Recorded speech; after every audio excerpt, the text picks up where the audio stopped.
This audio presentation of the Supreme Power Course, Health, Success, and Happiness, compiled and written by Murdo MacDonald Bayne, is brought to you by audioenlightenment.com, copyright 2013, all rights reserved. Introduction. This course has been compiled and written by Murdo MacDonald Bayne, a specially trained scientist who has studied in various parts of the world the secrets of the natural law, and the secrets of the physical body, the secrets of our mental and emotional activity, and the secrets of our divine power. The course includes 22 lessons of over 2,000 words in each lesson, over 50,000 words of concentrated knowledge on the scientific application of the natural laws, a guide to your life and health, your affairs, and your happiness. The great secrets and scientific facts of nature will be presented to you in a practical way and in a simple language. In fact, anyone can understand the method by which the greatly desired health, success, and happiness will become theirs, their very own. This is what you are seeking. Do not fail to get the utmost out of these lessons. They mean everything to you. They are the result of a lifelong study, and the work of the great scientists and philosophers has been combined and investigations reviewed for the purpose of testing their applications in our daily life. No one science has ever attempted this before. The secret powers of the ancients are revealed. Never before has such a course been compiled. It is absolutely practical in every sense of the word. Apply it in your daily life and reap for yourself supreme happiness, which is the hope, plan, and effort of every human soul. Yours sincerely, M. MacDonald Bayne. Lesson 1. Personality Supreme. This course conveys to you the great scientific facts in the simplest language possible, and instructs you in the use of the secret powers, thereby placing you in a position whereby you may reach your utmost desire. The greatest factors in our lives are contact with the universal forces and the scientific application of the natural laws in our daily life. By these we can obtain supreme power, health, success, and happiness, which is undoubtedly the plan, hope, and effort of every human soul. Our first lesson will deal with personality, a most important attribute if we are to succeed and have satisfaction in life. Our personality is a quality that attracts interest, confidence, friendship, love, and success. Most people wish to be loved, have power, influence, success, and popularity. It is not debasing to aspire to such great things, because thereby you increase your usefulness in this life. Great men and women have been pointed out to us as examples to follow. They were not in error in exalting human character. Great minds must always be the beacons in our lives, and the analysis of their character reveals to us the hidden secrets of the philosophy of life. The first fact that you have to consider is that you are something like a storage battery, and that you are constantly receiving and discharging currents of attraction and repulsion. You are being acted on, with your will and against your will, continually and constantly. Please realize the importance of this fact. Our next consideration is that here we have a form of mental current. Is this thought? Well, not exactly, because it manifests itself without thought. It is added to thought. Mental currents are very like electricity. In fact, it is the same force but a different manifestation. Electricity is an unknown force, and we will call this force personal magnetism, a name given to this unknown force. We can learn, therefore, to govern and apply this force as we can govern and apply electricity. We will now observe the operation of this force through the different people around us by examining their different characteristics and attributes. Men and women are equal in every respect in regard to the development of their personality. We will now examine the magnetic personality. When we come in contact with a strong magnetic personality, the feeling that comes to us is a sense of ease and rest. The magnetic person is not nervous, is not fidgety. You can recognize a hidden power, reserved strength, but you cannot localize it. There is something you cannot define, nevertheless you feel this powerful attraction. This power which you feel is really part of yourself, which we will understand much better as we proceed with this lesson. There is a fascination with this magnetic person. His eyes hold you. They are not staring. They seem to be glued on the root of your nose when he speaks. He is intent, but not offensive. You feel that he is your friend. When he speaks, he looks intent and masterful, but extremely kind. He is not self-asserting or argumentative. He is always polite. He knows what he wants and is in no hurry to get it, because he is confident he will eventually obtain it. This is part of the secret. He has the knowledge and the power. He understands the law of cause and effect. The weak grow weaker and the strong stronger. The positive must always affect the negative. The negative will always surrender to the positive. The old saying, "From him that hath not shall be taken away even that which he hath," is true in law as well as in sentiment. Now examine his conversation. In dissecting it, you will find that there is nothing that can be constructed as self-assertive or vain. He does not burden you with his opinions or his desires, but he generally gets yours. The trend of his conversation is on general topics. You feel that it is important while you are talking to him. He draws you out. He is not eager, and he pricks your curiosity. He never lays traps to extort your admiration for him. His plane is far above that. He works according to the law and accepts by logical sequence the law of cause and effect. He attracts things because he wants them. You like him, you want to see more of him, and after he is gone, his influence will still remain. He uses your forces. Examine your conversation. You told everything, you released, you gave. He attracted, he received. You told your secrets, your desires, your hopes, and perhaps the secrets of many others, which were given you in confidence. Had he willed it, you would have had to receive just what he wanted to give. It is the law. He knew, and you did not. He made a pleasant impression upon you. Knowing his power, he took the honey, just like the bee, and went his way. Remember, force accumulated attracts. Force released is wasted and neutralized. The non-magnetic personality. This will be a good place now to examine the non-magnetic person. When you come in contact with him, he irritates you. If you are peevish, he intensifies your peevishness. He is morbid and gloomy. He is a drag to your happiness. You feel his weight upon you. You are called to lift him up. He says he is misunderstood. He is full of grievance. He is a grumbler, a babbler. He tells his secrets and other people's too. He wants you to share his troubles. He is a dependent, a negative, and without reserve. You reach him easily by flattery. When he is gone, you feel relieved. He is drawn from you because you did not know how to safeguard yourself. Had you known, you would not only have been able to safeguard yourself, but you would have taken something even from his weakness. The reason of his lack of attraction is that he is a dependent, a negative, full of grievances, degenerating and destroying his personality. The strong man never vents his grievance, never tells his secret, neither does he bluster or threaten. He leaves that for the weak, who wish to be thought strong. He has the power to subdue his circumstance. He holds an attitude of mind which enables him to govern and control his environment. The weak person admits failure. He has no personality by his own confession. He is weak, inviting failure by his attitude of mind, and is doomed by the law of cause and effect. Therefore, pay attention.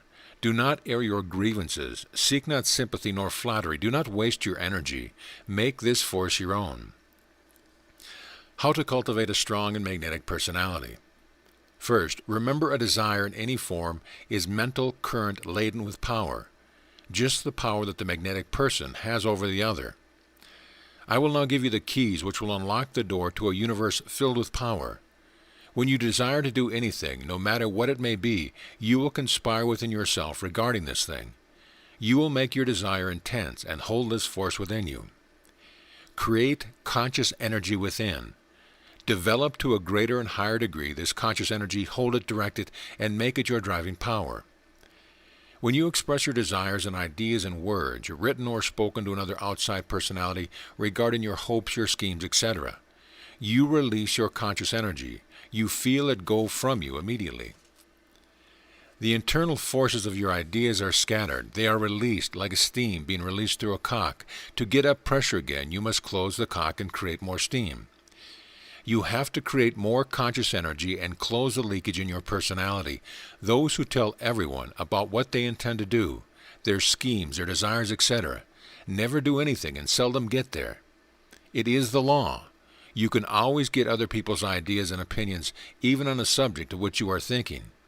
You can draw them out and get their experience, but you should never tell about your own hopes and desires. Specially create within secret desires intense desires, and make them your driving power. Aim to attain some great good or advantageous position or purpose for yourself and others. Hold it. Make it your driving power. We will now analyze our other desires and emotions, the destructive and constructive and regenerative. When you realize that from every desire and emotion you can extract this power, magnetic energy, you have discovered a gold mine within yourself.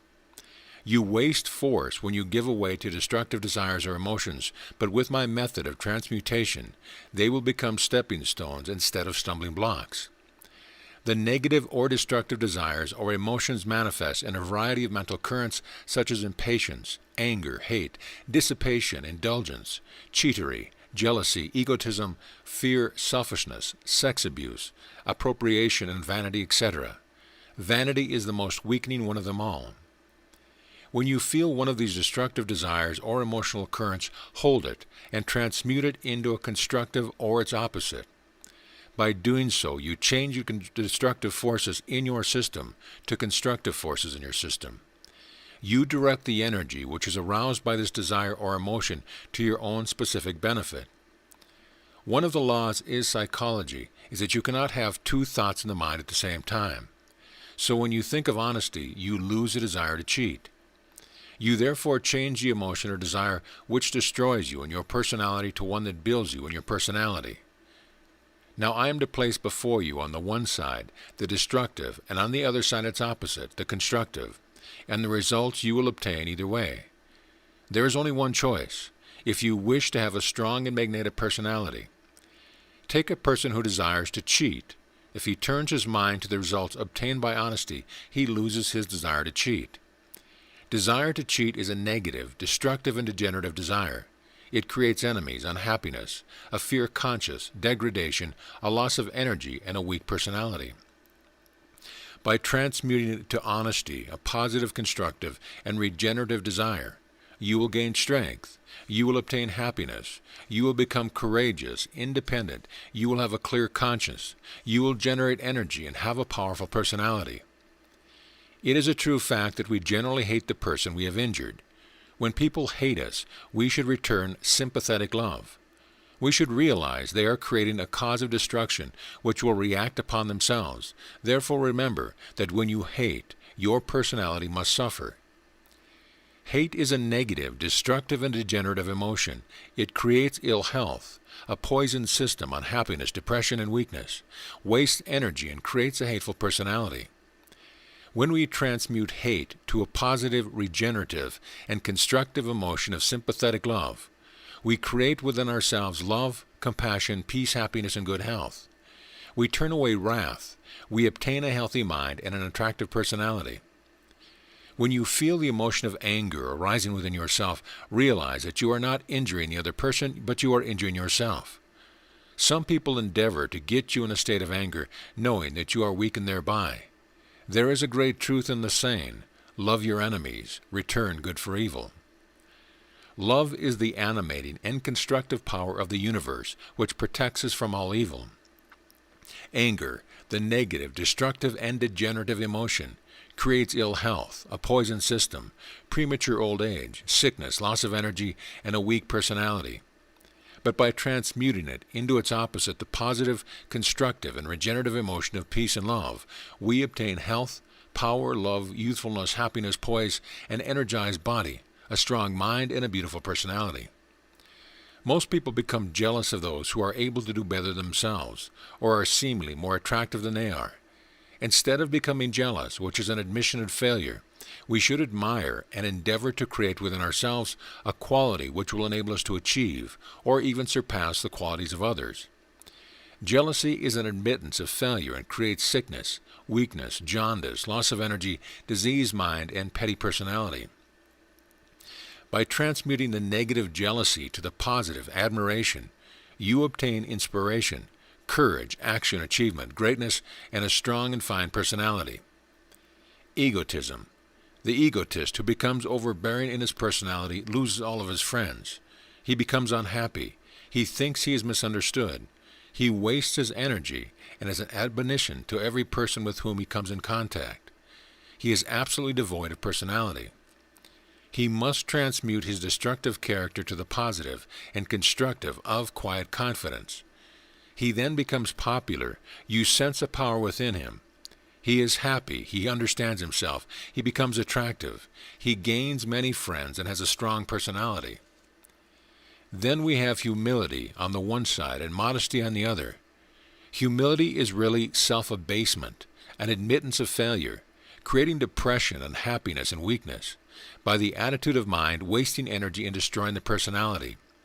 This characteristic can be molded into a powerful one in modesty. When one realizes that the supreme power is working through him, he senses a terrific power at his back. The power of the universe, in fact, he becomes trustful, faithful. His thoughts are creative. There is great strength in his apparent weakness. He is internally happy and has an attractive personality. Selfishness can be transmuted into its opposite, kindness. The person who is grasping and continually scheming how he can snatch something from the other eventually loses all. He becomes miserable and unhappy in mind. He is tied to the transient and fitting things, and is torn asunder by the law of cause and effect. He sees things as they seem to him, thinks they are real. What an awakening awaits him! On the other hand, when one's selfishness is changed to kindness, which is the basis of a great law, learn to give before you can receive. He gains all wealth, happiness, success. It is the law of cause and effect. He sows good seeds and reaps abundance. He also sees things as they really are, not as they seem. He attaches himself to the real and not to the unreal. We know what abnormal fear does to us. It creates immobility, paralysis, nerve exhaustion, failure, disease, weakness, and a poor personality.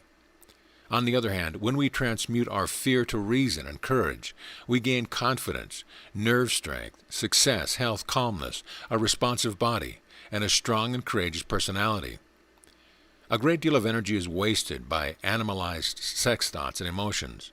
If we could but realize that there is as much energy wasted in one such sexual emotion that would otherwise keep our body functioning for several days, we would change this emotion to a pure love emotion. On the negative side, we have weaknesses, mental exhaustion, and a weak personality. On the other side, we have beauty, love, complete expression, and a powerful mentality, an energized body, and a beautiful personality. Now we come to indulgence.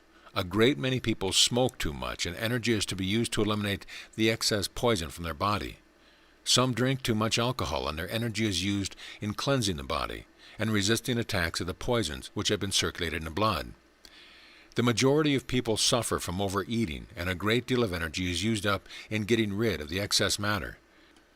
They suffer from what is known as food intoxication. Moderation in all things is your keynote. The most weakening of all emotions is vanity. The vain one gives away his secrets. He tells all about himself. He seeks flattery. He is a pompous fool. He is the weakest of the weak. He overdresses and is undignified. You will have gathered from the first part of these lessons how your personality is weakened when you give away secrets and talk about yourself.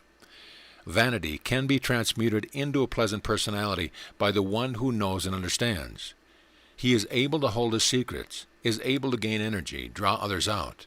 He understands the meaning of flattery. He uses it judiciously. He becomes self-confident. He becomes a man and uses his vain desires to build up his personality. He is always well-dressed, dignified, and polite. The cause of most of our troubles today is the suppression of our emotions or desires and the expression of our destructive emotions and desires. Therefore, I want you to realize the importance of not suppressing any emotions or desires whatsoever. Transmute the destructive to the constructive and express it as such. The majority of people suppress their emotions, especially the sex emotions. They repress them back into the very depth of themselves, not understanding the damage they are doing. Realizing that it is nature working in you, then transmute and redirect this force into constructive work that will benefit yourself and others. Welcome all the forces of nature, burn up the rubbish, as it were, and use the energy for constructive work. An illustration may be given there. Imagine the ordinary rubbish of a city that has been collected and burnt under the boilers which create the steam to drive the dynamos supplying the electricity for the city. You will do the same. The rubbish is the destructive emotions which you will gather together and burn up within yourself, and the energy created thereby will be used to build up your personality, which must be of benefit to all. Using secrets to build your personality. Approbation is a form of vanity. The power of approbation is tremendous. In our weak moments, we often endeavor to impress others with our cleverness, even against our own good taste. Now, I want you to keep silent, even on the most trivial things. The more secrets you have stored up, the greater will be your magnetic power. Just imagine the force which wells up within you when you want to tell some news to a friend. You jump into a motor car, you rush into their presence, and before you are seated you start telling that spicy piece of news. Realize what a power that is, which is driving you to do this thing. Therefore, hold and direct this power to the building of your personality. You can draw people out without arousing their curiosity. Never seek flattery. Never talk about yourself. Keep your friends mystified about your attributes. Mystery is power. Approbation is a dominant power in human nature. It is nothing to be ashamed of. Its importance lies in the fact that it is a force that we have allowed to work against us. 99% of people seek to tell something about themselves. Now I want you to realize the power in this subtle force that often drives you against your own good tastes.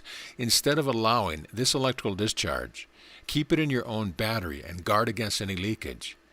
Check for desires for approbation, even in the smallest things. And if it is hard to do, it proves it is a force that is struggling to unite in some outside personality. I will repeat this again. It is a force struggling to unite in some outside personality. Think well over this. After putting into operation what I have already told you, you will note a complete change in yourself. You will gain a subconscious dignity, a dignity that wells from underneath and expresses itself in spite of your conscious self. Your nervous system becomes strong. The attitude of others towards you changes. You will increase your magnetic personality if you do not satisfy their curiosity. Never speak of this precious power. Again I say, welcome temptation. It is a blessing in disguise, because desire is a powerful mental force that will enable you to obtain the thing that you really want. In the next lesson, I will give you an infallible method whereby you will be able to extract the energy from these destructive emotions, at the same time generating the energy into constructive power, whereby your body, mind, and personality will be strengthened, enabling you to get your utmost desire. Also practical instructions on how to deal with the various events in life, how to acquire the magnetic look, the power of mental photography, how to detect flaws in propositions, the link that binds a chain, and the one great factor that will make your personality supreme. Keep this by you and read it often. You will find a new truth every time you read it. You will look forward to my next article. I want to help you, and I'm sure I can. Write to me about any trouble or difficulty you may have, and I am certain that you and I, can find a way out. Yours sincerely, M. MacDonald Bayne. End of Lesson 1. Lesson 2. Personality Supreme, or Radiant Personality. How to direct the power into your personality. It is found that by deep breathing, the emotions are easily kept under control, and I'm going to give you a method whereby you will be able to easily transmute the negative or destructive emotions or desire to the positive and constructive emotion or desire. When you feel a desire or emotional current arising, you will inhale a deep breath. You will say to yourself in your mind, I now consciously recognize the full force of this desire. Then hold your breath in. Again say to yourself, I am now transmuting and absorbing this force, which is added power. Imagine the power being transformed. Then exhale and say to yourself, I now have perfect balance. I can control this magnetic force. I am strong, growing stronger and finer every day. Repeat several times if necessary. By this means, you are directing the energy of the desire into your personality. You are not repressing it back into your system to create a disturbance within, but you raise it up, as it were, and bring it under your mental control. It is directed and transmuted into an energized force which regenerates and enables you to overcome all of your difficulties. You rise above temptation. This is an instrument placed in your hands which will enable you to reach a position for which you have probably been struggling all of your life. Now I want you to consider this. Never blame others for your lack of attraction. Some people think it is the fault of others when they are not taken notice of. Those who think they are faultless generally have the most faults, and when their faults are pointed out, they become peevish. I tell you sincerely, be pleasant, be yourself, your real self. Be strong, silent, polite to others, and the energy you have stored up within will attract others to you. Things change. Your eyes become brighter. Your fears disappear. You are stronger, and others are attracted to you. Make the most of the precious power. The things you wanted will seem to drift your way. Do not be anxious. Wait. Allow the working of the law to take effect. When you get these things, they will seem of little value to you, but do not get discouraged. Glory in the sense of power, because there are greater desires beyond which you will eventually reach, and when you reach one summit, you will find other peaks beyond. You will feel happy. You will be in tune with the power, of which I will speak later on. Some practical instructions on how to deal with the various events in daily life. Sometimes you may be in a position to come in contact with or before a bully. The particular bully which we see sitting behind a desk or in an armchair, his one aim to make his brother man feel small. Now remember this fact. All such men are weak, and you can pierce his armor very easily if you will follow my instructions. You will make an impression on him he will not like to admit. You will employ the central gaze. You will speak to that teeny speck between his eyes at the roof of his nose. Because he is nothing more than a teeny speck, all such people are teeny specks in the eyes of a man who knows. His veneer is only a defense to hide an inferiority complex. He is to be pitied rather than despised. When you speak, speak forcibly and with confidence. Your bearing should be of an easy, quiet assurance and a sort of unobtrusive calmness. And when he speaks to you, you will look away from his eyes to his coat or the desk or anything about him. Then when you wish to speak to him again, you will search out the little speck between his eyes and speak to that speck. When you have gone, you may be sure he will remember you, even if he does not like to admit the impression you have made upon him just because he does not know himself. A sneaking admiration will well up within him, and you may be sure that the next time you visit him, you will find him very different. He is anxious to know you. You must never hint that you are trying anything on him. That is your secret, and your strength lies there. You may take the more important way, vis-a-vis, by seeing the real man hidden behind the veneer.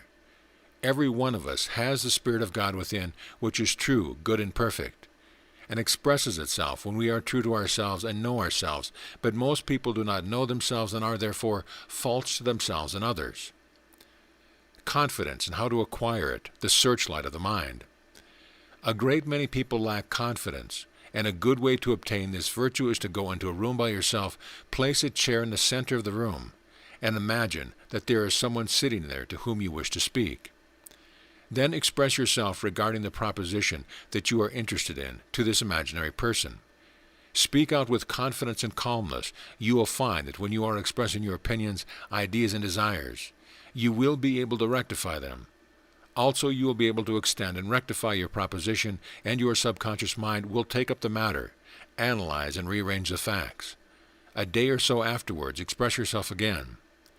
You will not only find complete confidence welling up within you, but you will also find that the idea you had in the beginning are changing. They are being rearranged in a logical way. And you will see plainly that if you had put your scheme into operation, you would probably have had only medium results, whereby now you understand your proposition and have perfect faith in yourself, and your confidence will carry you through to a complete success.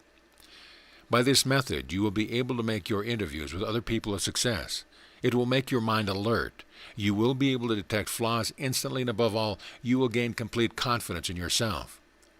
Here you have a method by which you can express your ideas, secrets, and hopes without expressing them to an outside personality, thereby reserving your magnetic power. At the same time, you are creating conscious energy within yourself by your ideas and desires. You thus get a better view of your desires and how to put them into operation. You are also turning your desire into driving power. The power and influence of a handshake. A very important thing in a person's life is to know how to shake another's hand. A great many people either crush one's hand to a pulp or place their hand in yours as if it were a piece of meat. Now, the correct way to shake a person's hand is to hold the hand firmly for a second or two. Give it a gentle shake, at the same time looking straight into their eyes and flashing the thought, "You are a friend of mine, and I am a friend of yours."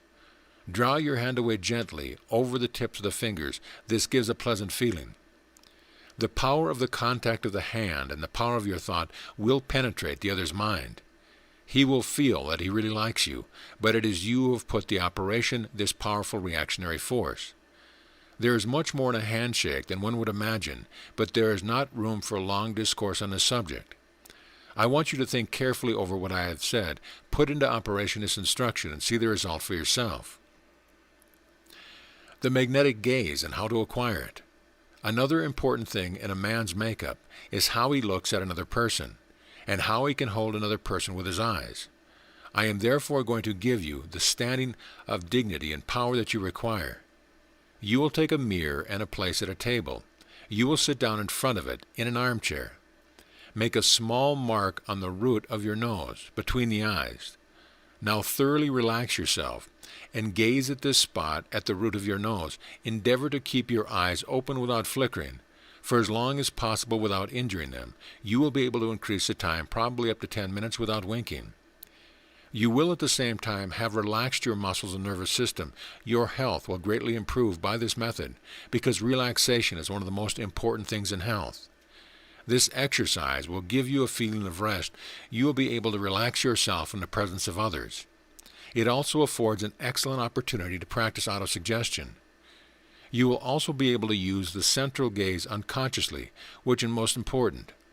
The benefits you will derive from carrying out this instruction, as I have explained, will manifest itself in many ways. Mental photography is one of the most powerful unseen forces in the world, and by the method I am going to explain to you, you will be able to overcome many of the difficulties in your own affairs and also in the affairs of others connected with you. Suppose, for example, that you have a certain deal to complete with another person, and it is your desire to make it a success. You will take a piece of cardboard or slate and write upon it in a short sentence such as, "Mr. Jones will be favorable to my proposal." You will sit down in a chair quietly, place the cardboard or slate before you. You will bring into your mind a picture of this Mr. Jones with the idea that you are sending the message to him. By this method, your mind is concentrated. The thought takes a definite form, and you will find to your great surprise, provided that your desire does not in any way adversely affect another person, your success is almost assured. I want you to understand that the unseen forces are greater than the seen. Each and every one of us is like the radio, receiving and discharging messages continuously, and if our message are sufficiently powerful and concentrated, they will be received by the radio set of the person concerned. A great truth is hidden here, and we will further investigate the power of dynamic thought later on. At this moment, I want to warn you that you must never use this power in a wrong way, because you will suffer thereby 100-fold. You can use it for the benefit of yourself and for other people, providing, as I have already said, that it does not affect others adversely. Please pay attention to what I have said. To violate this law would bring you untold misery. You can use it in a general way, such as business will improve, my family affairs will improve, etc. The simplicity of this great truth may make you imagine that it is not worthwhile, but I just ask you to put it into operation and see the results for yourself. You know many a truth that has proved successfully has been neglected because of its simplicity. Remember, the simple things are always the great things. The link that binds a chain. Now, after putting into operation instructions given you in this lesson, you will watch for ideas which will percolate through your mind. These ideas are the direct result of the psychic activities unconsciously put into operation by the scientific application of the natural laws.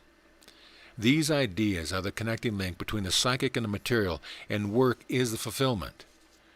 Work is the link that will bind the chain which will enable you to achieve your ambition. Your will developed. You will have developed your willpower unconsciously, and you can still further develop it consciously by doing the little things which you have previously left undone. Make a practice of doing everything the right way and at the right time. The effective way. It is not the man who clenches his fist and goes at his task with gnashing teeth who wins. It is the man who goes at his task deliberately, meeting failure with a smile, going at it again, believing in his ultimate success, never admitting failure. Plan success and think success. Why devote your attention to your troubles and waste your energy? Devote your energy to the opposite of your troubles. Turn your back on your negative conditions. Face the direction of success.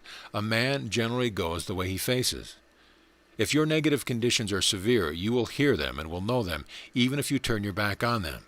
But let them be your driving power, not your stumbling block. Do not bemoan the fact that your efforts up to this present have been destroyed. Devote your energy to creative work.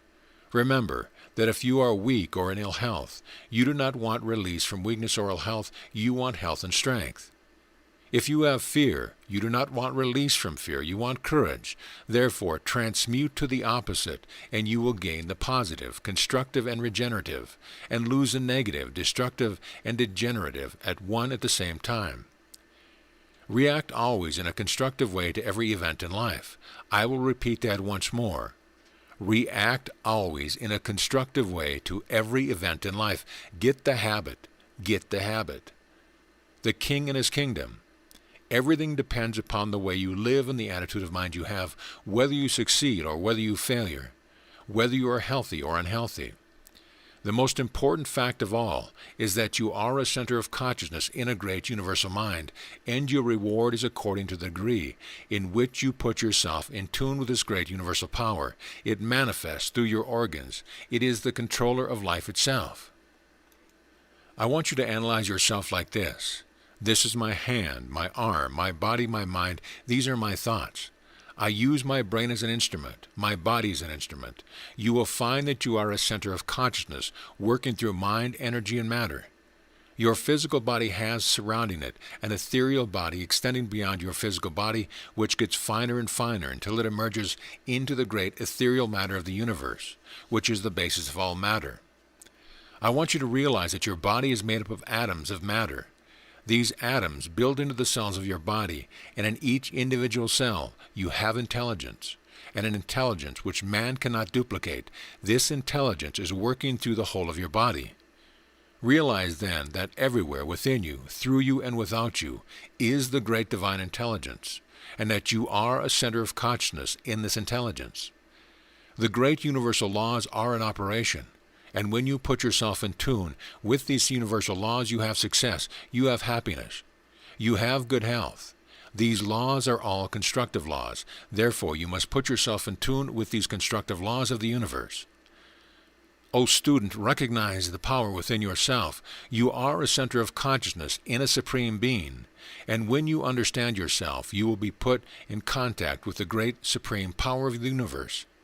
He will work through you and through your operations in a constructive way, just the same as he works through your body in a constructive way. So recognize the power within you and the power without you, and develop yourself in that infinite mind, recognizing that all within is yours. You will draw to you the things you want. You will have everything in abundance. It is the law. It has been taught by the great masters. The truth of the saying, "Seek ye first the kingdom of God, and all things shall be added unto you," should now be plain to you. Recognize then that the kingdom is within. This is what the Master meant. When you find the reality within yourself, the spark of the divine, you become one with the Father, and all in his house is yours. It is based on the great universal law of cause and effect. Money alone is not wealth. A man may be rich in earthly things, yet the poorest man in the world, with no friends, a miserable creature, depleted his fineness. The majority of people put the cart before the horse. They seek earthly things before heavenly things. If you will develop yourself within, you will be able to attract all the earthly things and use them for your benefit. You will then see them as they really are, as relative things, temporary, and use them as a means to an end, for your own benefit and for the benefit of others. You will have personality supreme if you put yourself on the constructive plane, in tune with universal power. Build, build, build, and work in the plans in operation, not against them. You then become one, working in unison with the plan in the mind of the Creator. You will have harmony, love, peace, joy, success, and happiness. Study this deeply. Get it right into your very soul and gain for yourself your utmost desire, personality supreme. Our next lesson will show how the mind affects the health, the cause and cure of neurotic troubles, a trip through the invisible universe, showing how we function in all planes, scientific investigation with sensitized photography, the interpenetration and blending of the subtle powers within and through us, how we create defensive mechanisms within ourselves is thoroughly explained, the key to our repressions and how to eliminate their effects, how physical conditions are created by the mind, the only sure method of elimination, the analysis of fear, a primitive power of defense which actuates the body of the animals, and how it affects the human being today, what our repressed memories are and how they come to the surface, why we must do to eliminate them, how to extract the essence from our life experience and apply it constructively. Keep this by you and read it often, and you will find new truth every time you read it. You will look forward to my next article. I want to help you, and I am sure I can. Talk about the course to the friends, but do not let these lessons out of your hands. You may lose them. If anyone wants this knowledge, advise them to join this college or send in their name, and we will pay you for the trouble. Yours sincerely, MacDonald Bayne. Some questions of this lesson that you should ponder. What happens when you direct the power of a desire into your personality? What method would you use to examine your proposition? Also, how would you create confidence in yourself for a particular interview? Explain mental photography and its uses. Why should you act in a constructive way to every event in life? And why is money alone not wealth? End of lesson. Lesson 3, Mind and Health. The cause and cure of neurotic troubles. The question is often asked, does the mind affect the health? The majority of people know that it does, but have no definite idea why, and my duty to you in this part of the course is to explain in simple language, so that you can thoroughly understand the scientific facts underlying this problem. Neurotic troubles are generally called imaginary illnesses. It will be a surprise for you to know that these troubles are not imaginary, they are real. It is an illness in the nervous system where our imagination has its home. It is caused by a destructive element created by the repression or expression of destructive emotions and negative thoughts. To thoroughly understand why and how this condition exists, it is necessary to examine ourselves, and by understanding, we will be able to overcome our difficulties.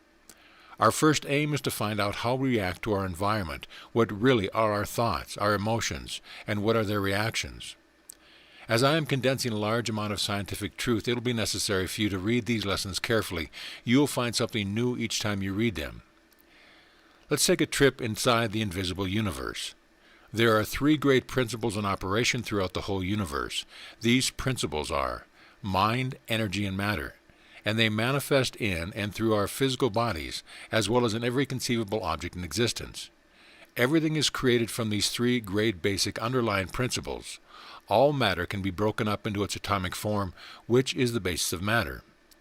The atom itself is like a miniature universe. It has a central sun called a proton, and revolving around this proton are small centers of energy known as electrons, which create, as it were, an eddy or whirlpool in the unknown ethereal substance.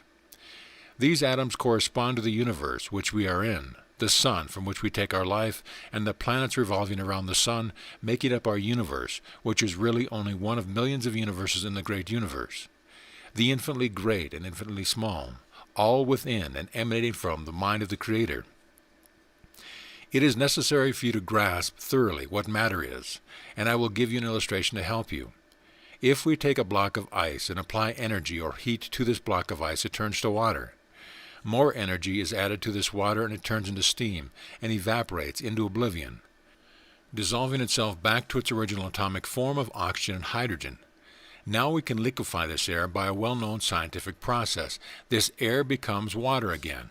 We can then freeze the water to ice, but the basis of the matter remains the same always. We can neither add to nor can we destroy matter. We can only change its condition. Take the tree for instances. The trees take from the ground and the air around them the matter that is necessary to build the cells which can become the giant oak and other trees.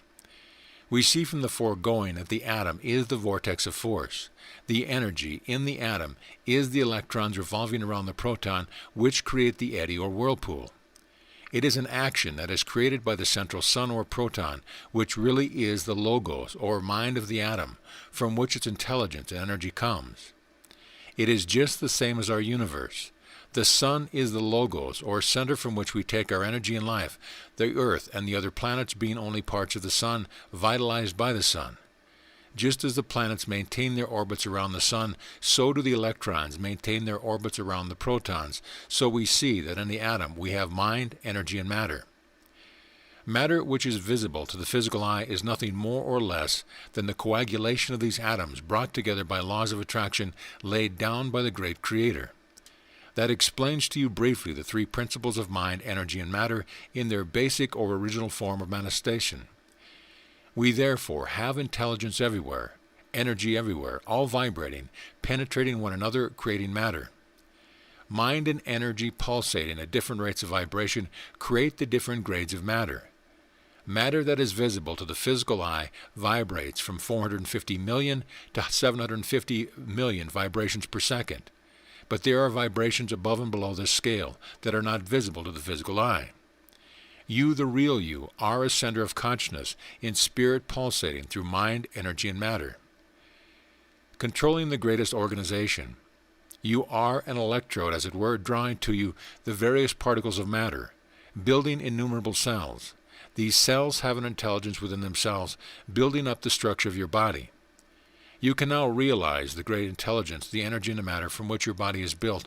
You are a center functioning on all these planes, mind, energy, and matter, with a central powerhouse having a terrific organization of telephone wires and channels, carrying messages and food to each cell in your body. In every cell in your body is a small dendron, which is the life wire, the nerve that carries the intelligent, vital energy, and a small capillary in which the blood corpuscles carry the food to this conscious mass of cells, continually replenishing themselves and building the body intelligently. So you see you have a physical body, which is a living mass of matter composed of conscious combinations from the atoms, small cells, and individual organs to the complete structure of your body. Your body is not solid, but in constant motion. There is great intelligence behind, in and through, which is constantly operating. We are unable to discover what this mighty intelligence is. We can only see its effects, and we must learn to work in harmony with it. When we work against this intelligence or break the laws either ignorantly or knowingly, we suffer. Remember that you suffer just as much from the ignorant violation of the law as you do from the conscious violation of the laws. You will understand this better as we progress. Man has more than one body, proved by science. Western scientific investigation has proved that man has more bodies than the physical. By sensitized photographic experiments performed in the laboratories of psychological research, it has been definitely proved that the philosophy of the ethereal body is correct. The ethereal body interpenetrates and extends out from the physical body and emerges into the aura of the person, which projects ordinarily about 3 to 5 feet, both emerging into the atomic structure of the great invisible universe, which is really mind, energy, and visible matter. So, student, I want you to grasp the great truth, that your body extends throughout the whole universe, that you are part of one great whole and not separate as you imagine. The three manifestations of man. Now we see that there is a mental process everywhere in our bodies. This we call our mental body. The ethereal body, or the energized body, is the body affected by our emotions. We will call this our emotional body. The physical body is where we have sensation and manifestation, which is the action of mind and energy. And a consciousness is manifesting through this mass of cells, dendrons, and capillaries. You are the central powerhouse within. Health is nothing more than your physical body vibrating in perfect harmony and rhythm, your internal organs in tune, and your subtle bodies blending in vibration. Disease, then, is disharmony, nothing more nor less than disharmony. How our trouble originate and their effect on our bodies. Now let us see how our troubles come about, especially those which affect our nervous system and create nervous disorders, neurotic troubles, etc. I want you to remember that the food that you eat has something to do with the healthy condition of your body, also putting into operation the natural laws in connection with the care of the body. But this will be explained to you in a later lesson of this course. As present, I want you to understand how your thoughts and emotions affect you mentally, emotionally, and physically. Thoughts and feelings are modes of motion. Thoughts and feelings affect our mental and emotional bodies and create vibrations of harmony or disharmony in the subtle manner, which in turn affects the physical body, because they interpenetrate one another. Therefore, may I say that thinking and feeling cause vibrations in the subtle matter, and create corresponding vibrations in the physical matter, eventually revealing a change in the tissue structure. Further scientific experiments have been carried out whereby it has been proved that disease can be detected before it reveals itself in the tissue structure. It can be detected in the vibratory stage, which is the detecting of disharmonious vortices of force in the ethereal and physical body. We can go further and say that it is possible that this inharmonious vibration has its origin in our mental body, or we can call it a negative mind vibration or negative thoughts. Our senses reveal a universe with everything in vibration, and the only thing that matters to us is the response to these vibrations. Our senses respond to light, sound, color, heat, sensations, etc., and may I say there, by evolution we are responding more and more to these vibrations. We are constantly making adjustments. There are powerful energies in operation of which we are unconscious. We have not yet the capacity to respond to them. Nevertheless, that is not to say that we are not affected by them. And it is this constant adjustment, this evolutionary urge, which enables us to be cognizant of the great forces. So we find that physical consciousness responds to sensation. Sensation is blended with emotion, and emotion is permeated with thought. We can now understand that our thoughts create emotion, and our emotions create sensation. An illustration of this may be appropriate here. It is common to many people that immediately one talks of fleas or insects, some become emotional and feel a sensation upon their bodies, as if they really had fleas or parasites crawling upon them. In many other ways, people are just the same. They have a sensation in a knee, for instance. They become emotional about it, and that emotion is permeated with the thought that they are suffering from some neurotic trouble. Fear then enters and adds coal to the fire, and the repetition of this operation very soon causes the condition to reveal itself upon the tissue structure. This proves that thought, emotion, and sensation permeate each other. Their reactions are self-explanatory because they are interpenetrating. We will now take into consideration the destructive elements and will divide some into three sections. Firstly, by our negative thinking, we create a destructive element in our mental body, and our emotional or ethereal body is affected by the destructive emotion of fear, anger, worry, hate, etc. And in our physical body we have the sensation and the manifestation. These three interpenetrate each other, and up and down the scale, reacting on each other, we have thought, emotion, and sensation, emotion, and thought. Abnormal fear causes immobility, paralysis, and many other troubles. This fear really is the basis of all our worries, and continued worry causes toxemia and sets up an irritation in the cellular tissue, which reveals itself in the form of some dis-ease. Anger creates sickness. The glands secrete a poison which is taken into the bloodstream, and consequently the body is affected thereby. Jealousy, hate, and all the destructive emotions set into action the destructive elements which destroy our health. It is not necessary for me to enumerate the many troubles caused by these destructive emotions and negative thoughts because you are aware of them yourself. The most prevalent diseases today are caused by fear, anger, and worry. Thought and feeling reveal a change in the tissue structure. Sir Samuel Barker says anger brings out fever in Africa.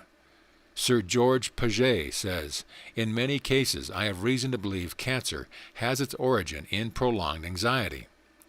The great Dr. Snow said the great majority of cancer cases, especially of the breast and uterine, are probably due to mental anxiety. This leads us to assume, then, that an irritation is caused in the tissue by constant worry, etc., and builds a basis for the origination of the cancer cell, the gathering together the poisons of the body in the form of a malignant growth. Thought and feeling vibrate in subtle matter and create corresponding vibrations in physical matter, revealing a change in the tissue structure. Therefore, we can say that thoughts and emotions are responsive vibrations having a definite reaction. Not only have our thoughts and feelings and our physical sensations their vibratory reactions, but drugs and herbs also have their vibratory reaction. It is really the living essence of the drug and herb that counts. Although I am not in sympathy with dousing the body with poisonous drugs, nevertheless they have their definite purpose. It is the vibratory action of the drug or herb acting upon the vibratory action of the disease which temporarily counteracts it, as it were, creating a reactionary condition only, helping the mind principle underlying the tissue structure to effect a cure. Chemical analysis of drugs and herbs is merely superficial.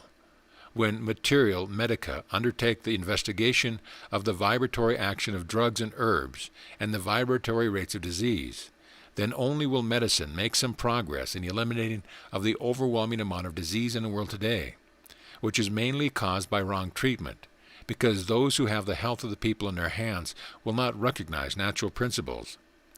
In this course, it is not my intention to go into a long discussion of the evils or virtues of drugs or medicine. I merely want to place before you certain facts, so that you'll be able to understand yourself, so that you'll be able to overcome your destructive and negative conditions. Is the ethereal body the cause of nervous depletion? The ethereal body is mainly affected by the rays of the sun, by light, ultraviolet ray, color, radium, etc., which create a positive action in this subtle matter.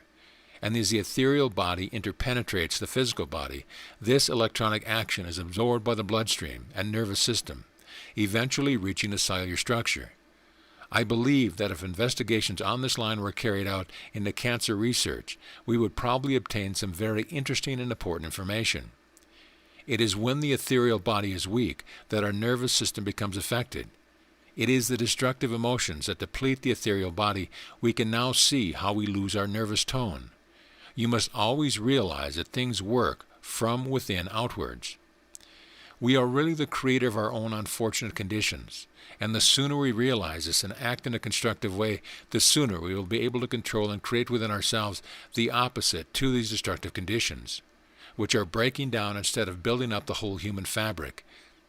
It is the study of how we live healthy lives that is required today more than the study of disease. Before discussing our reaction to the events of life, I want to make one or two remarks here with regard to the essentials in maintaining good health. Important factors in health. A very important factor is the food we eat. Later on this will be fully explained, but as a generality I give these suggestions. Eat little or no meat, white or red. It has certain poisons which create further poisons in our system. If you must eat meat, grill it. Eat plenty of vegetables and fruit, wholemeal bread and cereals, butter, fats, etc. In cooking your vegetables, do not boil them, but steam them. Most people boil their vegetables and pour the goodness down the sink, then stuff themselves with the rubbish, which is nothing more or less than dead matter after the vitalized elements have been extracted by the boiling. Also, your food should be thoroughly masticated before being swallowed. Water is another very important factor in maintaining health. One should drink at least 5 pints of water daily. The want of water is generally the cause of constipation. The glands become depleted of their juices. The digestive organs are affected. Impurities arise in the blood. Water is the conductor in our nervous system, which carries the energy to the various parts of the body. Now you will realize that without taking the necessary supply of water, your body is bound to suffer. Deep breathing is also necessary in maintaining health. You should breathe deeply. Breathe fresh, clean air. Throw your arms out sidewise and fill your lungs several times daily. The oxygen you absorb burns up the poisons in your system. You will hear more about this later on. Relaxation is another necessary factor in relieving nervous disorders. You should completely relax your body and mind at least 2 or 3 times a day, giving yourself up completely to the universe as it were. Your health can only be restored while you are in a relaxed condition. That is why you go to sleep at night, to replenish the waste which has been created during the day. But all this will be explained in a later lesson. In the next lesson, I will show you how spontaneous suggestion takes place, how physical conditions are created by the mind, what our primitive features are, how physical pain is sometimes substituted for an indecision. Does man fear with his organs? Banishing our fears, how painful memories affect our health. Releasing impressions that affect our lives, the essence of our experience. Do we express the wish rather than the fact? Frank recognition of ourselves. Our ideas must change according to the evolution, the power behind, in and through us. Keep this by you and read it often. You will find a new truth every time you read it. You look forward to my next article. I want to help you, and I am sure I can. Questions related to this chapter. Explain briefly the principles in matter. Explain briefly the ethereal body. Why do mental and emotional vibrations affect the tissue structure? What does abnormal fear do to us? What is it that depletes the ethereal body? Why is it more important to study how to live healthily than to study disease? End of lesson. Lesson 4, Mind and Health, our reaction to the events in life. Now we will examine our reactions to the events in life. We will see what our emotions can do to us and how fear in human beings resembles the stimulation created by fear in the animal. We will now consider the mechanism called fear, which is the basis of all our worries. Abnormal fear plays a part in most lives, and a knowledge of how to eliminate it is of inestimable value. Animals act on instinct. Action follows perception, and a sort of mechanical reaction takes place. Man's perception is not immediately transferred into action. There is an interval for choice between perception and action when our imagination runs rampant. It is in this interval between perception and action that fear enters. Spontaneous suggestion takes effect. Ideas are set up in the subconscious mind unknown to our consciousness. We have not brought our reason into action, and a great deal of our mental makeup is the result of these spontaneous suggestions of which we are unaware. They create a destructive element which reacts on our nervous system. The nervous system must always be the first to be affected. It is not really a diseased condition that is set up. It is more like a disturbance in the conduction, a blockage as it were. But the cells of the body must eventually be affected. In most cases, it is the mind and functioning organism that are affected by these disruptive forces of which we are not consciously aware. Physical conditions created by the mind. Disease has three aspects: mental, emotional, and physical. Sometimes it is 90% mental and emotional and 10% physical.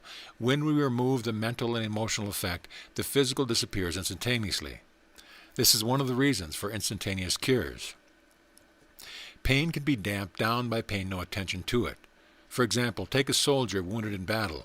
He is very often unaware of his wound until the excitement of the battle is quieted down.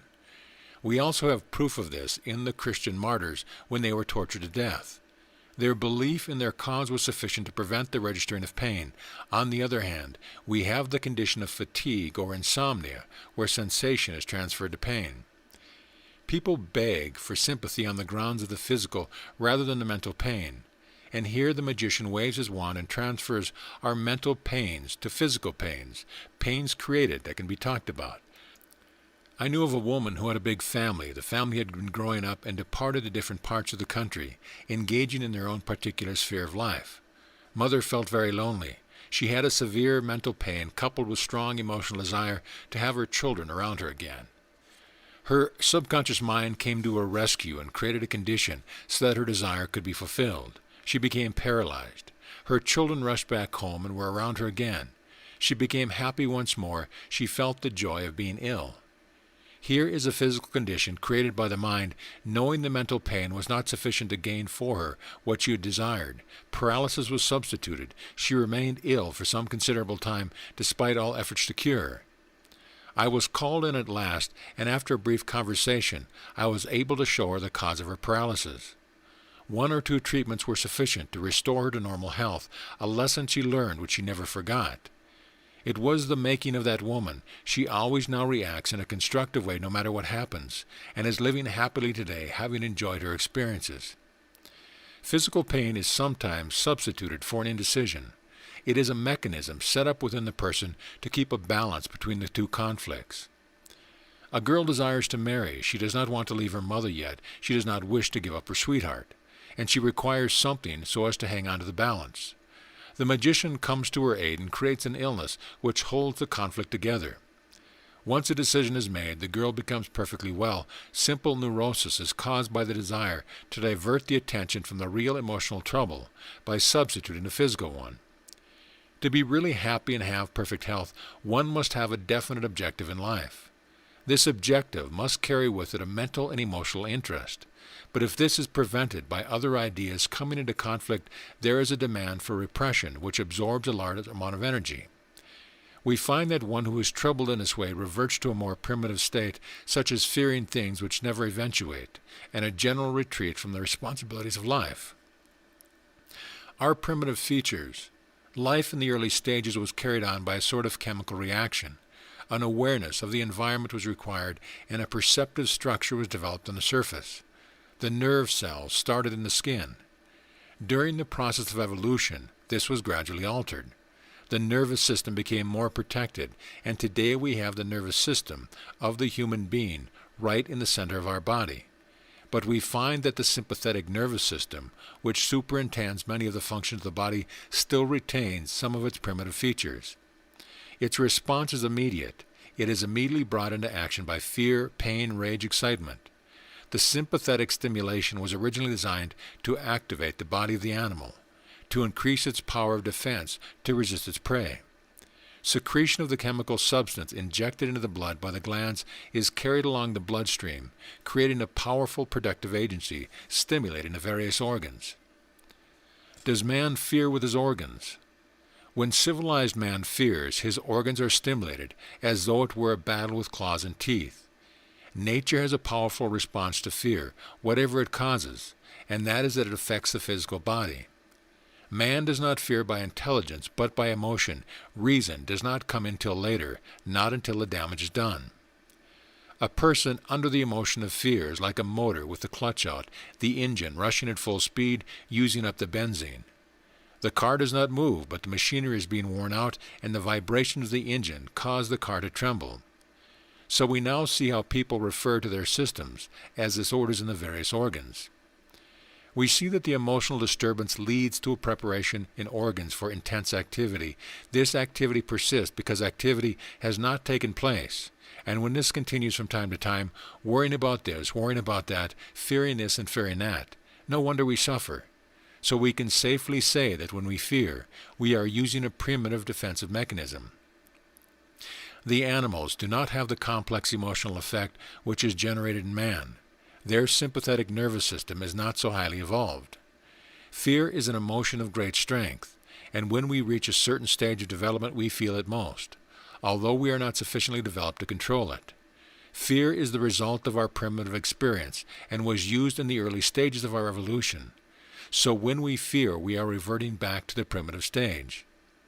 We will learn a little further on how to control and eliminate this destructive emotion. A warning here is necessary. If you are a parent, do not instill fear into your children under any pretense whatsoever. Do not tell them of boogeymen, stories, etc. If you must tell stories, tell them those which will instill courage and ambition into their hearts. Alertness in the presence of danger is normal in the animal, but it is apt to be transferred into unreasoning fear in man. The banishing of our fears. In the understanding of ourselves, and in the higher development of our minds, we recognize the reality principle within us. And by doing so, many obsessions and fears are banished. But under certain conditions, our control fails, and we must have some means of coping with this disastrous position. It is said that our life is a conflict between our instinct and conventions. The energy generated by our instincts or lower emotions finds itself opposed by our environment, like a force rising to the surface, by being repressed by our new surroundings. It is here where transmutation comes in. In my first lesson, I thoroughly explain this, and those who have not this first lesson would be wise to get it. There is a mine of information in all these lessons. One is interlocked with the other. By means of transmutation, we transfer the destructive to a constructive. Thereby the energy generated by the lower instincts is diverted into the higher channels. Because if repression fails, we find this energy rising to consciousness by different routes, producing painful results. Repressed thoughts and emotions of a destructive nature always endeavor to rise to consciousness, trying to get release, and by releasing them in the way I have explained, you extract the energy from the destructive element and direct it into a constructive way.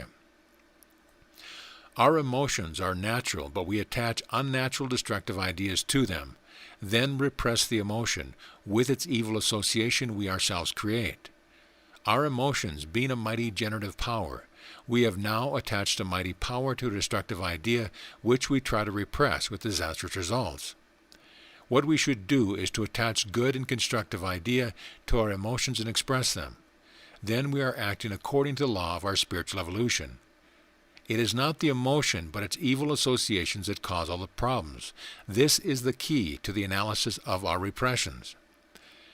Do painful memories affect our health, and how to cope with this disastrous condition? Repressed emotions and painful memories become very often associated with other ideas and emotions, causing a complex, and when one of these ideas or emotions is stirred up, the original emotion may be revived, but not the memory, and there is a consternation. A complex situation has arisen. The memory is so complicated that it refuses to rise to the surface. A little vortex of energy seems to be hidden away, as it were, and immediately something that is associated with this memory is registered upon our senses. Either by hearing or seeing, the message is carried to this vortex, a little bell as it were. The bell is rung unknown by us, and the emotion attached to it fires up through our bodies. It is carried really by the association. The emotion has been stimulated, and our body trembles. We wonder why. What is the reason? Oh, what is the reason of my trouble? When a memory is a painful one, we generally endeavor to repress it. And there is a defensive mechanism set up which has been really created by ourselves by the desire to forget this memory. And this defensive mechanism leads us away from the cause of our trouble, very often substituting some physical condition. These emotions set up a destructive disturbance which may attack any particular part of our body, and not having any knowledge of the cause, we become anxious. A defensive mechanism often causes paralysis, and many people today are suffering from such causes because of the fact that a person hates the work engaged in and is secretly wishing something to happen. A defensive mechanism may be created with disastrous result. But immediately one realizes the cause of the trouble, it disappears. Cases like this are quite common. When the cause of the effect is not recognized, fear is produced, and fear is an auxiliary force which further stimulates into action the destructive elements already in operation. It is like adding coal to the fire, but it is a happy relief to know that knowledge will release us from all our trouble. Releasing the impressions that affects our lives. There is a method that is used, especially with the leading psychologists of today, to relieve people of painful memories, which may be affecting the personality, and this is done by what is known as outcropping. You relax thoroughly and allow your mind to run out, to empty itself. You find thoughts cropping out that you had no idea were in your mind. Things that happened in your childhood, days come to the surface. You will probably find some of these memories coming up which were long forgotten. Probably an emotion will be stimulated into action, but never mind that, you will know what it is. A memory will hurt you as long as you are ignorant of these facts, but when you reason the matter out, you will realize what a memory cannot hurt you. People endeavor to run away, as it were, from the results of the past, if they could only realize that if it were not for these past experiences, they would not be what they are today. If they were debarred from enjoying the results of their experiences, they would never advance. They would not have progressed. They would not have the knowledge. The essence of your experiences. I will ask you a question now. Would you like to have the essence of all your experiences taken from you? Just imagine what that would mean to you. Well, why worry about a memory? I hope this will be a lesson to you never to suppress an emotion or painful memory, but to transmute it into the constructive. Look upon your experiences of the past as stepping stones for the future, and be glad that they occurred to you, because it is the working off of some past violation of nature's laws. If you continually try to run away from the laws of retribution, you will not receive the benefits of your experience. So I ask you to look upon them as the only possible way that you could evolve. It was necessary for you to have these experiences. Do we express the wish rather than the fact?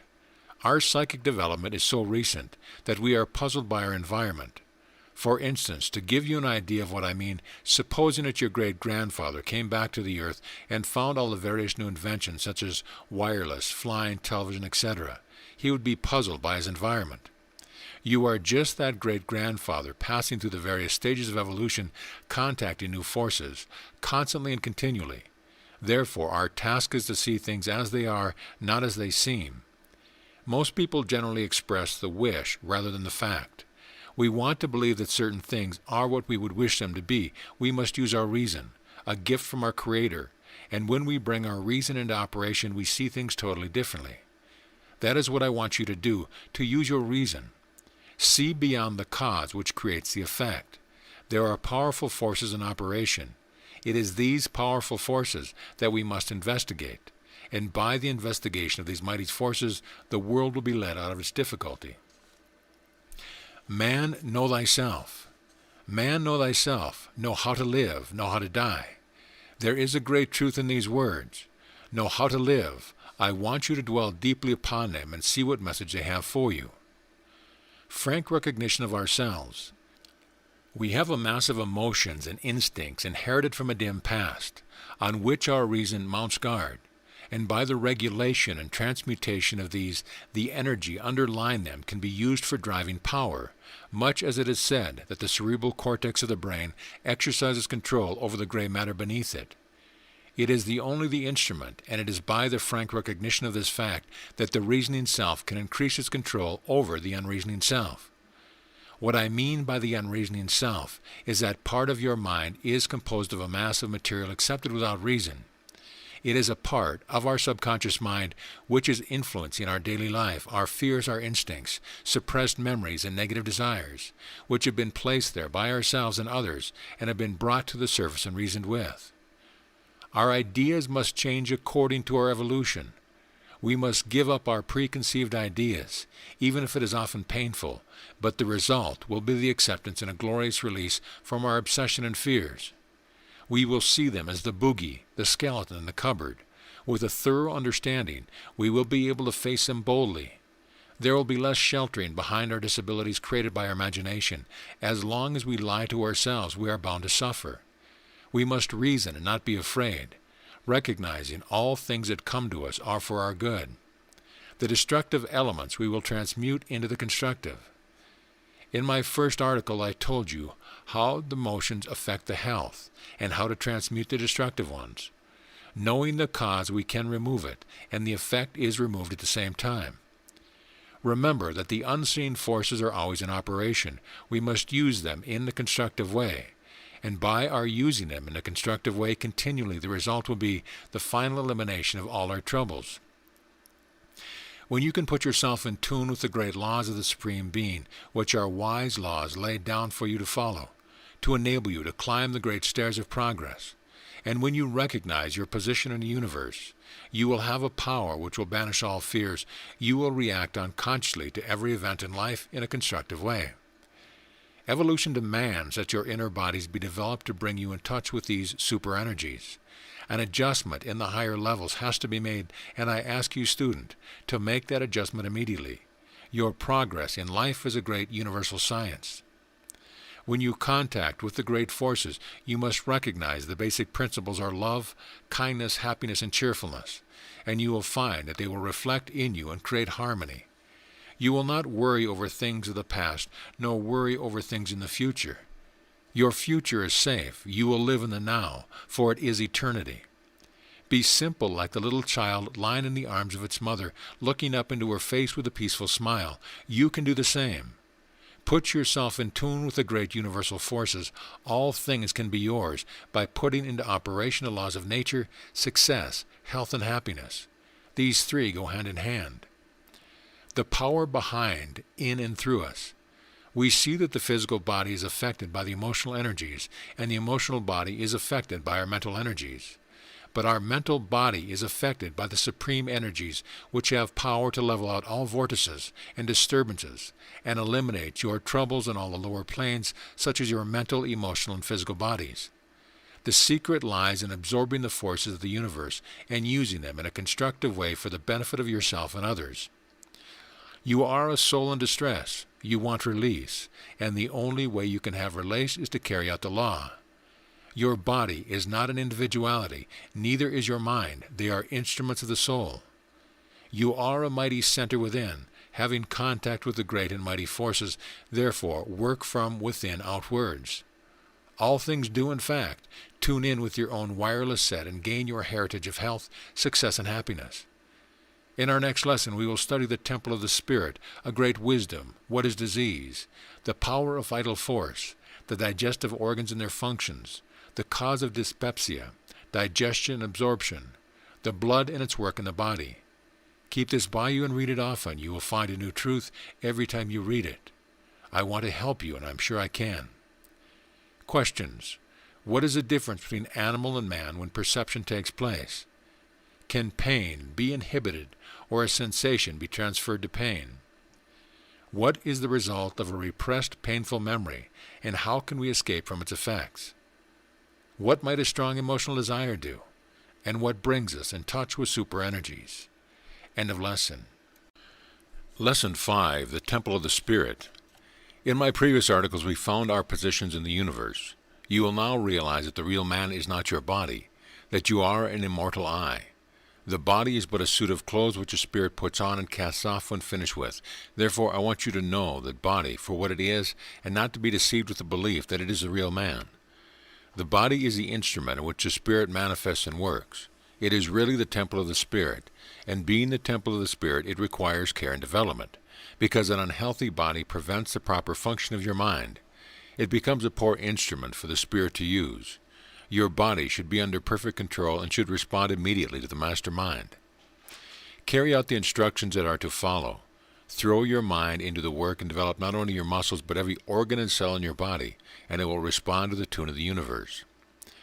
A great wisdom. Very few people ever consider the great intelligence manifesting in this human machine. It indicates great wisdom, and this wisdom is operating through your body continually. If you fall in with the working of nature, you will continue to have health and strength, but if you run contrary to law, disease will result. You have seen the power at work that knits your broken bones together and heals your wounds. Very few people realize this great wisdom until it is pointed out to them, and then they begin to marvel. That is what I want you to do now, to marvel and to work in harmony with the universal intelligence which is operating in and through your body. And study carefully its laws, so that your body will be healthy, suitable for the soul's existence in this material world. We are provided with senses so that the soul will get the necessary impressions, our eyes to see, our ears to hear, our nerves whereby we feel. We have other senses which are kept in reserve and which will come to our aid when we are further developed. I mentioned in my previous articles the great forces affecting us of which we are not cognizant, but with which we will one day be. Your soul is also supplied with an instrument, the brain, conducting a nervous system, which we may term the telephone organization, connecting every cell in your body. The brain receives messages from different parts, warning of dangers and calling for help. How many times has your body called for help, but what response have you given it? None. It has now come to the stage where it refuses to make any more calls for help, but when you put in operation my instructions, that call for help will revive again, and you will glory in the happiness of good health. You are supplied with a framework around which muscles and tendons are built so that you can move from place to place. Also, you have a system which carries the food to the various parts of the body, the blood vessels, the capillaries, arteries, the veins. What a wonderful structure! Have you ever thought of it before? It is well worth your while to take some interest in this wonderful machine of yours. You will realize then more and more the great work of the mighty intelligence. What is disease? Most people fear disease as if it were some devil. The very fear of disease tends to bring you in touch with such destructive forces that I have told you about. Health is the natural state of man, and disease is simply the absence of health, nothing more.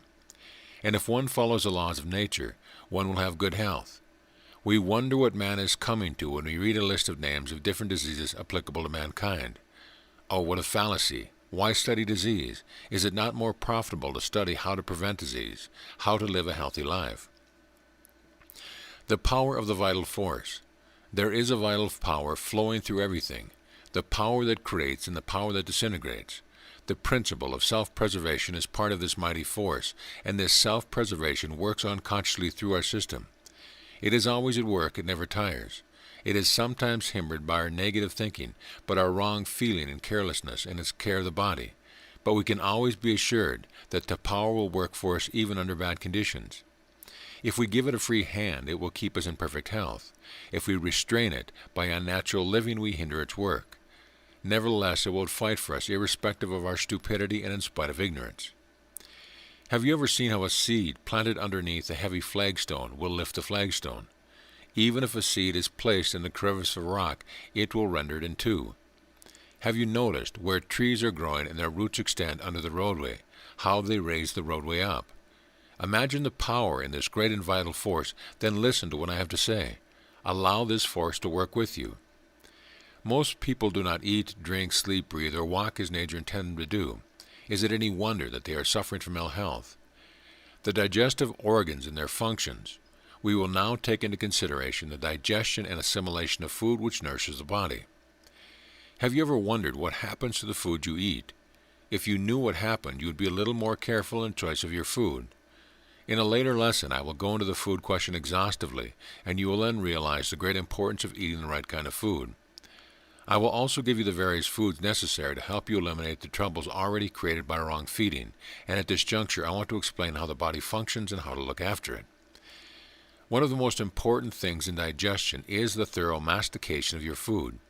Food should be thoroughly masticated in your mouth and saturated with saliva juices before swallowing. In fact, it should almost melt away in your mouth. When this is done, it is prepared for the action of the gastric juices in the stomach, which reduce it to a liquid form that is easily assimilated and absorbed into the body. The majority of people today bolt their food.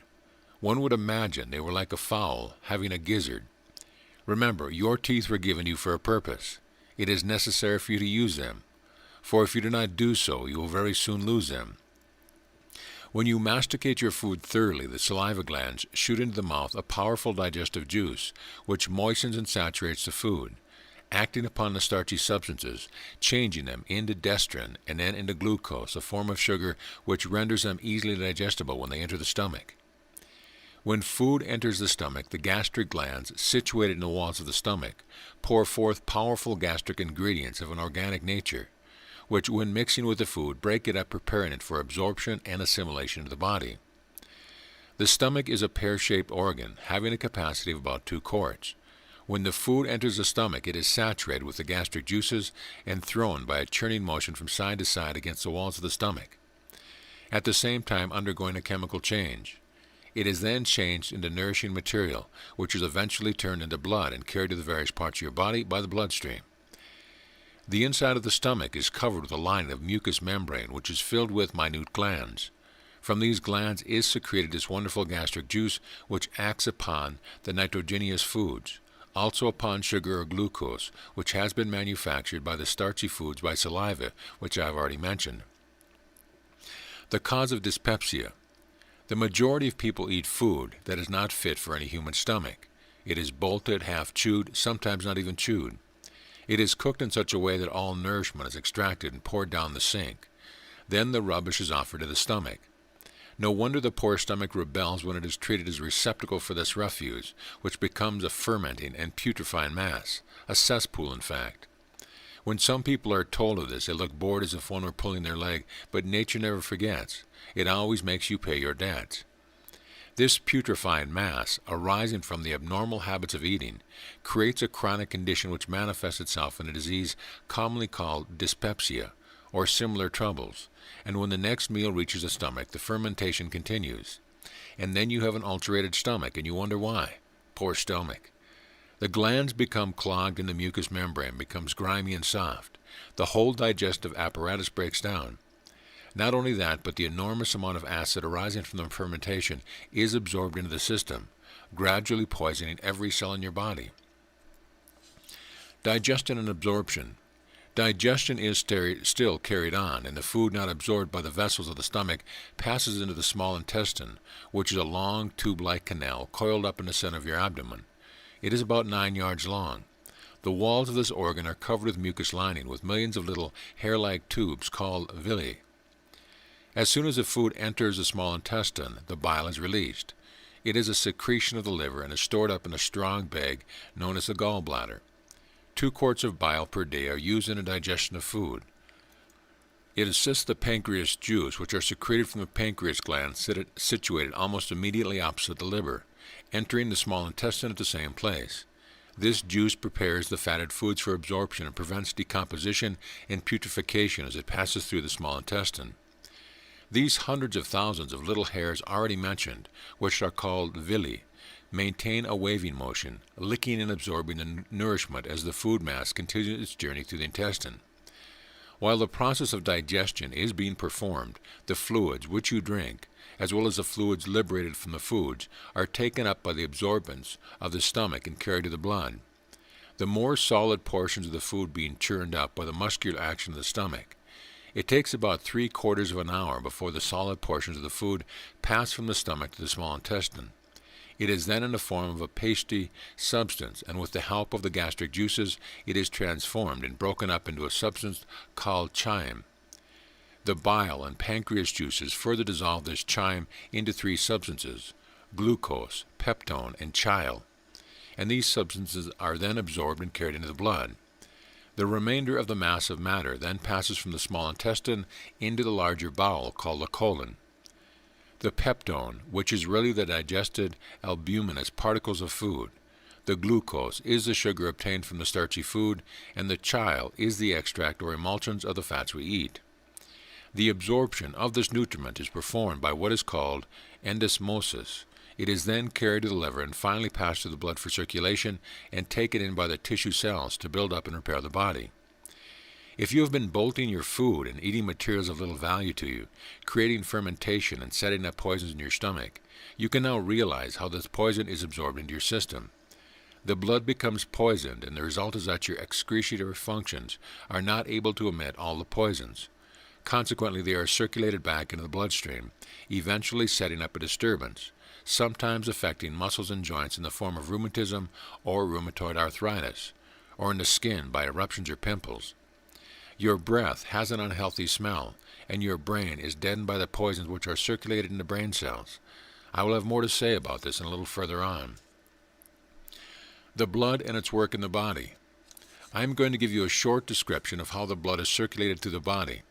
The nutriment which you have absorbed from the digestion of your food is taken up by the blood and is carried through the arteries and capillaries into the cells.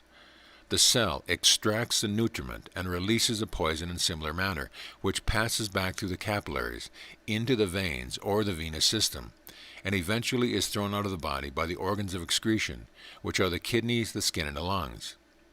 The engine which pumps this wonderful fluid is the heart, and when the heart ceases to function, you can realize what happens. The body is so poisoned that the soul has no longer any use for it and takes its departure. Now you will understand that if the blood is poor and the circulation is weak, the body must become diseased. Remember this when you are eating. See that you select the proper foods that nature intended you to eat. When the blood returns from the different parts of the body laden with impurities, and waste matter is passed through the respiratory organs, the lungs, organs which are the greatest importance in maintaining a strong, healthy body and mind. Your lungs are encased in a sac, known as a pleural sac, which is, in construction, so delicate and yet so strong. There is a double action with the pleural sac. It is a sort of twin sac, as it were. One wall adheres to the lung, and the other wall adheres to the wall of the chest. A fluid is secreted between the two inner surfaces, which allows the walls to glide upon each other in the act of breathing, and when you have inflammation of the pleura, it is commonly called pleurisy. Each lung is free in all directions except at the root, which consists of the bronchial tubes, arteries and veins, which connect the lungs with the trachea and the heart. The air passages consist of the nose, pharynx, and larynx, the windpipe and trachea, and the bronchial tubes. When you breathe, you draw air in through the nose, and it is warmed by contact with the mucous membrane, which is richly supplied with blood. It then passes through the pharynx, larynx, windpipe, and into the bronchial tubes, which in turn divide into small air passages in the lungs, of which there are millions and millions. When the air is taken into the lungs, it carries with it the necessary life-giving substance of oxygen, which is absorbed by the blood. The blood starts its journey bright red, laden with these life-giving qualities to the various cells of the body, and returns by the venous route, with the poisoned substance released from the cells. This poison stream passes through the right auricle of the heart. When this auricle becomes filled, it contracts and forces the blood through an opening in the right ventricle. Then it is sent to the lungs, where it is distributed through the many hair-like vessels into the millions of air spaces of which we have spoken. The operation is this. A breath of air is inhaled, and the oxygen comes in contact with the impure blood through the thin walls of the thin blood vessels of the lungs, whose walls are thick enough to hold the blood, but thin enough to allow the oxygen to penetrate. When the oxygen comes in contact with the blood, a form of combustion takes place. The blood takes up the oxygen and releases carbonic acid gas, which has been taken from the cells of the body. The blood is thus purified and enriched by oxygen, which is carried to the left auricle of the heart. It is forced into the left ventricle of the heart and is then pumped through the arteries, through the small capillaries, reaching each individual cell of the body. It is estimated that in 24 hours, 40,000 pints of blood pass through the lungs. It will be perfectly clear to you that unless sufficient quantities of fresh air reach the lungs, this foul stream of venous blood cannot be purified, and the body is robbed of nourishment. The waste products are not destroyed, but are returned back into circulation and gradually poison the system. Therefore, breathing is very important. In fact, your life is absolutely dependent on the act of breathing. Breath is life. When a child comes into the world, the first thing necessary to enable to carry on life independently is breath. The infant draws a deep, long breath, retains it for a moment, and extracts it from its life-giving properties, then exhales, and lo, its life upon the earth has begun. The old man gives a faint gasp and ceases to breathe, and he passes from the earthbound body. From the first breath of the infant to the last gasp of the dying man, life is a series of breath. Therefore, breathing is the important, if not the most important factor. Man can exist without eating or drinking for some time, but he cannot live without breathing. Unfortunately, the great majority of people today have lost the art of breathing. Civilization has robbed them of nature's gift. If you want to learn how to breathe again, I will advise you to watch a little child carefully and follow its example. It knows how to breathe properly. You can see the great universal mind principle in action there. Not only will correct breathing give you a healthy body, but it will also give you mental power, self-control, clear-sightedness, happiness, and spiritual growth.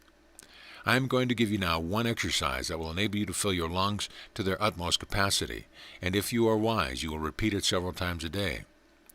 You will stand erect, empty your lungs. Now as you are drawing in a breath, you will raise your arms, palms uppermost, and as you are breathing in, your arms will gradually rise until you come into a horizontal position.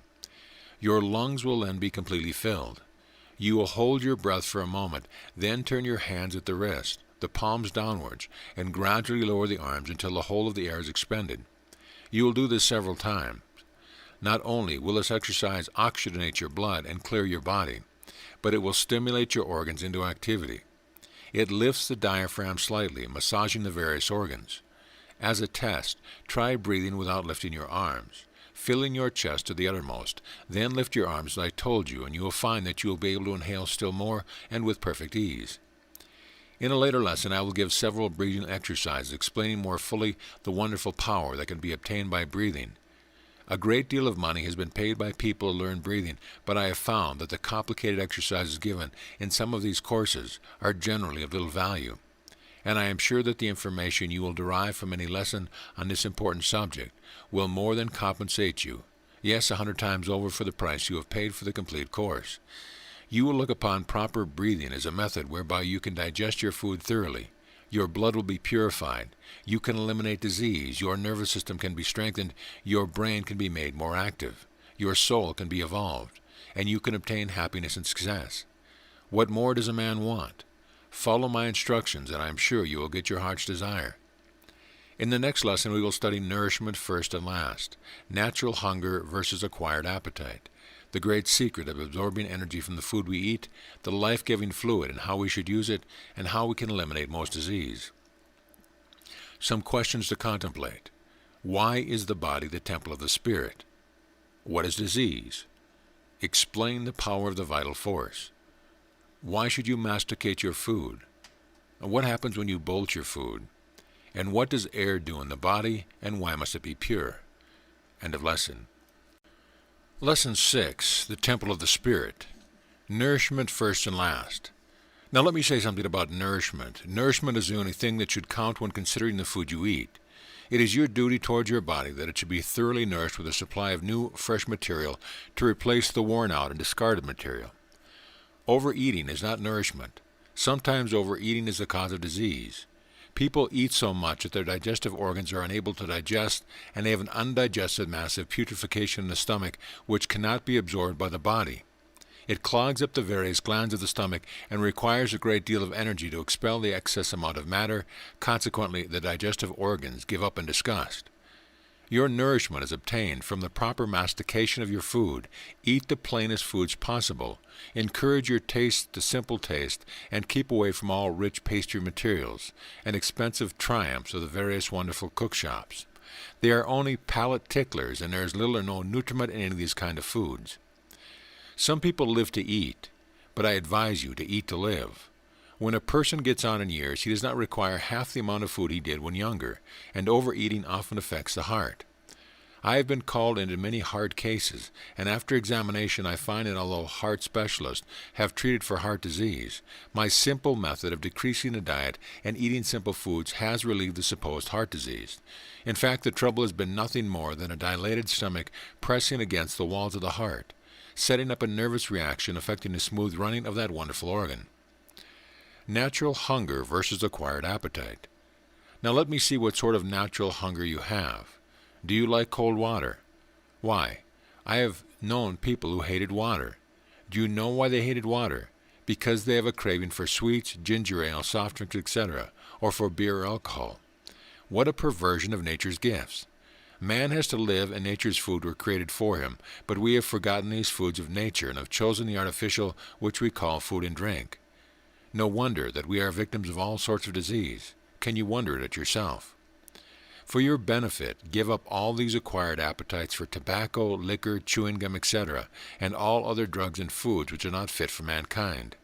Even the dog will not touch them. He knows better. You spoil the child of its natural hunger. You replace it by an acquired appetite when giving it such things as sweets, etc. Why not give it fruit in nature's food instead of all the conglomeration of modern civilization? Allow it to retain its natural taste. Your child will thank you when he grows up. Natural hunger and natural thirst express themselves through the nerves of the mouth and throat. The thought or mention of food causes a sensation in the mouth which causes the saliva glands to inject saliva into the mouth. The stomach does not come into evidence whatsoever in such circumstance, but with a false appetite habit, there is a faintness, an emptiness, a gnawing sensation in the region of the stomach. All the characteristics of real hunger have vanished. Therefore, cultivate a natural hunger and return to the first principles of life, and you will be a boy or girl again. I am sure you can remember the day when you felt real hunger coming home from school. That is the kind of feeling you want to have today. The majority of people are overfed and undernourished. So if you really want perfect health, pay attention to this hunger gift of nature, not to the appetite habit which you have created. The great gift and secret of absorbing energy from the food we eat. In my previous article I explained to you what matter was and showed that there was energy in every atom. In the cells of food there is concentrated energy, and when we break the cells up by proper mastication, this force is released and absorbed in the nervous system. If you can consciously extract this force from your food while eating, it has a great effect. In fact, it is the nerve force of your body. The food you eat and the air you breathe and the water you drink are saturated with this great energy, and by proper mastication you get your reward. The proper drinking of water is really the sipping of the liquid slowly, and proper breathing is breathing in tune with the universe. See article on breathing in Lesson 7. And the proper eating is to masticate your food till it almost melts away in your mouth. These have a twofold action: the replenishing, building, and repairing of the body with food matters, and the absorbing of energy through the nervous system. Therefore, by following out my instructions, you will gain a greater amount of nourishment from the food you eat. Food half masticated and insufficiently salivated goes to waste and is passed from the system in the shape of a fermenting mass. Your teeth and gums will be greatly strengthened by proper mastication. Pyorrhea is the result of bad eating. In fact, proper eating and the eating of proper foods will undoubtedly cure that much dreaded disease. Start today. Make up your mind that every mouthful of food shall be thoroughly masticated, and obtain the maximum amount of nourishment. With a full supply of energy, your machinery will not wear out so soon. You will live much longer. You will have comparative youth in your old age. Your skin and flesh will be strong and firm. Your eyes will be bright and your brain clear.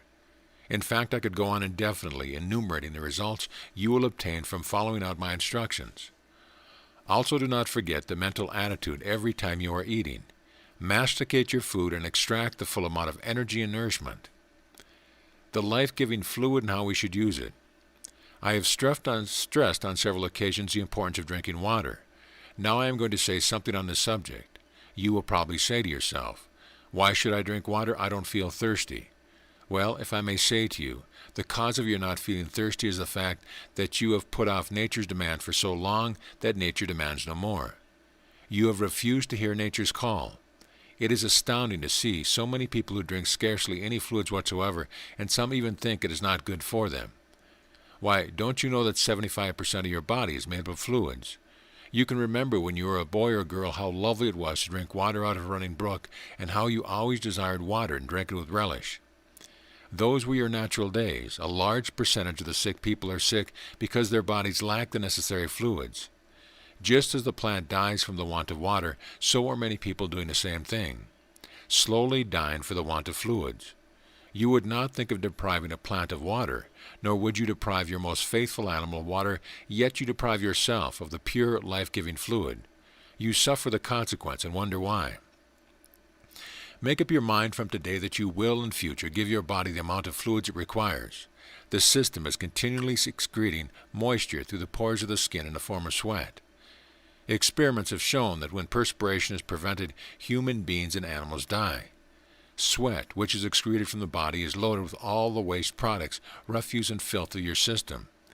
Without a sufficient supply of water in the system, the body would remain in a poisoned state, bringing disease and death as a consequence.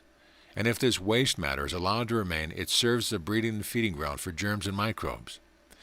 Germs do not bother the clean and healthy body to any extent, but when they arise in any one of these water haters with a body full of refuse and filth, it is seldom they ever recover. I wish to impress upon you the importance of water. 8 out of every 10 need this advice, so do not pass it by, even if it is simple. Without the necessary amount of water, the glands of the skin become clogged and dry and do not function. The skin, being the supplementary organ to the kidneys, is necessary for the excretion of waste product, and without water the skin is unable to function and throws an extra amount of work on the kidneys. That is why so many people today suffer from kidney troubles. Half the kidney troubles could be eliminated by a sufficient drinking of cold, clean water. A normal adult excretes about 2 pints of water every 24 hours through his skin, exhaling through the lungs about 1.5 pints, and about 2 quarts by urination, and about 1 pint through the excretory process of the bowels. Therefore you see that water is needed for a number of purposes. It regulates the combustion which is constantly going on in your body, arising from the chemical action of oxygen, taken in by the lungs, coming in contact with the carbon in the system. This combustion goes on in the millions of cells, producing the natural heat of the body, and the water regulates its combustion and gets it under control. Water is also used in your body as a common carrier. It is the basis of your blood which flows through your arteries and veins, carrying the food to the various parts of your body. Without fluids, the quantities of blood must decrease, and consequently your body must suffer. It is also necessary for the carrying off of the poisonous matter of your body. It is necessary for the digestion of the food. Your glands have to be replenished with fresh juices.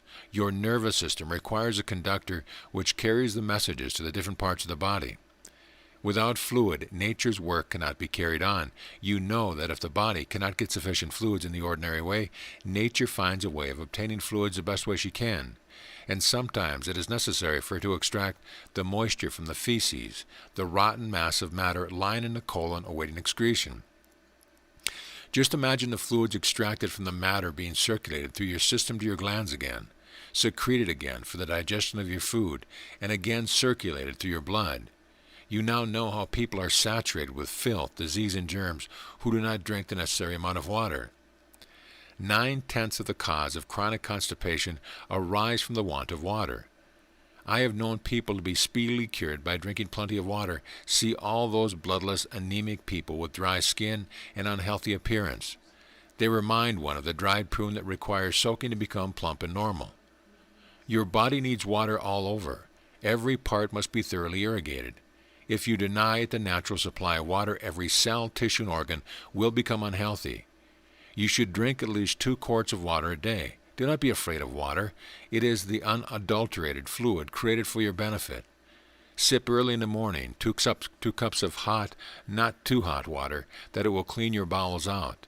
And during the day, several glasses of water. Sip slowly. The last thing at night, take 2 glasses of water, because during sleep, nature is a spring cleaning, eliminating all the waste products and worn-out tissue created through the day. If this causes one to pass water several times a night, drink the water 2 or 3 hours before bedtime. Without water, nature cannot perform her duties. Some people have a glass of hot water before they feed. This is nature's method of exciting the action of the digestive organs. There is no greater stimulant in the world than a cupful of water. Try it out for yourself. It is a powerful refresher. It will charge you with vigor and energy. When drinking water, sip it. Let it remain in the mouth before swallowing it, and the benefit will be enormous. The energy will be extracted from the atomic energy in the water. This is a message for you that is worth a treasure. The mother of most diseases and how we can eliminate it. 9/10 of the world today are suffering from the dreaded disease of constipation, and this could all be eliminated overnight by getting back to nature. This is not a very pleasant subject to talk about. Nevertheless, it is necessary, because this is a course in health, and if I did not tell you about it, I would not be doing my duty. It is modern convention to dodge this unpleasant subject, but the whole race is suffering from this dreaded disease, so why shun it? Let us get acquainted with it and understand it. Let us get the truth about it, and you will benefit by my drawing your attention to it. This self-inflicted trouble is the basis of the great many other diseases, probably more so in women than in men. The cause is ignorance. I have told you about the mastication of your food, digestion, assimilation, and regarding the drinking of water. Now let us look at this organ which causes many of our troubles, the colon. The colon is a large bowel about 5 feet in length, commencing at the appendix, rising up the right side and traversing across under the diaphragm and down the left-hand side of the abdomen when it makes a sort of a twist or curve, becoming small and terminating in the rectum, where the waste matter is excreted. The small intestines empty into the colon the mass of food after the nutriment has been absorbed from it. This entrance is at the right-hand side, about 3 inches from the navel, which is a seat of the appendix. The colon is the big sewer of the system, and nature intends that this sewage should be removed quickly. One should never postpone nature's call. This is sometimes the beginning of your trouble. You should help the natural process by going regularly. Make a habit of going at a certain time. Now, if the colon has not a sufficient supply of fluids, and the fecal matter is not sufficiently moistened and softened, it is difficult for this matter to pass through the colon. In some cases of chronic constipation, following irrigation, it has been found that masses of matter have been extracted in a solid condition, almost like lumps of coal, which really have been embedded in the corrugation of the colon for months and months. Now I want to tell you plainly that the colon should be perfectly clean, because when the corrugations are filled with fecal matter, it is difficult for nature to create the necessary movements for excretion. The proper way to cure chronic constipation is not to be continually taking drugs, because this only aggravates the trouble. The corrugations are not cleaned. Consequently, the poisonous mass still remains in the colon, and germs are being absorbed in the system, half poisoning the blood. Although nature works at top speed, she is still unable to cope with this disastrous condition. Take heed of my instruction if you suffer from chronic constipation. Take a pint of warm water, as warm as your hand can bear. Add 1 teaspoonful of glycerin and 1 of bicarbonate of soda, and inject this into the bowel with an enema syringe. Hold this in the colon as long as you can before letting it pass out. At night is the best time to practice this. On the following night, take a quart of water and use it in the same way. Then 2 nights after that, take 3 pints of water. 2 nights after that, use 2 quarts of water. And 2 nights after that, use 5 pints of water, adding 1 teaspoonful of glycerin and 1 of bicarbonate of soda to each pint used. Lie on your left-hand side or use the hand and knee position while injecting so that the water will run into the colon. A gravity enema can be used with a long tube, should be used with good results. Place the can as high as possible, allowing the water to run through the rubber tube about 5 feet long. This would give sufficient pressure for the water to run into the colon. With this irrigation, most of the old matter will be washed away or loosened. Consequently, nature, acting upon the bowel, will get rid of the remainder.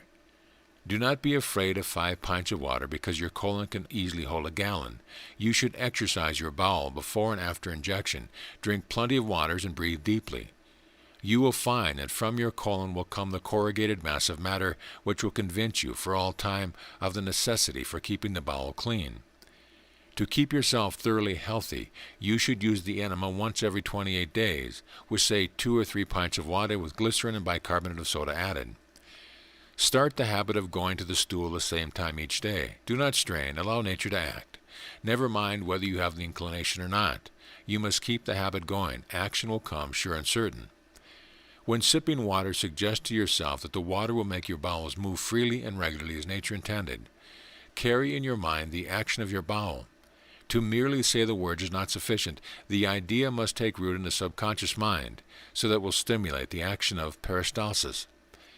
Give your abdomen a massaging in the morning. Talk to it. Imagine your messages being carried into operation. If this part of the course alone has been a means to bringing you health, giving you beautiful skin, relieving you of foul breath, sluggish liver, bloated skin, and a poisoned body, it has been well worth the time and money you have spent on it. You are in harmony with nature, the great mighty power some call God.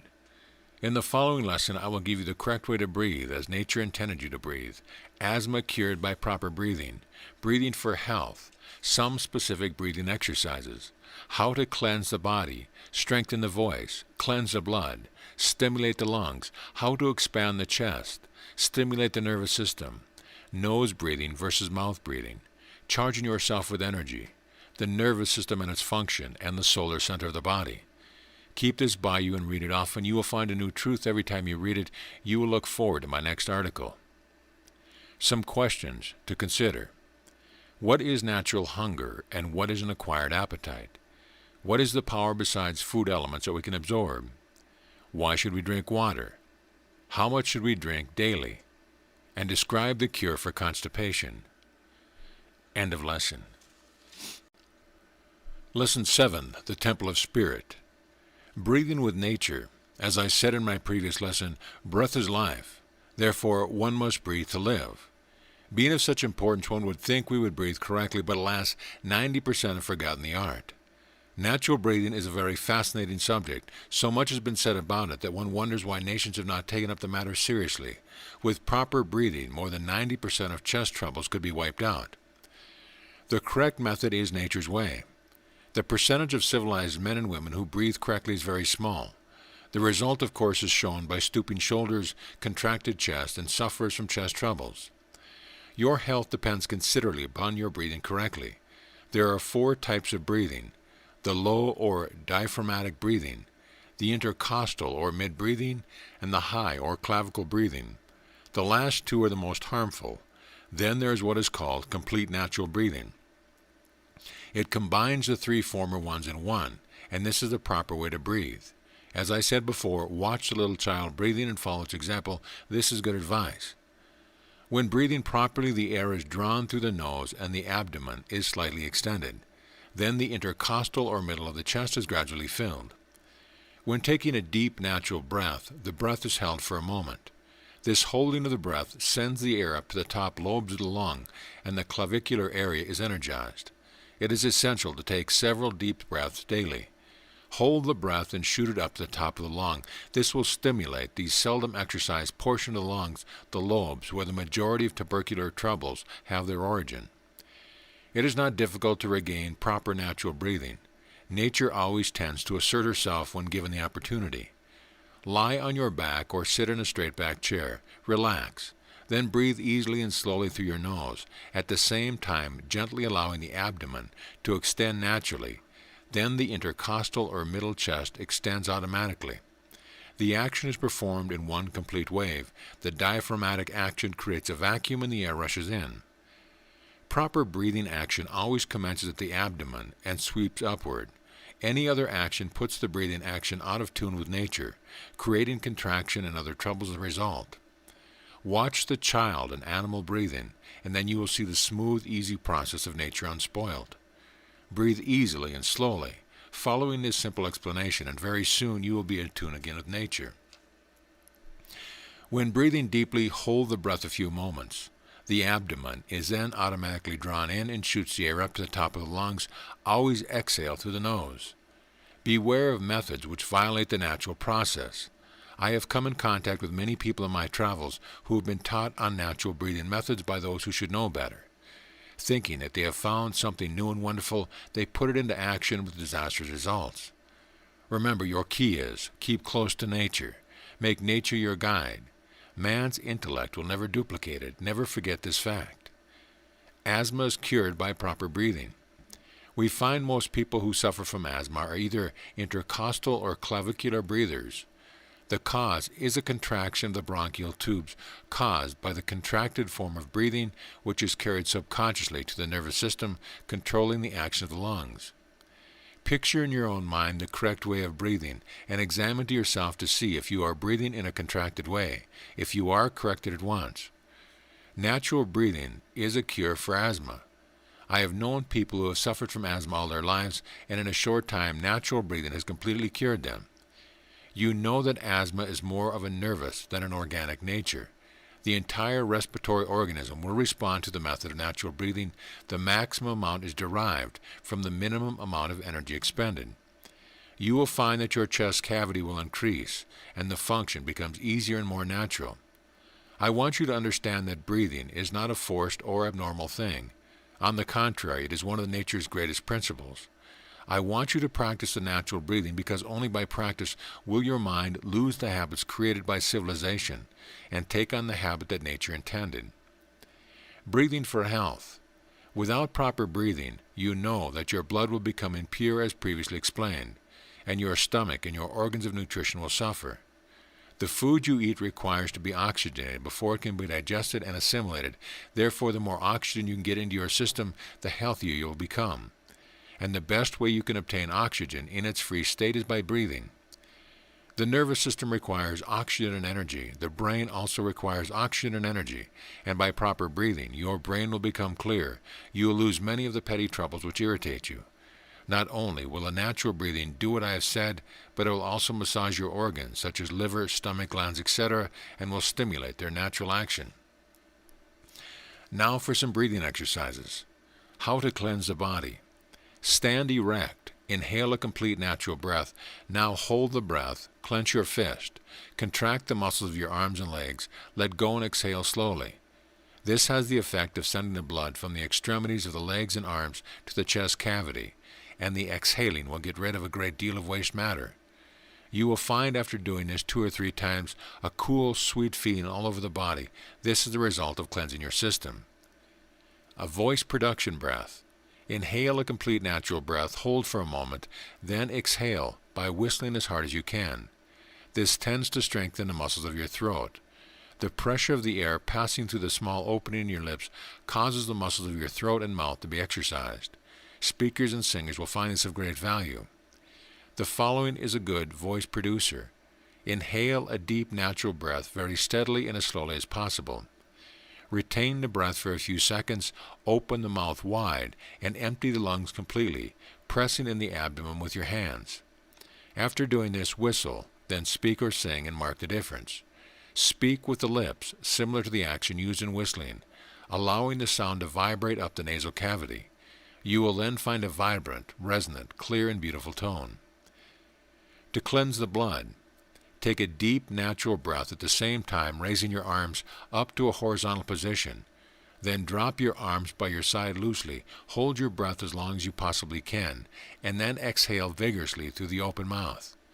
The blood is cleansed by holding the air in the lungs for a considerable time, which gives an opportunity for the blood to be fully oxygenated and give up its waste matter. The vigorous expelling of the air through the mouth has the effect of cleansing the lungs themselves. Stimulating the lungs into action. For those who are in the first stages of tuberculosis, this exercise is excellent. Stand erect, breathe in slowly, and as you are breathing in, gently tap the chest with the fingers, from the bottom of the lungs upward, finishing at the top of the clavicular area. Use both hands. When the lungs are filled, retain the breath and tap the chest up and down several times. This tends to bring into activity those cells which have been dormant for some considerable time. Of course, one must be careful not to overdo this exercise, and I would not advise it for advanced case in tuberculosis. But in the early stages, I have known several cases that have been completely cured by this exercise. It has the action of stimulating every cell in the lungs to activity. How to expand the chest. Stand erect. Take a deep, natural breath. Retain the air. Raise your arms in front of you, fists clenched together in front. Then throw your arms backward, sideways, as far as possible. Do this several times, but do not overdo this exercise.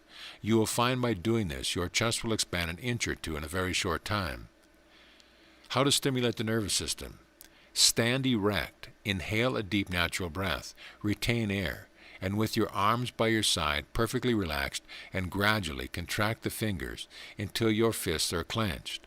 Then contract the muscles of your arms. followed by your shoulders, down your chest to your back muscles, down your legs to your feet. Then gradually relax your fingers, arms, chest, back, and exhale. You will find your nervous system will be vitalized. Nose breathing versus mouth breathing. People ask, why should we breathe through the nose and not through the mouth? Well, if I may be permitted to talk to you a few moments on the possibilities of nose breathing and the troubles which are caused by mouth breathing, you will make up your mind from now onward that you will breathe through your nose. 9 out of 10 people today are ignorant regarding this subject. We find many in all stages of life, people who should know better, breathing through their mouth and allowing their children to follow their horrible and disgusting example. Children who are allowed to breathe in this manner grow up with an impaired system and a weakened constitution. Watch the animals and see if they breathe through their mouth. In fact, when you were a baby, you breathed through your nose. But if you do not now breathe through your nose, you have probably followed the example of your parents, or you are not told of the dangers to which you are exposing yourself. Many cases of chest colds are caused by mouth breathing, and these are very often contracted during the night. We breathe with our mouth open in front of an open window, allowing all the cold air to pass into the lungs without being heated and cleaned by the filter supplied by nature. You have a protective apparatus of dust catcher in the nostrils, which catches the dust and foreign matter in the air. Not only that, but the air is warmed by the mucous membrane, which is richly supplied with blood and taken into the lungs at the proper temperature. When you breathe through the mouth, all the dirt and grit enters the lungs. Also, the air passes into the lungs at a low temperature, which is often the origin of chest troubles. When the air is expelled through the nostrils, the carbon dioxide kills any bacteria, and it takes with it the impurities which have been gathered from the air during the inhaling. Not only this, but the mucous membrane of the nose requires a certain moisture, which can only be obtained by the warm moisture breathed through the nose. Therefore, use this instrument nature gave you. When the air enters the lungs through the mouth, it is similar to dirty water, which naturally clogs the lungs, causing an extra amount of energy to be sent to the mucous membrane in the lungs, and this organ sets up a condition of phlegm to get rid of impurity. Now you will have some idea why some people are continually spitting up phlegm. I do not say this, it is the only cause of phlegm, but it is one of the main causes. I think that this will be sufficient to make you realize the importance of breathing correctly. If you perform the exercise I have given you, you will find great benefit. The exercises are not difficult or complicated, neither are they strenuous. Some people very often do more harm than good by strenuous exercise of the lungs. Charging yourself with life energy. Now we will come to this much discussed form of energy, without which the physical body cannot operate. I am going to explain to you in a concise manner this wonderful and important subject.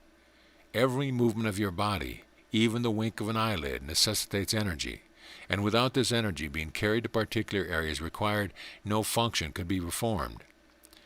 Energy is a universal principle, as previously explained in my first and second articles, and physical and mental energy is derived from this principle. It underlies the whole of this universe. It is the principle of energy that is seen in all things. We may consider it as the active principle of life. It is found in all forms of life, from the amoeba to man, from the most elementary form of plant life to the highest form of animal life. It is found in all things having life. It is found in every atom. It is the life of the atom. Without it, the atom would not exist. It must not be confused with the divine spirit. It is what we call the divine energy. It is the principle that is used by the divine spirit and can be directed and controlled by the spirit and by the mind. That is what I want you to understand thoroughly. When you, the immortal I, directed the mind to extract this vitality or energy principle from the food you eat, it is actually extracted. As I have told you before, mind is positive to energy and energy is positive to matter. It is in all forms of matter and yet not matter. It is in air, but it is not one of the chemical constituents of the air. It is in the food we eat, and yet it is not the same as the nourishing substance we eat. It is in the water we drink, but it is not the chemical constitutions which, when combined, make water. It is in sunlight, yet it is not the heat nor the light rays. It is the energy in all these things. These things act as a carrier, as it were. This is the great truth. When your mind is directed consciously on the extraction of this energy, you absorb a greater supply which is stored away in your nerve centers, just as electricity may be stored away in batteries. In certain forms of deep breathing, with a conscious knowledge of the extraction of energy, one can make oneself very powerful. In fact, this is one of the basic principles and is used in magnetic healing. Western scientists have not made any effort to explain this principle, and you will not find it in any books. This energy is absorbed by the nervous system just as the same as oxygen is absorbed into the blood, so that your nervous centers absorb this vitalizing fluid. When you are fully charged with this substance, the concentration of thought power becomes a very different thing altogether from the concentration of the ordinary man and woman in the street. The most people who study psychology do not know the basic principles on which thought travels. The projection of thought is weak because it is not charged with its vitality. To make it more effective, one may imagine that the soul is breathing in the life of the spirit while inhaling, and while exhaling, that the life is being diffused into every cell into the body. This is one of the secrets of spiritual healing, which will be fully explained in a later lesson. The nervous system and its function. Now, I may as well say something about the nervous system. The nervous system of man is divided into two great systems, the cerebrospinal and the sympathetic system. The cerebrospinal system is the system which is contained within the cranial cavity and the spinal canal. This system presides over the function of sensations and volition. It attends to the seeing, hearing, taste, smell, feeling, etc. You use it as an instrument to think, to set things in motion, to manifest your consciousness in the body. It is an instrument with which you, the immortal I, communicate with the outside world. Your brain is the central office, and from this central office an immense organization of telephone wires are spreading out to every cell in your body. You, the immortal I, are seated in the chair of authority. Your brain is a mass of gray matter of nerve tissues. It is divided into three major organizations. The cerebrum, which occupies the upper part, front and middle portion of the skull. This is known as the larger brain. The cerebellum, known as the smaller brain, fills the lower portion of the skull. The medulla oblongata, which is the knob of the spinal cord, lies in the front of the cerebellum. We can compare the medulla oblongata with that network of wires that we see entering a telephone exchange. Each wire has a covering. Also, each nerve has a covering and has contact with every sinew and muscle in the body. Just the same as the exchange has contact with every subscriber from the exchange, from this central exchange there are several nerves which branch out to parts of the head, to the organs of speech, to the thoracic and abdominal organs, and to the organs of respiration which have a contact with the sympathetic nervous system. The spinal cord, or thin marrow, which fills the spinal canal and the backbone, has a long mass of nerve tissues or wires just similar to the cables that leave the exchange and go to the various substations. The mass of nerve tissue branches off into several vertebrae on its way down the vertebral column and contacts with the different muscles and organs, etc. in the allotted area. The sympathetic nervous system consists of two chains of ganglia, one on each side of the spinal column, and we find throughout the head, neck, chest, and abdomen a glandular mass of nerve matter, including nerve cells. These are what we really call subsidiary power stations of the sympathetic nervous system, or the subsidiary brains of the sympathetic nervous system. Now these ganglia are connected to the cerebrospinal system by what is known as the motor or sensory nerves. From these little brains or substances of ganglia, numerous fibers branch out to the organs of the body and the blood vessels. This sympathetic nervous system controls practically all the involuntary processes, such as respiration, perspiration, digestion, nutrition, circulation, heartbeat, cell life, breathing, etc. The solar center of the body, the most important organ of the sympathetic nervous system, is the solar plexus. The solar plexus is the brain of the sympathetic nervous system, or the solar center, which is radiating energy. Therefore, the solar plexus is the storehouse of energy and supplies energy life to its various substations. We can look upon the solar plexus and its substations as similar to the universe, with the sun giving off the energy and life to the planets. The solar plexus is a most important organ and can be developed by deep breathing exercise. The solar plexus is situated behind the pit of the stomach, on each side of the spinal column. You can thereby stimulate the solar plexus into action by definite formulas, which I will give you later. whereby the whole of your machinery will be set into motion so that your twin-fold nervous system will be joined together and will work in harmony. The sympathetic nervous system is really the main organism through which the universal mind manifests, and you are a center of consciousness in this universal mind. Therefore, the sympathetic nervous system is at your command as well as your cerebrospinal system. You are the immortal I, and you must assert your mastership now. You know that your physical body is built up of cells.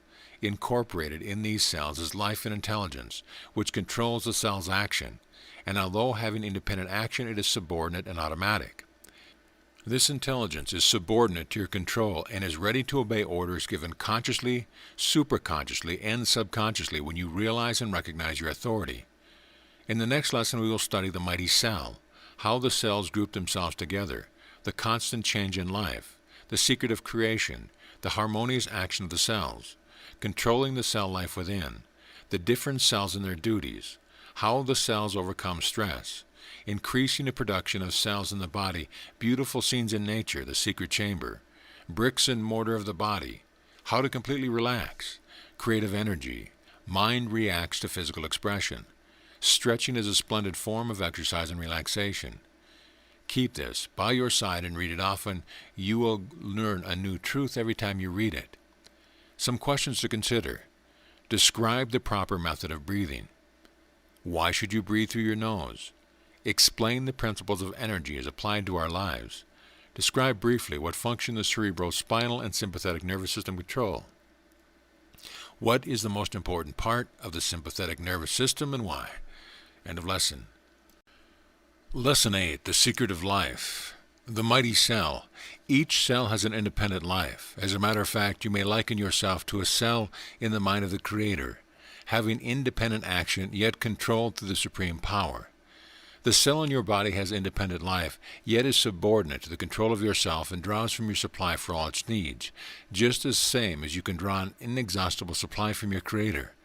Recognize the importance of what I have said. Let it sink down well in your mind. How the cells group together. These cells arrange themselves into a group of intelligence, forming individual organs in the body. These organs have a more complex nature, yet are subordinate to the control of the higher self. When the soul departs from the body, the cells tend to separate and scatter, and of course go to make up new combinations. Some go into the body of plants and others resolve into their atomic form. When the central power is taken away, and the holding action released, we find that the individual intelligence within the cells is sufficient to enable them to create new combinations. A constant change in life. A continual change in life is taking place all the time, a building up of new conditions whereby the essence of experience is extracted, which goes to make up new and better conditions. I have mentioned before about the destructive and constructive processes of nature, which are really one and the same thing. But it is fatal to us if we engage in the destructive while we should be engaged in the constructive. The secret of creation. You see, the law is that when the Creator creates anything, He thinks it into existence. He lays the plan, as it were, and weaves the pattern in His mind, and the thing comes into existence.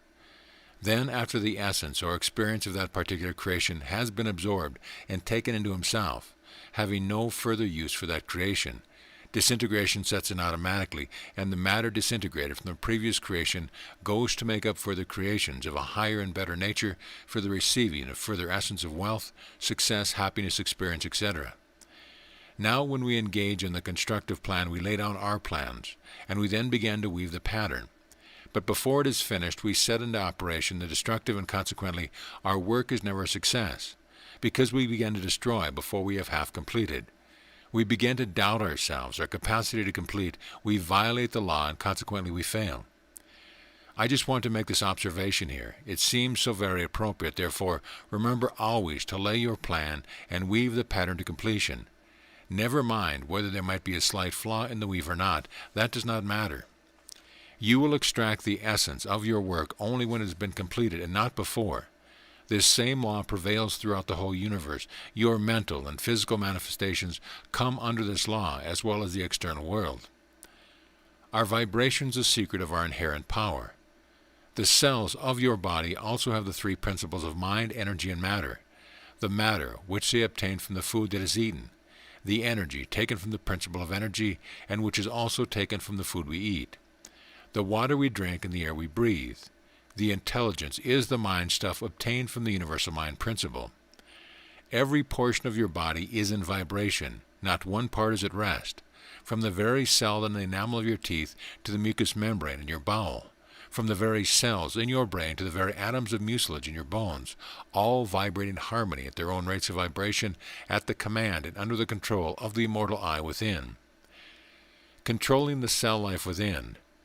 Now, the greater part of the action of your body is controlled by what is known as the subconscious instinctive mind.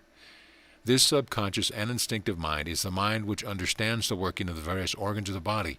It is a part of the universal mind, fenced off as it were for your benefit. The laws on which this mind works are the laws laid down by the Creator long before man ever came into existence. But as man is spirit, as in positive in mind, man is really a part of the divine, which caused the laws to be put into operation. If we could only realize man has control to a certain degree over this universal mind, he has control over it to the extent of his own sphere at least. The different cells and their duties. Now the cells are constantly working, performing the several duties required of them, and doing their work well. A multiple number of different kinds of cells are working in the body, many of them independent, on their own performing the work of carriers carrying food, others as police protecting the cells, others as soldiers are set to fight the battles for the body, others are stationary and remain in quiescent condition until required when they manifest action. The nervous system is made up from cells. The nerve cells are in close contact with each other and carry messages from cell to cell at a terrific speed to the brain. The answer being sent in a way of help through the different channels, just as God hears our prayers, direct and sends His mighty aid to us through the medium of His angel messengers of the invisible world, and sometimes of the visible world. How the cells overcome disease. Now there are millions and millions of cells in the body, and it is estimated that in 1 cubic inch of blood there are over 100,000 million cells. There are red cells which float in the arteries and veins, carrying the oxygen from the lungs to the tissue in the body, then returning with waste product which is pumped into the lungs and given off in the form of carbon dioxide. There are others which carry food to the various cells of the body. Then there are those which are the policemen and the soldiers. They protect the system from germs and bacteria and are brought into activity when the body is diseased. A fight takes place and many of these cells are killed in the battle, but they eventually overcome the enemy. The dead bacteria and their own dead are carried to some part of the body and thrown out. We are struck with awe when we view the wonderful intelligence of this great mighty mind who has given individual intelligence to those little lives to carry out their work in such an effective manner. We see now that nature is always endeavoring to do her best for us, but we do not offer much help.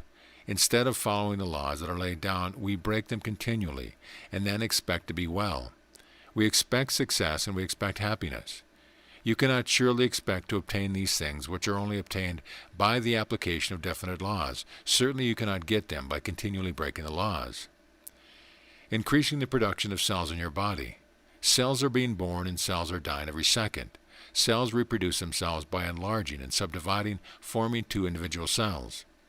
The nucleus of the original cell being split in 2, these 2 cells then have independent intelligence taken from the nucleus or proton of the cell, and this goes on increasingly in your body. This opens a door to the mighty truth, and those who can fully comprehend its meaning will receive strength and enlightenment. All cells are born from the original cell, first animated by the emerging of the sperm, positive or male, in the ovum, negative or female. In all active cell life, there must be positive and negative before animation takes place. The original cell divides at its nucleus, its consciousness or intelligence. This nuclei then becomes the directing and animating power of the first 2 cells. These cells duplicate the same process with great rapidity, and millions of cells are born, all having an extension of the original consciousness of the first cell, showing only one consciousness or intelligence animating the whole body. Just as there is only one consciousness animating the body, so there is only one consciousness animating humanity, the consciousness of God. We are all one, but our belief in separation has caused all the strife in the world. We are just cells in the mind of the Creator. As harmony within the cells of the body gives peace, health, and happiness, so will we have peace, health, and happiness in the world when we have harmony within the cells of humanity. This will come only when we realize the oneness of the eternal life and consciousness within all. Our nearest neighbor will then become our sister or brother. And the nations of the world, the organs of the body of humanity, will live in peace and harmony, and God's ideal for humanity will then exist on earth. Continuous activity in cell life. Every part of the human body is undergoing constant change. The tissues are being constantly renewed. It takes about 4 weeks to replace skin that has been either burned or destroyed, and about 4 months to replace a fingernail. It takes about 6 weeks to thoroughly knit a bone. They are all made up from cells. There is not room in this course to go into a complete study of cell life. It is a wonderfully interesting study, and I advise you to take it up as soon as you find the time. Beautiful scenes in nature, or the secret chamber. Now let us suppose that your body is injured and tissues are torn. The blood vessels, the glands, the lymphatic vessels, the muscle, the nerves, and the bones are affected. The nerves at this particular contact carry the message to the brain calling for immediate help. The instinctive mind then comes into action and messages are sent here and there all over the body. The workman, the policeman, and all different kinds of cells are rushed to the scene. The blood is pouring forth from the injured part and strives to wash away most of the foreign matter, and the blood, coming in contact with the outside air, coagulates and forms a substance similar to glue covering the wound. Then we see the intelligence at work. Tissues are being built up, blood vessels are rebuilt, the nerves are reconnected, bringing millions and millions of new cells into activity. New cells are now being built by the millions and are sent by the bloodstream to the wound, and the terrible gash or torn surface of the body is turned into a beautiful, orderly scene in nature. This brings us face to face with a mighty intelligence which prevails throughout all nature. Nature sometimes draws the curtain aside and lets us have a peep into the secret chamber. But we are poor, ignorant fools who do not heed her invitation. We pass on, wasting our time by indulging in silly and useless pursuits. Now that we have seen the action of the cells at work, I want to remind you that it is absolutely necessary for the 3 principles of mind, energy, and matter to be in unison before a cell can perform its duty. Mind creates the energy that is acting through matter.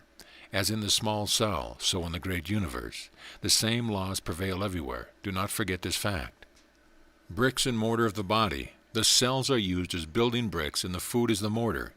Without the proper material, the cells cannot build. So pay attention to the way you live, to what you eat, what you drink, and to how you think, because your negative thoughts interfere with the instinctive mind and hinder the progress of your work. If the food you eat is of inferior quality, the body will then be built of an inferior material. It works both ways. You must put in before you can take out. Have faith in your instinctive mind. Give it encouragement. Ask the universal mind to help you. Allow it to flow through you. Suggest to yourself that you will be strong and healthy. Believe, have faith, and your instinctive mind will respond immediately. How to get complete relaxation. Nature teaches us how to rest in perfection, and the infant is a past master. We can get a wonderful amount of knowledge when we study the infant's natural ways. And if we can gradually get ourselves back to ways of the infant, we will find ourselves both healthier and happier. When the nervous system is overtaxed, it is often caused by want of proper relaxation, and I am going to give you some rules in relaxation which will enable you to completely relax your body. You commence first with your arm. Endeavor to relax your arm by drawing from it, as it were, all power, taking the power within yourself, extracting the energy from it, leaving it lying in a limp condition. Then gradually do the same to the other arm, then your legs and body, until you find yourself in perfectly easy and relaxed condition. When you get to this stage, breathe easily and deeply. You will then be charging yourself with energy. Every action, conscious or unconscious, uses up a certain amount of energy, and the best way you can absorb energy is in relaxed condition. Relaxation is quite a different thing from loafing and laziness. The one is master of a science which makes people more active and energetic, the other is waste. It is necessary to carry out this relaxation once or twice per day, in the office, when you have a moment to spare. Completely relax yourself, lie on the couch and relax thoroughly. You will find to your great surprise energy springing up within you. After you've relaxed, start running your mind over your body, running energy to the different parts. As you are the central power, you have control over energy. send an electric current to the extremities of your back, up and down your spine, to your brain, your eyes, to the back of your neck, to your heart, to your abdomen, etc. By this means, you can overcome excitability and irritability. Most people have a habit of constantly keeping themselves on edge, their nerves in action, their muscles tense, caused by an uncontrolled mental state. Now, by this method, you gradually get yourself under control without any effort whatsoever. It comes natural to you then to be well poised and in complete command of yourself. You will be the master, not the slave. Make it a habit of bringing your body under control. Some people make an effort to get themselves under control, thereby creating a reverse action. It is easy to get yourself under control by this simple method. When traveling in a train or bus, relax yourself. Do not keep yourself on edge all the time. Your muscles tense or your fists clench. You are wasting energy. Some people have a habit of continually tapping with their hands and feet. This is all wasted energy. When you carry out my instructions by consciously relaxing all your muscles, and then by consciously sending energy or a message to the extremities, you are automatically and unconsciously getting yourself under control without any effort. It is a natural sequence which follows this exercise. Conserving energy. A man understanding relaxation and the conservation of energy always accomplishes the best work. He has a power in reserve and he directs his power to his objective. It is not wasted or thrown away. The person not understanding the law uses up probably 50% more energy than is needed and does not do as good work because he does not understand the laws of relaxation and the laws of directing energy. You can always recognize this kind of person immediately you come in contact with him. He makes exaggerated movements. He talks about himself. He scandalizes other people. He wastes his energy on things of no importance. He has in himself well in hand, neither mentally or physically. How to relax and be alert. The cat tribe will give you a lesson on relaxation. Watch the cat before it pounces on the mouse. How beautifully every muscle is relaxed. And when response is needed, it comes instantaneously. When a person is taught, response does not come instantaneously because there is a continual waste of energy which prevents alertness. Try this out for yourself. Lie perfectly relaxed on a chair, then immediately bring yourself into action, springing forward. You will find without any effort you can come into action. Sit down in a taut condition and endeavor to bring yourself into action and see the difference. The action is sluggish. There is not that defined alertness. The reason, of course, is that instead of conserving your energy for the purpose of movement, you have been dissipated by the contraction of your muscles. Consequently, you have not the energy for quick action. Let this be a lesson to you and use it in your daily life, both physically and mentally. Mind reacts to physical expression. Here are a few exercises for you to follow out. If you ever become annoyed at any time, relax your body and gradually bring a smile to your face. Do not show your teeth. Keep your lips easily closed. Just imagine that you are creating the nicest smile you ever created. Think of some pleasant recollection. The reaction upon yourself will surprise you. I have come to the conclusion that when one gets into a violent temper, one is temporarily insane. It is a form of insanity, and continually allowing emotions such as anger to fire up within oneself eventually turns to some chronic disease or insanity. Many people are in the asylum today because of fear, anger, and worry. The people who are most powerful are free from bluster and threats, as I said in one of my first lessons. The strong man never blusters or threatens. He leaves that for the weak, who wish to be thought strong. It is when you control your negative emotions by transmuting them to their opposite or constructive that you become strong. It is then that you become a magnetic personality, and it becomes a conscious and subconscious reality to your friends. One of the best ways to relieve yourself from negative emotions is by practicing relaxation. These things may seem simple to you, but the simple things are the great things, and truth lies in simplicity. If you do not obtain relaxation in the first 1 or 2 trials, carry on. You will find that you improve gradually. You will find yourself getting complete control.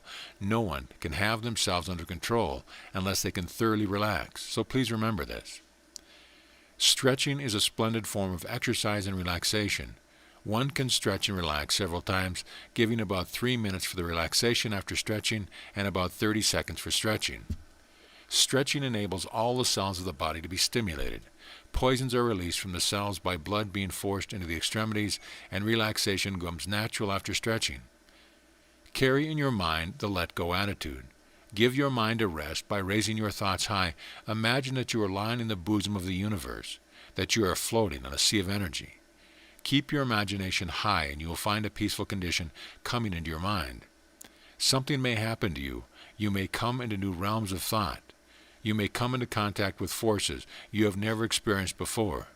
Do not be alarmed, you are perfectly safe. You eventually have to reach these regions, and by this method it is easy. When you come back to your body, you will find yourself a different person. You can then rise and stand straight up, your head erect and your shoulders back. Let your arms hang loosely by your side. Take a deep breath at the same time. Raise your arms gradually to a horizontal position, also rising gradually on your tiptoes. Then gradually exhale and allow your arms to go down with your palm turned downward. Drop down on your heels and you will have a feeling of power. You come in contact with forces you have never realized were in existence. In the next lesson we will study getting rid of waste matter through the skin, the sun, what it is, how it affects us, how to obtain nature's blessing, how to get the maximum amount of rest and health from sleep, releasing the rejected self. Contentment brings on sleep, nature's most powerful manifestation, toning up the reproductive organs, transforming nature's great power. Is our mental attitude reflected in our body? The master, the feat that cannot be duplicated. Keep this by your side and read it often. Questions to ponder. What is it that is constantly changing? Describe briefly the different cells and their duty. How is a wound healed? What is necessary to make good bricks and mortar for the body? Why is relaxation so important to health? And why is stretching a good exercise? End of lesson. Lesson 9. The proper use of nature's mighty manifestations. Getting rid of waste matter. Bathing. It is absolutely necessary that the skin should be cleansed once a day because of the eliminating process which takes place. The poisons of the body being excreted through the skin, they are placed outside by the normal evaporating process of the skin. If this dead matter is not cleansed off, the pores become clogged and the body is not able to get rid of its waste product. Poisons are eliminated by means of the skin, the breath, and the kidneys. And if our pores are clogged, then we overwork our kidneys. The pores are little canals which reach the surface of the skin. There are approximately 3,000 of these little canals to the square inch of the skin, and they are continually exuding a moisture which is laden with the impurities and waste matter of the system. You know that the body is constantly tearing down tissues and replacing it with new. Therefore, it must get rid of the worn-out material, and the skin is one of the main channels of getting rid of this waste product. If it is allowed to remain in the system, it acts as a breeding place for bacteria and germs. Your skin, to be healthy, should exude an oily fluid which keeps the skin soft and pliable. In fact, the skin itself undergoes a change, just as any other part of the body does. Although a great number of these cells are rubbed off with the clothing, there are always a large number left which can be removed by washing only. A little way back in the course, I explained to you the necessity of water. When you drink plenty of water, this acts as a carrier for the waste matter which is thrown outside the skin. Therefore, you should not only drink water to get rid of waste matter, but wash this matter off after the water has carried it to the outside of the body. Everyone should wash the body at least once a day. It is not necessary to have a hot bath every day. You can manage with a towel and a basin of water sometimes. To rub the body over with a wet towel is sufficient some mornings. A good bath should be taken at least every third day, but the body should be cleansed every day. The best form of a bath is a lukewarm bath, not too hot, not too cold. After you have washed yourself, vigorously dry your body with your hands, rub yourself all over with your hands, and practice deep breathing while doing this. The sun, what it is and how it affects us. We are dependent upon the sun for vitality. It is the solar energy which enables the earth to produce and maintain life. Although the sun is not the giver of life, it is the means whereby physical life is made possible upon earth. Really, the sun is not a blazing mass of burning matter. Is it a substance largely composed of atoms similar to radium? If it is a means whereby energy can be radiated to the planets surrounding the sun, just as the proton is the solar life of the atom. Without projection of the solar energy, the electrons would not exist, because really the electrons are a part of the proton. It is difficult for me to explain this to you in a few words, but I want you to grasp the idea, and you will be able to build upon it yourself. Now, the sun rays are not really hot. When we feel heat, it is the resistance of the atmosphere to the rays of the sun which create the heat. The sun itself is constantly drawing from the infinite source of energy and life, so that it can give off to the planets that are within its orbit. This proves to you, as I have previously explained, that the air is full of this principle of energy, and we can extract it by definite formula, some of which I have already given. Therefore, I ask you, do not be afraid of the sun. Do not darken your rooms with blinds. Allow the sun to shine in every nook and corner of your room. It will brighten it up, and you as well. Stop the practice of running away from the sun. Get out into it. Open your windows and let the fresh air and sunshine enter your house. Get out into the pastures, and you will contact the magnetic flow passing from the sun through you to the earth. What I am telling you now has been proved 1,000 times over, and yet is so simple that people pass it by. Early morning is the best time to obtain the sun rays. You will notice how beautiful and fresh the flowers look in the early morning, and how dull they become in the evening. That is nature. These are the laws of the universe. To know these laws is beyond inestimable value. The sun and the air are wonderful tonics. They are free to you, thereby partake of them freely. How to obtain nature's blessings. When you go out in the morning, lift your head and throw your shoulders back. Take a good deep breath of air. Give out your thanks to nature, and you will draw on all the more. You will feel a benefit when you thank nature, because by the act of thanking you absorb more of nature's wealth. Thank nature as often as you can, but do it in the right way. Feel the power of nature when you thank her. There is a deep truth in this, and I want you to find it out. It will give you strength, happiness, and good health. Do not be afraid of fresh air. The more fresh air you can get, the more benefits you will derive. Do not be afraid of catching cold. Fresh air is one of nature's gifts to you. She intended you to use it, so use it freely. Learn to enjoy nature's gift, and it will bless you beyond recognition. How to get the maximum amount of rest and health from sleep. Now we will say a few words about sleep. Sleep is one of the most simple of nature's gifts. To watch the child asleep in its relaxed condition will give you more knowledge on the subject than pages of what I might tell you, but 1 or 2 hints are advisable. The best hours of sleep are between sunset and midnight, and the best hours of absorbing vitality are the first hours of the morning after sunrise, but the majority of people burn the candle at both ends. They stay out late at night and get up late in the morning. With civilization, however, we must do the best we can under the circumstance. During sleep, nature repairs the body, and when given the proper opportunity of doing so, you will be surprised at the result. Always sleep in a well-ventilated room. Just have sufficient bedclothes upon you to keep you comfortable. Some people bury themselves under a mass of clothes, which is entirely wrong. This is really a habit which one gets into. You would be surprised how little bedclothing you can sleep under when you try.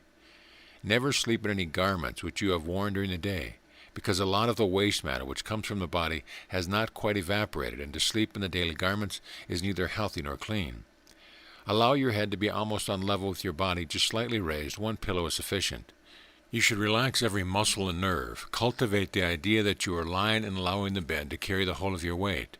Turn your mind to the beautiful things of life before going to sleep. Think of your real self and your position in the universe. Have calm confidence and trust in the overruling power, and be like a child that relaxes in the arms of its mother. Take the tension off the mind, and you will gradually drop off into a peaceful sleep, and you will find in the morning that you will be greatly refreshed. If your mind is in a worried condition, thinking about the bridges you will never cross, you will wake up in the morning worn out. You can overcome this by proper direction of thought. To be healthy, you must sleep peacefully. Sometimes bathing the legs and feet in cold water just before retiring brings on sleep. The reason of this is because the contraction of the blood vessel forces the blood out of the legs. Then the reaction takes place and creates a feeling of warmth, relaxing the arteries, and blood rushes back again, bringing a larger supply, relieving the brain and creating more even circulation.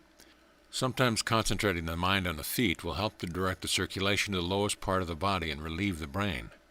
Relax, almost close the eyes, and endeavor to keep awake. The reverse action created often brings on sleep.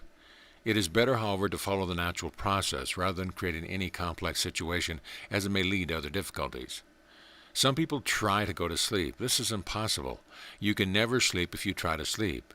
It is far better for you to assume a don't care attitude, believing that you are enjoying a good relaxation in a half-drowsy state, at the same time suggesting to yourself that during the night your body will be thoroughly repaired and replenished. Suggest to yourself all the good things of life, building up these things in your mind. This will help you immensely and also strengthen your subconscious mind. Be an optimist, not a pessimist. The last thoughts before sleep are the ruling thoughts. Automatically releasing the rejected self. Contentment brings on sleep. Another good method is to lie in that relaxed condition and allow the mind to empty itself out. You will find things out the past that have happened many years ago coming to the surface. Your mind runs out one thing after another, and you eventually fall off into a beautiful sound sleep. This is a good exercise because it brings what is called the rejected self in touch with the accepted self, and you become whole. It relieves you from horrible dreams. Many dreams are really the rejected self desiring release and coming to the surface during sleep. These nasty things of life, which are really experiences, should be looked upon as lessons, not to be repressed by our conscious self and held in bondage. You must first of all understand that memories cannot hurt you, but that the accepting will cure you. When they are released, we are relieved from many conditions which we are suffering. In the previous article I have explained this, and you should now be well acquainted with the subject. Lie in a relaxed condition, and allow these repressions an exit. You will have a better sleep, a more peaceful sleep.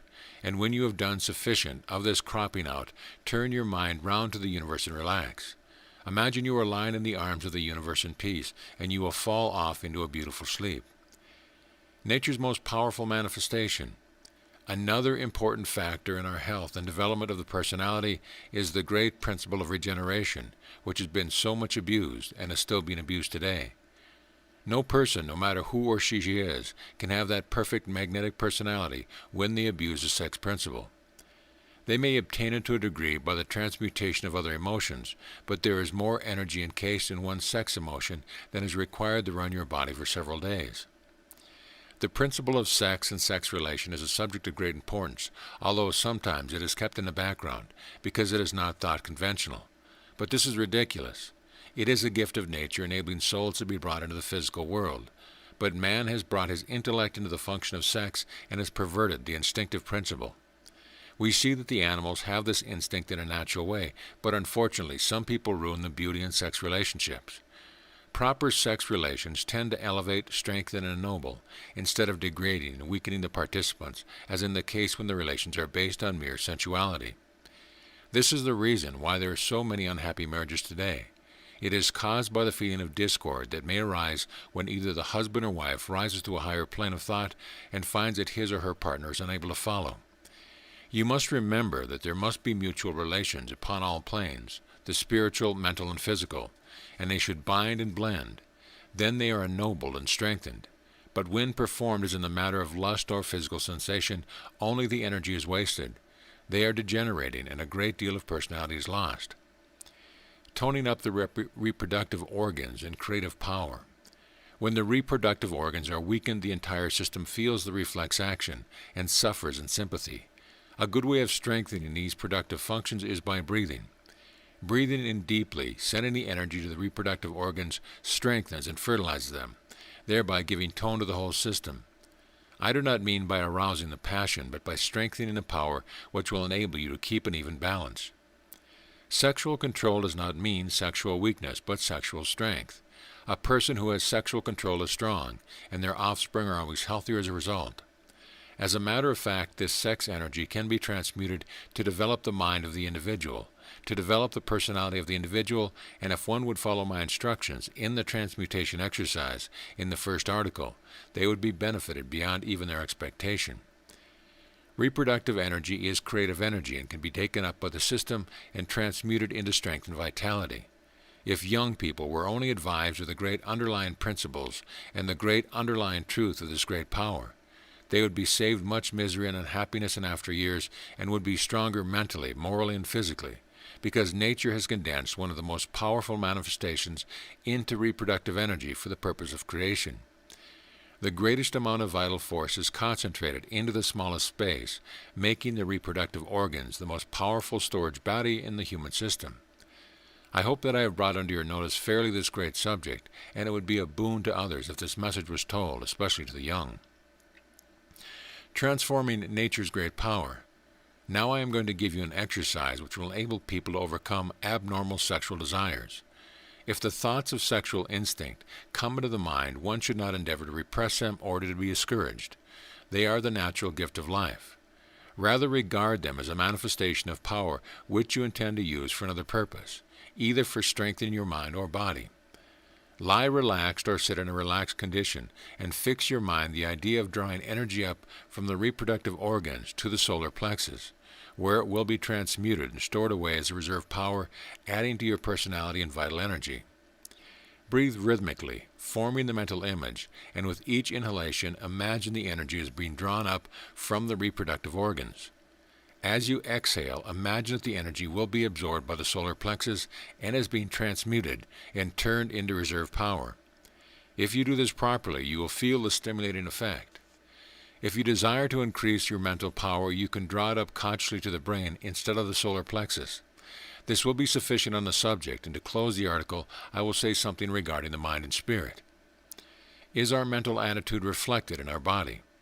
To be perfectly healthy and happy, one must cultivate a bright, cheerful, and happy attitude. These, you know, as I have already explained, reflect themselves upon the normal functioning of the body, while their opposites, such as hate, worry, jealousy, anger, and depression, react upon the body and produce inharmony and eventually disease. I am sure it will be common to you that when you receive cheerful news, you are in a happy frame of mind. A normal appetite is promoted. But when you receive bad news and are in a depressed state of mind, you have a total loss of appetite. Our mental attitudes are really mirrored on ourselves within. Our subconscious mind accepts these conditions and retards the proper function of the body. We know that depressed thoughts affect the circulation, which in turn must deprive the body of its proper nourishment. Inharmonious thinking destroys the appetite, and consequently our body suffers accordingly. On the other hand, when you are optimistic and cheerful, the digestion is increased, also the circulation is stimulated, and acts as a tonic to assist it. You know that anger in a mother poisons the milk, and the babe becomes cross, irritable, and sick. But when the mother's mind is in a happy, joyful, and cheerful mood, the milk becomes pure, and the child laughs and is happy. The child absorbs the vibration in the food, just as you absorb the vibration of thought. Therefore I suggest you to repeat the words, bright, happy, cheerful, love, joy, peace often and often, and endeavor to manifest these words into physical action. Do not only say them, but act them, and you will find yourself stimulated both mentally and physically. I have a great deal to say regarding this subject, which will come later on. It is most interesting and a fascinating study. The Master. As I have said before, the body is the temple of the Spirit, and you are the Master. The I Am is Master. You are master of your mind and master of your body. The Spirit works through the most elementary forms of the mind principle, up through the many stages, until it reaches the high manifestation of the mental principles in us. Sometimes we interfere with the duties of the subconscious mind by sending it messages of ill health and inharmony, instead of messages of harmony and health. The intellect, as a matter of fact, endeavors very often to get away as far as possible from nature. But it is your duty as master to bring the intellect back again to nature, so that your instinctive mind, your intellectual mind, and intuitional mind will act in harmony together, and your rejected self and your accepted self become one.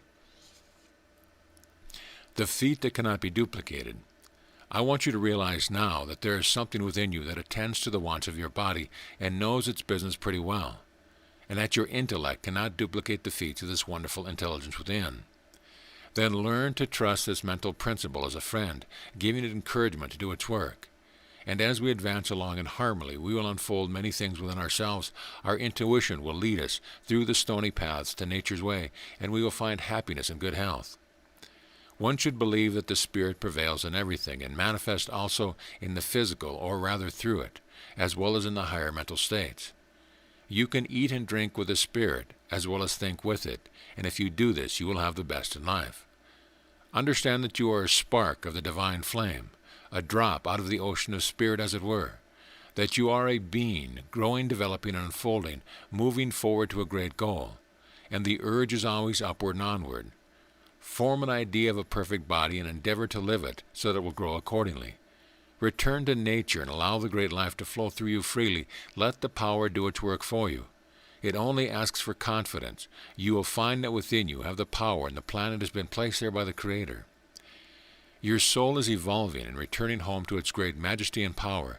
Therefore recognize that you have this power, by which you can accomplish many things. By placing your will in contact with the will of the Creator, your will and His will become one, and great is your reward. If you can read through these lines, I am sure you will find great strength. I know at least that if you follow out these instructions, you'll have a healthy, strong, and virile body. The next lesson will be exercises for all grades and types of people, a complete physical culture system, which will do more good than all the high-priced courses of instruction, either personal or by mail. They are up-to-date, simple, and effective. Try them and be strong. Some questions to ponder. Why should one bathe daily? How can you obtain nature's blessings? What is nature's most powerful manifestation? How would you transform nature's great power? And why should we allow our subconscious mind to work without being hindered by our conscious negative thoughts? End of lesson. Lesson 10. Exercises for all grades and types of people.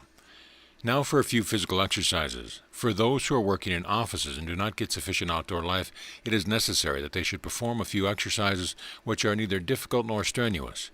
Sometimes strenuous exercises do more harm than good, and when doing these exercises it is necessary to use the mind. Get the knack of sending a message to the desired part being exercised. This will do away with the resistance brought about by a doubting mental attitude, and the energy will be immediately circulated through the parts in operation and will stimulate not only the muscles in action, but the cellular tissue. These exercises are very simple, but the simplicity should not debar you from carrying them out. The fact is that difficult exercises are devised for the purpose of extorting money from people, believing that the complicated exercises are of great value. But this is not true. The simple, easy exercises are the best and the most beneficial. I am now giving you some exercises that are carried out in one of the brotherhoods of the East. Not only a lifelong study has been made, but an age-long study in development of the body, and you will find these exercises of extreme value. Each exercise must be begun by your standing in a natural manner, that is, with your feet slightly apart, head erect, eyes front, shoulders back, chest expanded, abdomen drawn in, arms at the side. Exercise 1. Extend your arms straight out in front of you on the level of the shoulder with palms of the hand touching each other. Swing back the hands until the arms stand out straight sideways from the shoulders, or even a little further back if they will go there easily without forcing. Return briskly to the first position and repeat several times. The arms should be swung with a rapid movement and with life. This exercise develops the chest and shoulder muscles, etc. In swinging the hands backward, it is an improvement if you will rise on your toes during the backward sweep, sinking on your heels as you move the arms forward again. The repeated movements should be rhythmical, backwards and forwards, like the swinging of a quick pendulum. Exercise 2. 1. Extend the arms straight out from the shoulder sideways with hands open. 2. With the arms so extended, swing the hands around in circles, not too wide. Keep the arms back as far as possible, and not allowing the hands to pass in front of the line of the breast while making the circles. Continue making the circles until 12 are made. To improve this exercise, inhale a full breath and retain the air until several circles are made. This exercise develops the chest, shoulders, and back. Take interest in it and put life into your exercise. Exercise 3. 1. Extend the arms straight in front of you, letting the little fingers of each hand touch each other, the palms being upward. Then, keeping the little fingers still touching, bring the hands straight up in a curved circular movement until the tips of the fingers of both hands touch the top of the head. Back of the forehead, the backs of the fingers touching, the elbows swinging out as the movement is made, until when the fingers touch the head, when thumbs pointing to the rear, they point out straight sideways. 3. Let the fingers rest on the top of the head for a moment, and then with the elbows pressing back, which forces the shoulders back, force the arms backward with a slanting motion, until they reach the sides at full length, as in the standing position. Exercise 4. 1. Extend the arms straight out sideways from the shoulders. 2. Then, still keeping the upper arms extended in the same position, bend the arms at the elbow and bring the forearm upwards with a circular movement until the tips of the extended fingers lightly touch the tops of the shoulders. 3.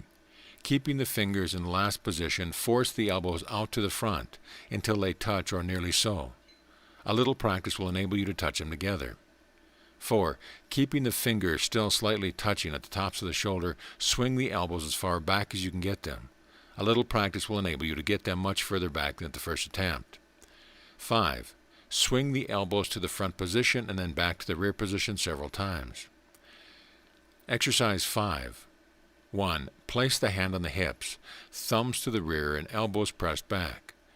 Bend the body forward from the hips as far as you can, keeping the chest protruding and the shoulders pressed back. 3. Raise the body to the original standing position, hands still on hips, and then bend backwards. In these movements, the knees should not be bent and the motion should be made slowly and gently. 4. Then, hands still on hips, bent gently to the right, keeping the heels firmly on the ground, knees unbent, and avoid twisting the body. 5. Resume original position and then bend the body gently to the left, observing that the precautions given in the last movement are followed. This exercise is somewhat fatiguing. You should be careful not to overdo it at the start. Proceed gradually. 6. With hands in the same position on the hips, swing the upper part of the body around in the circle from the waist up. The head describing the largest circle, of course. Do not move the feet or bend the knees. Exercise 6. Standing erect, raise the arms straight up over the head. Hands remaining open with the thumbs touching each other when the arms are fully extended, upward, palms to the front, of course. Then, without bending the knees, bend the body forward from the waist and endeavor to touch the floor with the extended fingertips. If you are unable to do this at first, do the best you can, and you will soon be able to do it properly. But remember that neither the knees nor the arms must be bent. Rise and repeat several times. Exercise 7. Standing erect with hands on the hips, raise yourself on the balls of the feet several times, with a sort of springy motion. Pause a moment after you have raised yourself on your toes, then let the heels sink to the floor. Repeat as above. Keep the knees unbent and the heels together. This exercise is especially beneficial in developing the calf of the leg and will make it feel sore the first few times if it is tried. If you have an undeveloped calf, here's an exercise for you. With hands still on hips, place your feet about 2 feet apart and then lower the body into a squatting position, pushing a moment and then resuming the original position. Repeat several times, but not too often at first, as it will make the thighs feel a little sore at the beginning. This exercise will give one developed thighs. This last movement may be improved upon by sinking down with the weight resting on the ball of the foot instead of upon the heel. Exercise number 8. Stand erect with hands on hips. Keeping the knee straight, swing the right leg out about 15 inches, keeping the toe turned out a little and the sole flat. Then swing back to the rear until the toe points straight to the ground, keeping the knee stiff all the time. Repeat the swinging backward and forward motion several times. Then do the same with the left leg. With hands still on hips, raise the right leg up, bending the knee until the upper leg thigh stands out straight from the body. If you can raise it still higher, you may do so. Place your foot again on the ground and go through the same motion with the left leg. Repeat several times, first one leg and then the other, moving slowly at first and gradually increasing your speed until you are executing a slow trot without moving from the one spot. Exercise number 9. Stand erect with the arms extended straight in front of you from the shoulders and, of course, on level with the shoulders. The palms must be down, fingers straight out, thumbs folded under, and the thumb side of the hands touching each other.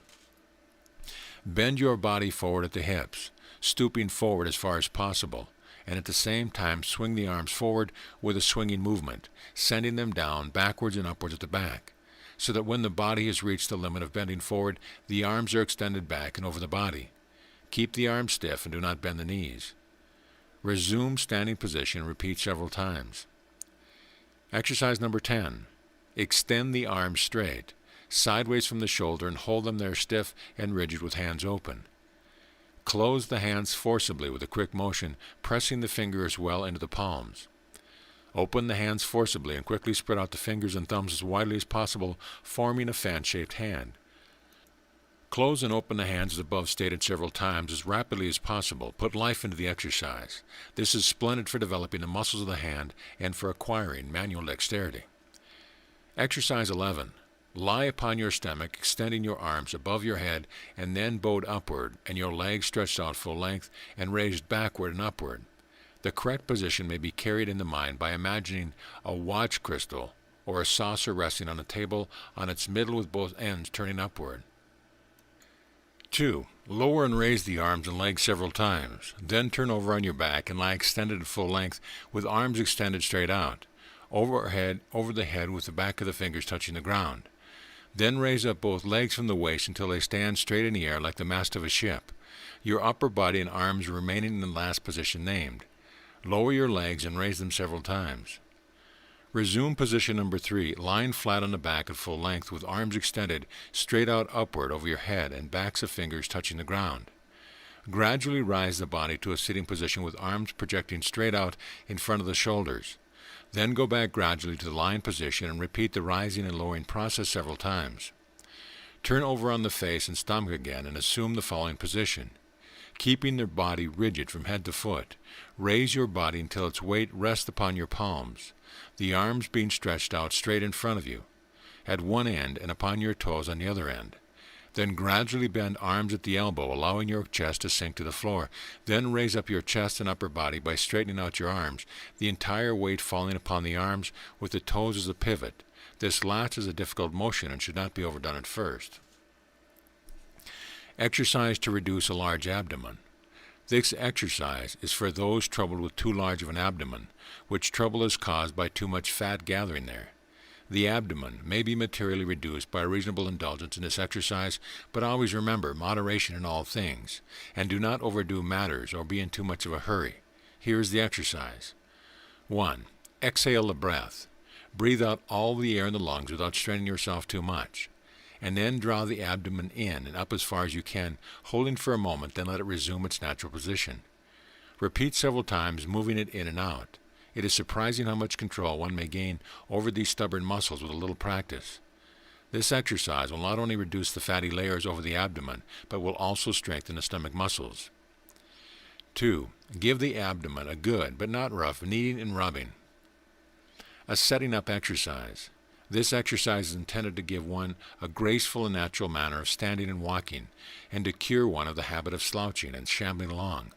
If faithfully practiced, it will cause you to manifest an erect, graceful carriage. It enables you to carry yourself so that every organ has plenty of elbow room, and every part of the frame is properly poised and counterpoised. The exercise is as follows.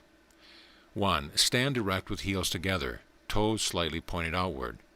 Raise the arms up by the side with a circular movement until the hands meet over the head, thumbs touching each other. 3. Keeping knees stiff, the body rigid, the elbows unbent, the shoulders bent well back as the movement is made. Bring down the hands slowly with a sideways circular motion until they reach the sides of the legs, and the little finger and the inner edge, the chopping edge of the hand alone touching the leg, and the palms of the hands facing straight to the front. You get the right position by touching the little finger of each hand to the seam of your trousers. Repeat several times slowly. With the hands in the last position having been placed there by the motion stated, it is very difficult for the shoulders to warp forward. The chest is projected a little, the head is erect. Neck is straight, the back is straight and hollowed a little. The natural position and the knees are straight. In short, you have a fine erect carriage. Now keep it. It will help you to stand in this position and then, keeping the little finger along the trousers seam, walk around the room. Now relax your shoulders and arms, allowing your arms to fall in the usual walking position. You will find you are properly set up, all the organs in the right position. This exercise gives you a perfectly balanced feeling. A little practice of this kind will work wonders with you, and you will be surprised at the improvement which you have wrought upon yourself. But it takes practice and perseverance, and so does everything else worth having. This little system of exercise is simple and unpretentious, but wonderfully effective. It brings every part of the body into play, and if faithfully followed, will indeed make you over physically. Practice faithfully and take an interest in the work. Put your mind into it. Remember always what you are doing exercise for. Carry the thought of strength and development, and you will get much better results. Do not exercise soon after a meal or immediately before one. Do not overdo things. Start with a few repetitions of any exercise at first, and then gradually increase until you have reached a fair number of repetitions.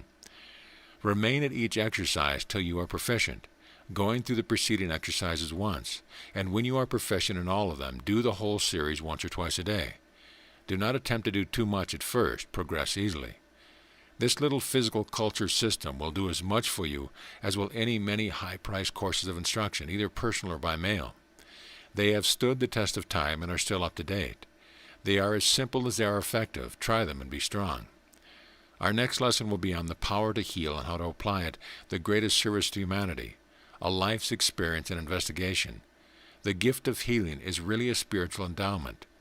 The power always existed, in the mind of the Creator, invoking the intelligence of the Supreme Being. Where the force is transformed and projected, how to absorb power, acquiring the healing power, channel of projection, instilling confidence into the patient, cultivating of the sweet breath, your manner in question. Keep this lesson by your side. You will find a new truth every time you read it. You will look forward to my next article. Some questions. What results have you obtained through the exercises? And what should you keep in mind when doing your exercises? End of lesson. Lesson 11. The power to heal and how to use it. The greatest service given to humanity is curing the afflictions of the mind and body.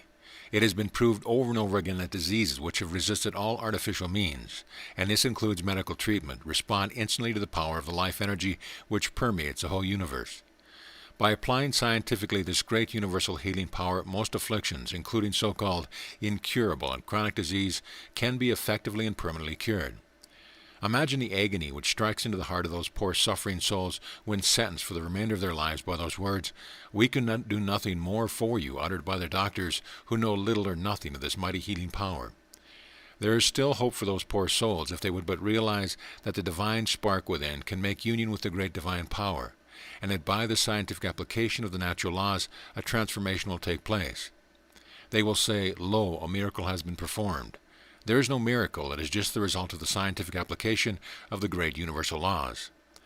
In lessons 11, 12, and 13, you will be given concise and complete explanations and instructions in healing by the universal power.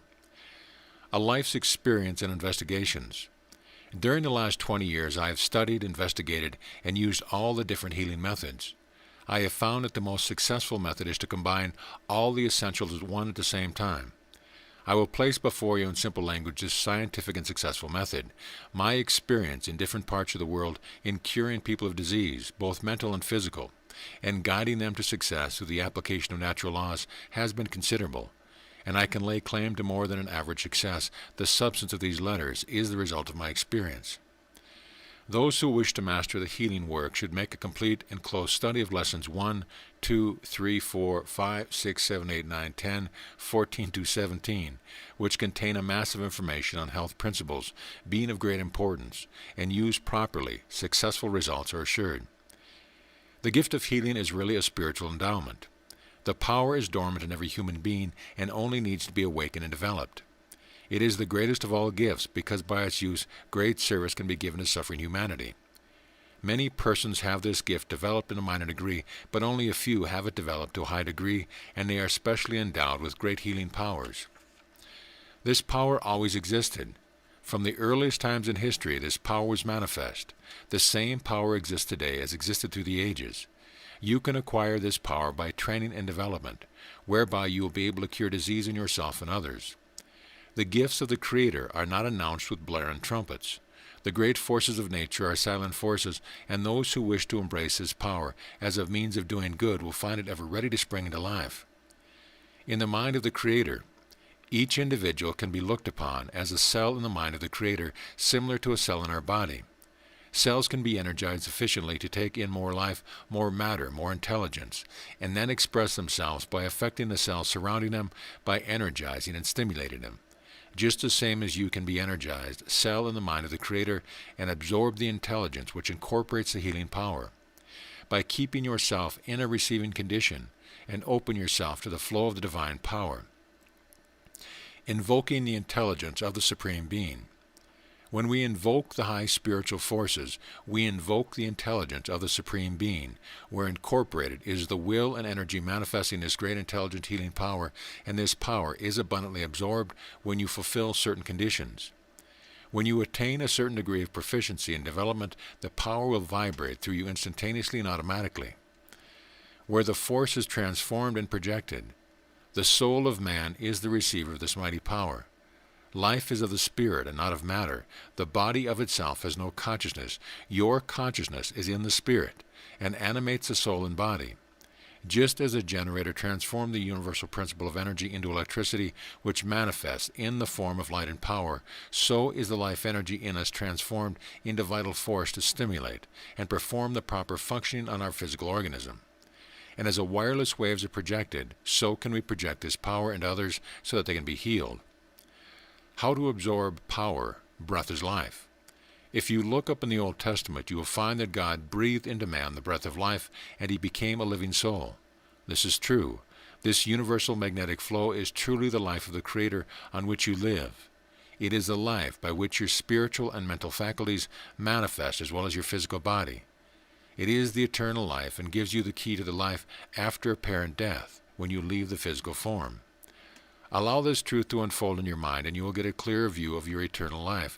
With your supreme consciousness of the I within, you can now realize that you are conscious in life always, whether it be in the spiritual, mental, astral, or physical plane. It is largely through the atmosphere that this great magnetic substance is derived, which substance the healer draws into himself by means of his lungs. And after it has been transformed in his system, he gives it forth again in the form of magnetic energy or healing power. There is still a more perfect method where the power is poured into the healer by the higher intelligence of the invisible spiritual world. But this is too advanced for the ordinary beginner, as a great deal of study and development is required before one can recognize and realize this fact sufficiently to make or be aware of this mighty contact. The more spiritual the healer becomes, the greater is his power. The animating invisible power. I have already explained that in the air is existent a subtle power besides oxygen, hydrogen, and nitrogen. This power is the energy which enables the atom to exist, which enables the planets to revolve, which enables everything to grow. This we may call also the will of God. We may also call it the life energy. You have already been told that the atom is really an eddy or whirlpool in some unknown substance, and in the center of the atom is the proton. The proton gives off parts of itself, and these parts are called electrons, which revolve around the proton at terrific speed, similar and according to the size as the planets revolve around the sun. This proton then becomes the sun, or mental principle of the atom, the mental principle and action directing the electrons, the vibrations, action, or speed of the atoms, the infinitely great and the infinitely small. This action or energy is really the electrons revolving around the proton, which the proton is thrown off from itself, and holding them in their orbits, just as the sun holds the planets in their orbits, creates an eddy or whirlpool in this unknown substance. It is this intelligence, energy, and life which you absorb, this life energy which you take into yourself, the force that is inexhaustible. It is in the food we eat, in the water we drink, in the air we breathe. By breathing we absorb more than any other means. The true healer is a person who is always conscious of the invisible spirit about him, strengthening him, and by deep inspiration he draws into himself a portion of this mighty spiritual power. He does this consciously, feeling the grandeur of being in harmony with his spirit of being. Everything he does, he recognizes that a divine energy is working through him, inspiring him in his great work of service. His real self being spirit he understands, thereby absorbing the forces of nature. Acquiring the healing power. I will now give you the exercise in breathing, which will develop this power within you. Lie on a couch or bed in a comfortable position. Stretch it out on your back, relax yourself completely, giving yourself up to meditation with the mighty power of the universe for about 5 or 10 minutes. When you get yourself in tune with this power, commence taking long, deep, sweeping breaths. Complete rhythmic breathing from an abdomen, sweeping upwards into the intercostal and clavicle areas, holding the idea that you are absorbing the power as you breathe. Gradually increase the length of duration of each breath. Everyone's heart beats at a different rate, and this is true time for each individual. You may commence as follows. Inhale a breath, taking 6 heartbeats. Hold 3 heartbeats. Exhale, taking 6 heartbeats. Suspend 3 heartbeats. Then increase to 8 heartbeats. Hold 4 heartbeats. Exhale 8 heartbeats, and suspend 4 heartbeats, and so on. See the following table. You can time the heartbeats by your finger on your pulse till you can automatically judge a time. Your mind concentrated on absorbing the power. First 3 days, inhale for 8 heartbeats. Hold for 4 heartbeats. exhale for 8 heartbeats, and suspend for 4 heartbeats. The next 6 days, inhale for 12 heartbeats, hold for 6 heartbeats, exhale 12, and suspend for 6. The next 12 days, inhale for 16 heartbeats, hold for 8, exhale for 16, and suspend for 8. The next 24 days, inhale for 18 heartbeats, hold for 9, exhale for 18, suspend for 9. The next 36 days, inhale for 20 heartbeats, hold for 10, exhale for 20, suspend for 10. You should practice about 10 minutes twice daily. Keep your mouth closed and breathe through your nose.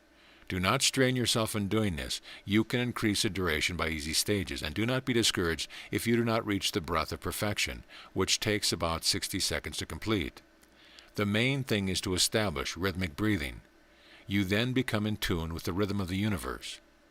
When you establish this automatically, you will feel the pulse of the universe within you. You are in tune with the power, and you become a medium through which the power will flow.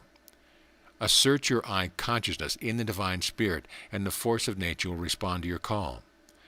An excellent method is to imagine that the soul, not the body, is breathing in spiritual life as you inhale, and when you exhale, imagine this power being diffused throughout the whole being. There are also certain centers which can be developed by concentrating as if you were breathing through them. Breathe 3 times through each center as follows. Number 1, the whole being, at the same time saying, divine life fills me. Number 2, the forehead, divine light fills me. Number 3, top of the head, divine inspiration fills me. Number 4, the back of the head, divine life fills me. Number 5, the solar plexus, divine power fills me. Number 6, the small of the back, divine strength fills me. Number 7, the navel, divine love fills me. Number 8, the genital organs and up and down the spine, divine vitality fills me. Number 9, the heart. My heart is one with the divine. I am in tune with the infinite. These are secrets that were conscientiously guarded by the ancients. They have a mighty developing power and should not be regarded lightly. Rules the healer should observe and apply: the channels of projection. There are 4 avenues through which the power can pass from the healer to the patient: the hands, the eyes, the breath, and the mind. Practice projecting the power through these channels, always remembering that the power is under the direction of the eye or the spirit within, through its instrument, the mind. The hands. Before beginning treatment, always wash the hands thoroughly. Dry them carefully and rub the palms briskly together until heat is generated. Raise your hands above your head in a loose fashion, then allow them to hang down by your side loosely, willing that the power should pass through the tips of your finger. You will probably feel a tingling sensation. Then rub your hands together. If your hands become moist during the exercise, so much the better. The power passes from the hands more easily when they are slightly damp. Instilling confidence in the patient. You must have perfect confidence in yourself, at the same time instilling this confidence into the patient, assuring him that you are going to eliminate his pain and trouble. Assume that calm assurance of power. Do not allow the slightest doubt to interfere with you and your patient. You must act in a positive manner. The more positive you are, the more power you will generate. If you can create a sensation of vibration in your patient, he will have more faith. It is up to you to create this vibration. Never argue with your patient. Maintain that strong, confident, assurant power. The thought-transmitting gaze and how to use it. It is very necessary that you should cultivate a steady gaze, and when you are in conversation with your patient, you should make use of the fixed gaze, which I will explain to you. By doing so, you create within the mind of the patient a feeling that you have a mighty power behind you, and indeed you have. Fasten your right eye on the pupil of the patient's left eye. Do not permit your gaze to wander, not even for an instant, not even to the other eye. The force you have within you is more easily transmitted through the left eye than through the other avenue. By focusing of your power to one spot, it is concentrated, and with your powerful determination to heal, you overcome the resistance, which is sometimes shown by some patients who are slightly doubtful of your ability to cure them. Never mind how your patient's gaze might wander. Do not allow your gaze to wander for a moment, but keep in front of your mind the idea that you are boring right through into his mind a consciousness of power. Cultivation of a sweet breath. Remember that no healer can be successful unless the breath is sweet and clean. I have known people who attempted to heal with a breath the flavor of a foul house and who expected success. This is impossible. The very moment you convey to your patient the slightest sensation of bad breath, the patient absorbs the idea that you yourself are not in a fit state to treat anyone. Therefore, I advise you to avoid any stimulants and strong-smelling foods like garlic, etc., because the slightest whiff of a disagreeable breath will prevent the patient from passing into the condition of nervous harmony which you endeavor to establish. Your manners. You should always greet your patient with a cheerful smile and a kind word. Your speech should be the spirit of hope, your touch magic to dispel suffering. Your bearing should be dignified and confident. Our next lesson will be a continuation of the power to heal and how to apply it. Find the root of the trouble, relaxing the patient, filling the patient with power, the power in action. Keep this and all the other lessons by your side and read it often. You will find a truth every time you read it. End of lesson. Lesson 12, the power to heal and how to use it. How to heal the patient. Find the root of the trouble. First of all, make your preliminary investigations and endeavor to get at the root of the trouble. It may be a mental trouble, a repression or a conflict in the mind, or it may be that the soul of the individual is out of step with the infinite. Or it may be a physical condition caused by the violation of nature's law. You should treat accordingly.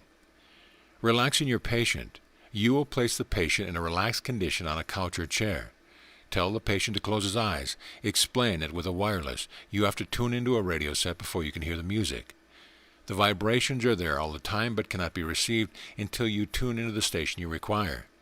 The patient is just the same. He is being tuned into the power which is always in existence. He is now going to receive an extra supply. The fact that he understands he is being tuned in to receive the power in a similar way the radio enables his mind to grasp the idea. His body responds and a complete relaxation will probably take place.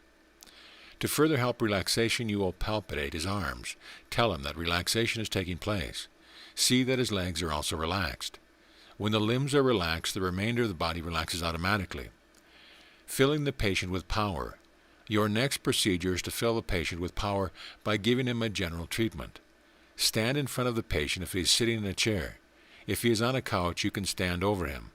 Concentrate your mind on filling the patient with this mighty energy, making sweeping passes with your hands from the head to the feet, with the idea that you are filling him with the power.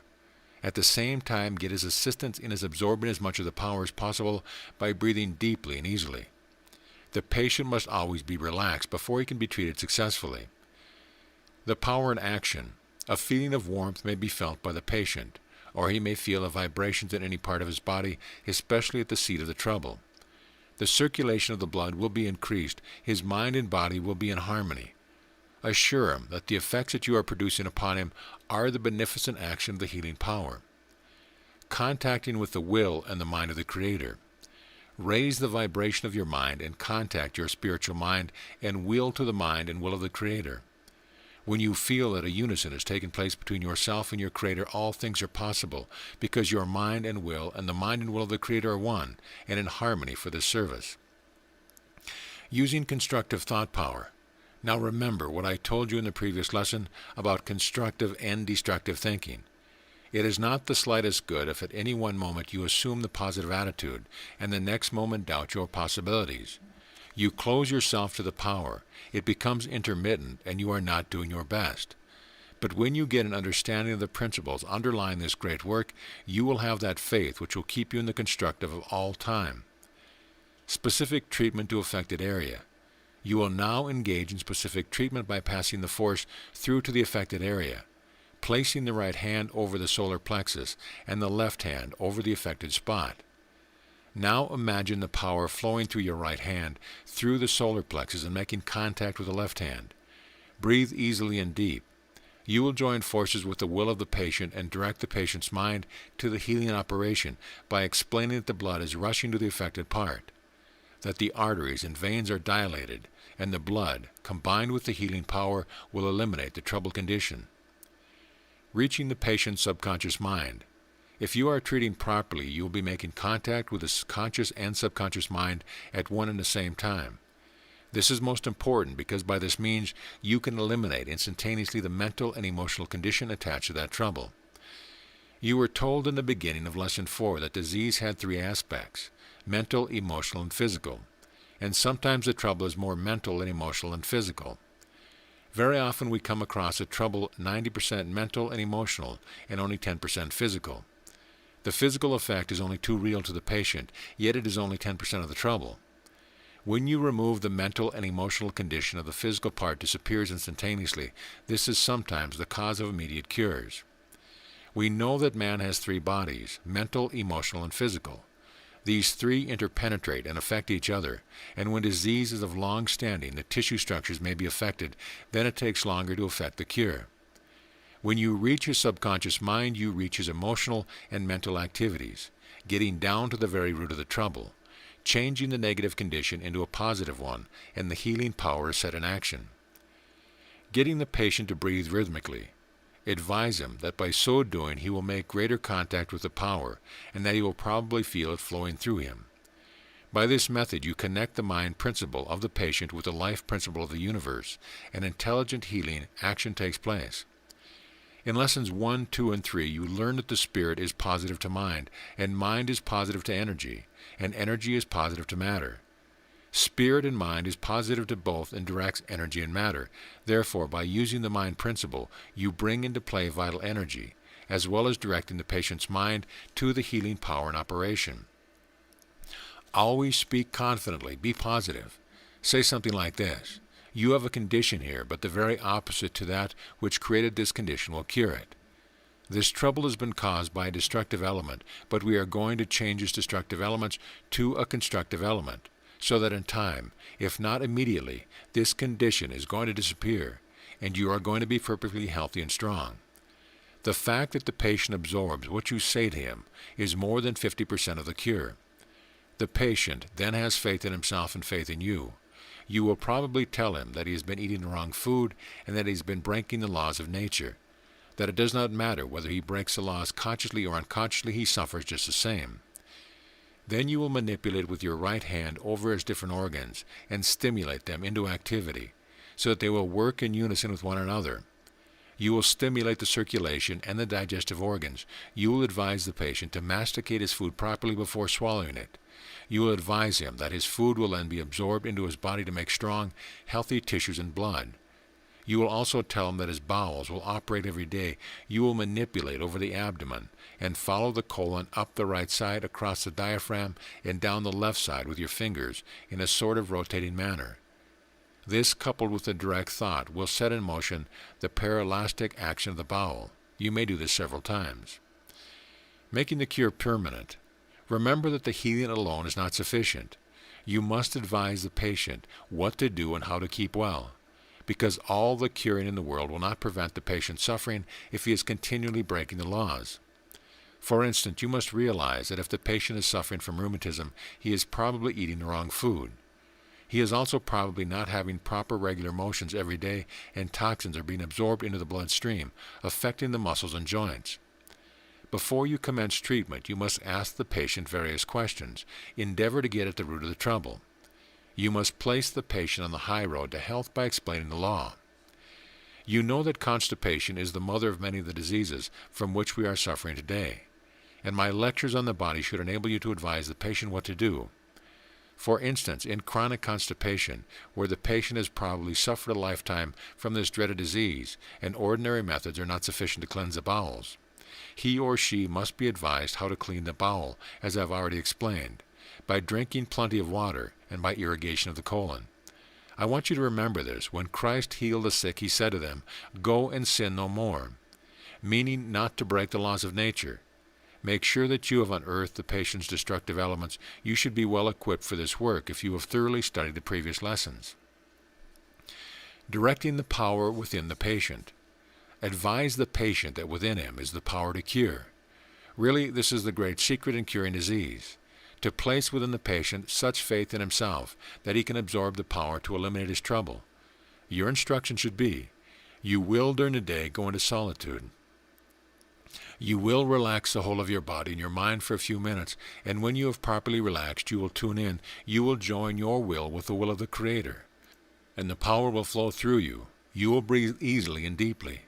As you are breathing in, you will be absorbing this power, and as you are exhaling, you will feel a stimulating effect. The patient will probably feel an inrush of the force. By this method, the mind is brought into action unconsciously and without any effort. This imagination is brought into play, and imagination and the will become one. You know Emile Coué stated in his book on treatment by suggestion that if the will and the imagination are contrary to one another, the imagination will always win. This means that an idea in the mind becomes dominant.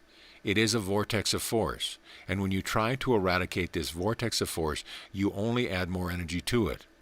Consequently, that dominant idea is stimulated into action, and instead of getting a curative action, you get the reverse. This is what Coué meant by the reverse effort. You get the stimulation of the trouble instead of the elimination of it. I want you to grasp this thoroughly and understand it. You must understand that no effort must be made whatever by the patient to cure his trouble. All the patient has to do is to absorb the healing power and follow the laws of nature. The subconscious or universal mind in the patient will do the rest. It understands what is required, and without trouble and without any effort whatsoever, the blood will flow into the affected area. The dilation of the arteries and vessels will take place, and the phagocytes and the leukocytes will be rushed into the particular area, and the elimination of the disease will commence. The waste matter will be excreted from the body.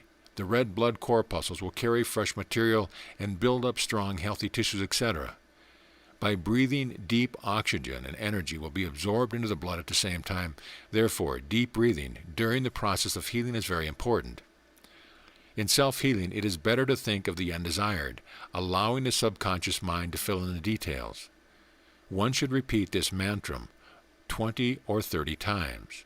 In every way, God is making me better and better every day. Note the verb, is making, me better now. Not shall or will. There is a deep psychological fact here. The patient should be in a relaxed state and should repeat this mantra in a dreamy condition, thinking of nothing else. Should the patient fall asleep whilst doing so and the effect would be greater, the soul opens the floodgates and the life energy flows in. Or you may say, day by day in every way, God is making me better and better. It has the same meaning. Some find it easier. You can use the one that best suits you. Healing by the advanced method. Healing can also be performed by an outpouring of the power, by mental projection of the power into the patient. When a patient seated before you, stand a little away from him, say about 2 feet. Advise this patient to relax, close his eyes, etc. Then join your will to the will of the Creator and project the power over the patient through your mind. Your arm should be stretched out, the tips of your finger almost touching his shoulder. In the first article I explained to you that we are all one, we are not separate, and that our ethereal bodies emerge into the great ethereal matter of the universe. Really, our bodies extend everywhere, and our minds are an extension of the mind principle. Therefore, your ethereal body and the ethereal body of the patient are mingled together.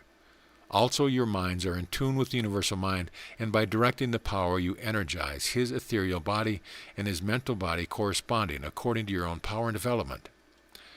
Superconscious concentration. Remember that you will not be able to do this for some time. It requires a good deal of development before you are able to perform it with any degree of success.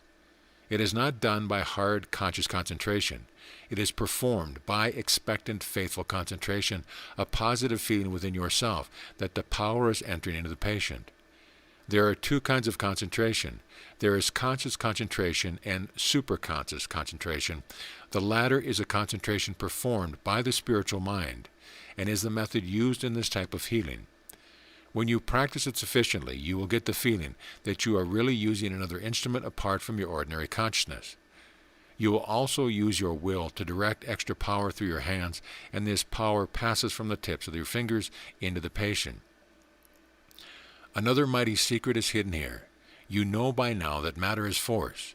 It is not solid, but in constant motion, vibrating at a certain speed. Now when a person is sick, their mind and body are vibrating at a low vibration. When you raise the vibration, you eliminate disease. When ice is turned into steam, you only raise the vibration of the substance. When you turn this vapor again to ice, you lower the vibration. Should there be any impurities in the ice in the first place, they would be entirely eliminated. This is the method Christ used in healing the sick. Christ fully realized that all is in the mind of God, and his intelligence is in and through all things.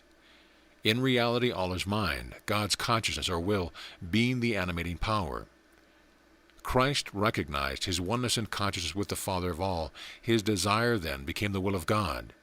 Faith is necessary to the healer and the sick, faith being the acceptance of God's great gifts. This is also the key to materialization and dematerialization, but I regret we have not the space at our disposal in this course for the elucidation of these occult secrets. Directing the force through the sympathetic nervous system, when making contact with the hands of the patient to establish the magnetic circuit, the right hand is usually placed on the solar plexus and the left hand on the seat of the trouble. You thereby stimulate the sympathetic nervous system, and the force passes from your right hand through the solar plexus, making contact with your left hand at the seat of the trouble. Remember that your right hand is the positive, and your left hand is the negative. By this method, the vital force makes a complete circuit. The nerve energy is stimulated, creating a healing action at the seat of the trouble. The law of giving. Nature is kind, and she gives more freely to those who give. You will find that the more patients you treat, the more power you will receive. People have often remarked, you must feel tired after treating all those patients. But the fact is this, nature will always give you more in return for what you give. You will always receive a little more than you have already given. Consequently, you will build up a powerful reserve within yourself. No selfish person can be successful with healing because the generous impulse to set in motion the full power which fills the nerve currents will be lacking. Another thing, no person can be a successful magnetic person unless he minds his own business. Therefore, if you have that negative trait in your character, I advise you to immediately cut it out. You can never be a magnetic person. You can never have a powerful magnetic personality. Also, you will be disliked by others. One of the most depleting traits of one character is to meddle with another's business. And one of the basic laws of the universe is that unless you learn to mind your own business, you can never advance in universal science. Linking up the forces. You should always place yourself in tune with the universal power before you commence healing. Otherwise, your efforts will not bring the desired success. The patient must always be guided so that he automatically helps himself. You must have a deep sympathy for your patient. When you are working on the patient, create within yourself a strong desire that your patient's trouble will be eliminated. Invoke the power of the Master to aid you in dispersing the disease. Leading the patient into a world of harmony. By my method, the forces passes through the nervous system, and the nerves carry the intelligence to the various parts affected. You will also lead the patient into a joyful condition, your will and his will in perfect harmony. By your so doing, the patient will have faith in you. He will be obedient. Remember that the harmonious condition of the nerve currents of the body are absolutely necessary to get response, and these conditions are controlled and directed by the will. When the healing power is received by the nervous system, it is distributed to the blood and tissue. Each nerve is composed of a bundle of nerve fibers of tubes, and each of the nerve trunks has a numerous bundle of nerve fibers, each bundle having its own sheath, enabling it to conduct independently of the other. The nerves conduct and convey information. They are intelligent. They are, therefore, the home and seat of the intelligence. The nerves receive and require nourishment from the blood. They receive and require nerve energy. They convey sensation and feeling. They also convey the nourishment of spirit, which is of the mind. Both nervous systems work in unison. By my method, both nervous systems, the cerebrospinal and the sympathetic, are combined in the treatment. The motor nerves act upon the muscles, and any stimulus to the motor nerves produce physical action, while the sympathetic system acts upon the cell life, circulation of the blood, and functional organism, etc. The sympathetic nervous system possesses two ganglionic chains running parallel to the whole vertebraic system. The nerves have within themselves intelligence, the aid of understanding. As a matter of fact, the brain is no longer the sole interpreter of the organs. A message is first understood and sensed by the nerve center associated with that organ. The brain is informed of this matter and aids the sensation by bestowing attention upon it. When there is a pain in evidence, this pain will disappear as soon as the nerve currents have been established there. The harmonious action of the force aids the still pain and creates an electrical current of nerve energy, re-establishing the interrupted circuit. Then the brain influences the nerves controlling the blood, causing a therapeutic action to take place. Overcoming the patient's negative thoughts. The thoughts of a very sick patient are often in a negative condition. Therefore, the brain alone is not likely to do much good unless you can reach the subconscious mind. It is here that the beneficent action of the force can reestablish harmony, and by so doing, allay the pain and permit the blood to be sent to the affected area. In returning, the blood is purified by the various processes of elimination through the kidneys, through the lungs, and through the skin, and the dead matter is placed outside the body. Hence we can now realize a much superior method which is now being explained. The mind of the patient is directed, and the contact of the hands introducing to the system of the patient an excess of energy brings the vital resistance of the patient up to a point where the disharmony of pain is overcome and subdued. Creating the favorable crisis. When treating, you must look for certain effects. You must look for the crisis. There is a crisis in all diseases, and a favorable crisis is attended by secretion and excretion. Internal disorders are created by the interruption of the vital current in its circuit. This interruption is removed, and a re-establishment of the circuit is made by the added nerve energy, which sets again in action the glandular process of secretion and excretion. Sometimes the body becomes bathed in perspiration, and you will know immediately this takes place when the patient is on the mend. The force which directs the blood. When you treat through the nervous system, you create an excess of nerve energy in the body. This nerve fluid is infused into the blood and exists as a force independently of the blood, and when you treat specifically with the right hand on the solar plexus and the left hand on the affected area, an excess amount of blood and this force are carried to the affected area. The blood vessels are dilated, which allows a large quantity of blood to reach the troubled part, and a healthy condition is soon established. Editor's note: the last page of original text is missing for this lesson. Questions to consider. How would you treat a patient? What method would you use to reach the subconscious mind of the patient? What is the principle underlying this great work? Where would you place your hands in a specific treatment? Which is the positive hand and which is the negative hand? And why is the healing alone not sufficient? End of lesson. Lesson 13. The power to heal and how to use it. Medical science and healing. The difference between medical science and healing by universal science. Medical science, on the one hand, directs its efforts mainly to the selection of drugs which have their action upon the system, either as sedative, anesthetic, or purgative, and attention is given to the treatment of symptoms relying upon the removal of the foreign matter. It is a confession, of course, that drugs and medicine are merely intended to assist the intelligence of the body in driving out the disease. Therefore, without intelligence, drug would prove of little value. Surely, it is only reasonable, then, to direct the attention first to the controlling power or the intelligence. It is better to act in unison and assist that intelligence than to disturb and irritate it, and this is done by universal healing. I want to point out here that the functions of the body are primarily under the control of the nervous system, and by the methods explained to you, it is easy to reach the function through the nervous system almost instantaneously. Any other method is cumbersome. In all disorders of the body, the normal process of the body are almost immediately established by the application of nervous energy and natural laws. Eliminating inflammatory deposits from the body. It sometimes happens that the inflammatory deposits become organized and remain in the tissues, resisting all efforts for their removal. Electricity is sometimes used to aid the absorbents to take up the morbid accumulation. Dry air, 300 degrees Fahrenheit, is sometimes applied. Local application of iodine and potassium of iodine, iodine of ammonium, and other drugs have been used. But frequently they cause more trouble, and the deposits which cannot be removed are considered a fixture. I have seen many such cases which have been given up as incurable, and after the first application of universal healing, the deposits have been dissolved and harmony reestablished in the system.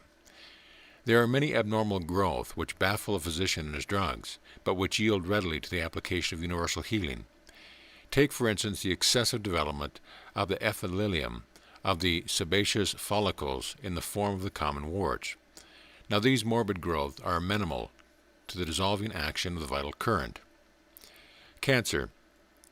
The most dreaded of the diseases is probably caused by the transplantation of the epithelial cells to connective tissues.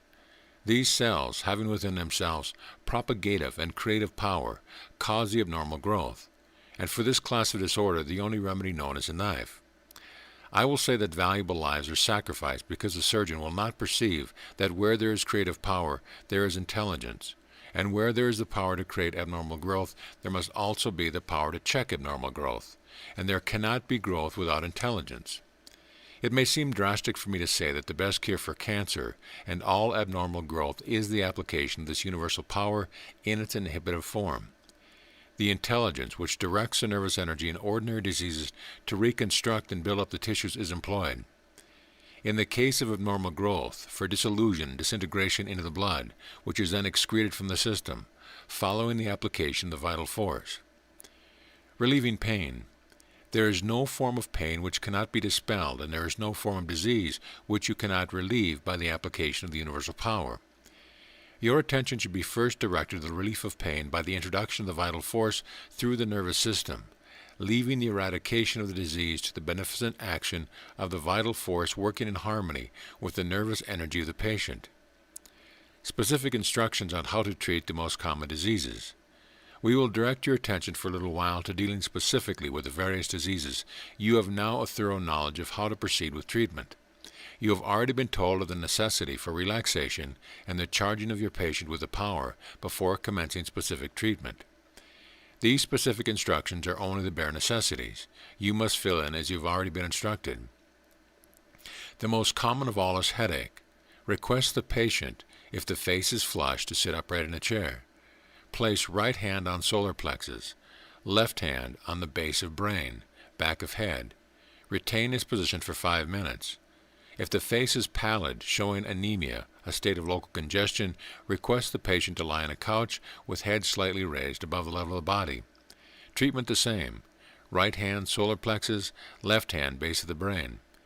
After 5 minutes treatment, remove the left hand, then tap the forehead gently with fingertips. Allow the fingers to trail gently over the scalp, around the back of the head with a circular movement, down to the first cervical division of the spine. This relaxes the scalp and relieves the pressure of the nerve terminals, which relieves the pain. Asthma. The patient should sit upright in a chair. Place right hand on solar plexus, left hand on spine, flat between the shoulder blades. After 5 minutes, remove the left hand, tap spine lightly with the fingertips from top to bottom. Always instruct your patient to relax completely and breathe from the abdomen. Finally, breathing will become very easy, and if there are any spasms, they will be relieved. Influenza or cold. Associated with general depression, pain in the body, discharge from the nose, etc., right hand solar plexus, left hand, root on the nose on the forehead, 5 minutes. Trail fingers of left hand overhead from root of nose to cervical division of the spine. Deep and powerful breathing from the abdomen. Chills. Right hand solar plexus, left hand base of brain. Deep breathing. If there is delirium, positive hand solar plexus, negative hand base of brain. 5 minutes. Then stroke spine without tapping from top to bottom, using fingertips only, and you will find that the fever will subside. Deep breathing. Watch for crisis accompanied by perspiration followed by sleep. Rheumatism. It is an inflammatory condition of the tissues, causing pain by compression of the nerve fibers, resulting in foreign deposits in the tissues. Positive solar plexus, left hand on the seat of pain, instruct deep breathing. Sciatica, same as rheumatism. Nervous prostration or neurasthenia, an irritable condition of the brain's substance and nerves due to imperfect nutrition through excitement and worry, etc. Positive hand solar plexus, left hand base of brain. Alcoholism and other poisons, treatment twice daily. Cases must be watched carefully. There is probably deterioration of the brain and nerve substance. Treatment by tapping the spine, deep breathing, and muscular contraction and exercise. Cadara, the head, stomach, kidneys, and bladder, an inflammatory condition of the mucous membrane. Treatment, positive hand solar plexus, left hand on affected part. Also treatment by diet, deep breathing exercises. Catarrh is always due to impaired nutrition. Chronic constipation, condition caused by lack of peristaltic action of the bowel. habitual contraction of the sphincter muscle of the anus, positive hand solar plexus, negative hand base of brain. Carry out complete treatment previously explained. 5 pints of water daily, sip at frequent intervals, deep breathing exercise, mastication of food and diet. This is the most common of all disorders. No matter what your patient is suffering from, you should treat him at the same time for constipation, because sluggish bowel action affects all disease. The bloodstream becomes poisoned as a result of pollution by stagnant matter in the colon. It is the pollution of the bloodstream which causes most illnesses. Dyspepsia, irritable condition of the digestive organs, positive hand solar plexus, negative hand base of brain. Plenty of fluids, give instruction on eating and diet. Paralysis. If on left side, it is due to injury on right hemisphere of brain. When right side is affected, it is due to injury of left hemisphere of brain. Positive hand solar plexus, left hand affected part, tapping forcibly with hand to restore sensation. Left hand on spine, drying the fingertips from top to bottom, endeavor to restore current. Arouse body activity by controlling thinking. Paralysis may also be caused by mind disorder and should be treated accordingly. Apoplexy, the suffusion of blood into the head causing unconsciousness, sometimes paralysis. Sit patient upright. Positive hand solar plexus, tap spine top and bottom with left hand. Bright's disease, affliction of the kidneys, deep breathing and diet, positive hand solar plexus, negative hand kidneys. A treatment for a general rundown on nervous condition. Place your patient as previously instructed and charge with magnetism. Then place the right hand upon the solar plexus and tap the spine up and down several times with the left hand, allowing the force to pass through the right hand to the left hand. This has the effect of stimulating the whole of the area allotted to the nerves which project from a spinal cord. About 10 minutes is quite sufficient for any patient when the treatment is done properly. If it is not possible, the patient should be laid on the couch when getting treatment, but this is not absolutely necessary. You could augment all treatment by stimulation of the spine by heat and massage. Heat gives life. It raises the vibration of the body. The following methods could be used with great advantage to the sufferer. Take a towel, wring it out in hot water, and place it along the spine. Wring out a blanket in very hot water, fold it into 4, and place it around the hips and legs of the patient. Cool cloth could then be placed upon the head. Carry this treatment on for a reasonable time, about an hour or so. Afterwards, massage the spine with hot olive oil, gently stimulating the root nerves each side of the spine. Care must be taken to prevent the patient catching cold, then thoroughly dry and apply the following stimulating lotion. Take 1 tablespoonful of cayenne pepper, a 1/4 pint of white vinegar. Add 1 pint of boiling water, stir well, and let stand till cool. Then strain through muslin cloth. Wring a cloth out in this lotion and rub the spine gently from top to bottom. The skin is one of the main eliminating organs, and too little attention is paid to it. Unless the skin is functioning properly, waste matter cannot be eliminated. Therefore, a good plan is to wipe the body over with the above lotion. This will stimulate the nerve ends in the skin and cause the glands controlling the pores to act properly. A strip of flannel wrung over in olive oil could be laid along the spine at night with tapes attached to it to tie around the neck, waist, and legs. Next morning massage and dry the spine, then use the lotion as above. Very often the trouble is not where the effect seems to be, and its method is extremely efficacious in stimulating all the organs through the nervous system. I have cured dozens of hopeless cases by stimulation of these root nerves alone, the reason being that the body takes its life from the soul, and the nerves carry this life to the organs, blood cells, etc., and the body revives. There are many secrets in the healing art that are known only to the few who make a real effort to seek and understand them, and who have advanced beyond the stage of prejudice and orthodoxy, which shut out wisdom and truth. Food also plays an important part in curing disease, and this subject will be dealt with further on. This should be sufficient now to enable you to treat any sort of disease. You have been given a general knowledge and the groundwork, and there is nothing to stop you from getting good results. Remember, it is not sufficient to make your patients well. They must be told how to keep well, so as to prevent a recurrence of the disorder. Final instructions. Never forget to instruct your patient in regard to breathing and drinking water, the proper mastication of food, and the proper food to eat. Give them the exercise that they require, according to their state of health. The course of exercise will provide you with all the information you need. Relaxation and exercise should be performed in the morning and evening. Some useful hints. Do not hurry or appear anxious. Never drop your calm, pleasant, and dignified manner. Do not allow flippancy or familiarity to come into relation with your patients. Do not be austere or gloomy. Never neglect cleanliness. Do not make your fees too small, rather make them as large as you can reasonably do. Do not take a fee that your patient cannot afford to pay.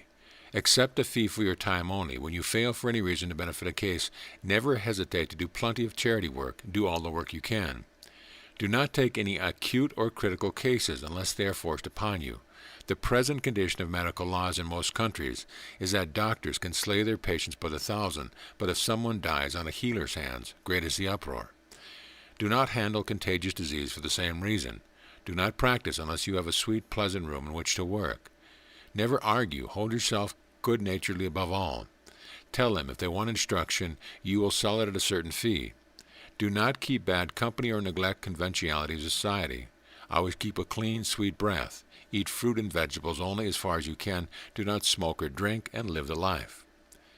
Thought transference and absent treatment. I am not going into an extensive explanation in this article on the power of thought, but it is necessary to take it into consideration when teaching the method of absent treatment. Further on, an article will be given you on the power of thought with some starting information. When thought is properly directed, results can be obtained.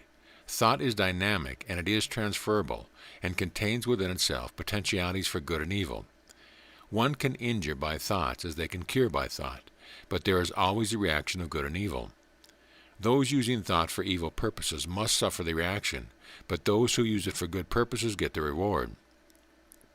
Although we are unable to know the composition of thought, we have a knowledge of and can understand its operation, how to manipulate it. Since the introduction of the wireless, television, etc., man is more amenable to the idea that thought can be projected, just as the wireless message can be projected. There is no space in this article to explain thought. You will learn more about it later on. But I am now going to direct you how to use this power for the benefit of curing people at a distance. Projecting the healing thought power. Projection of thought is an extremely simple matter.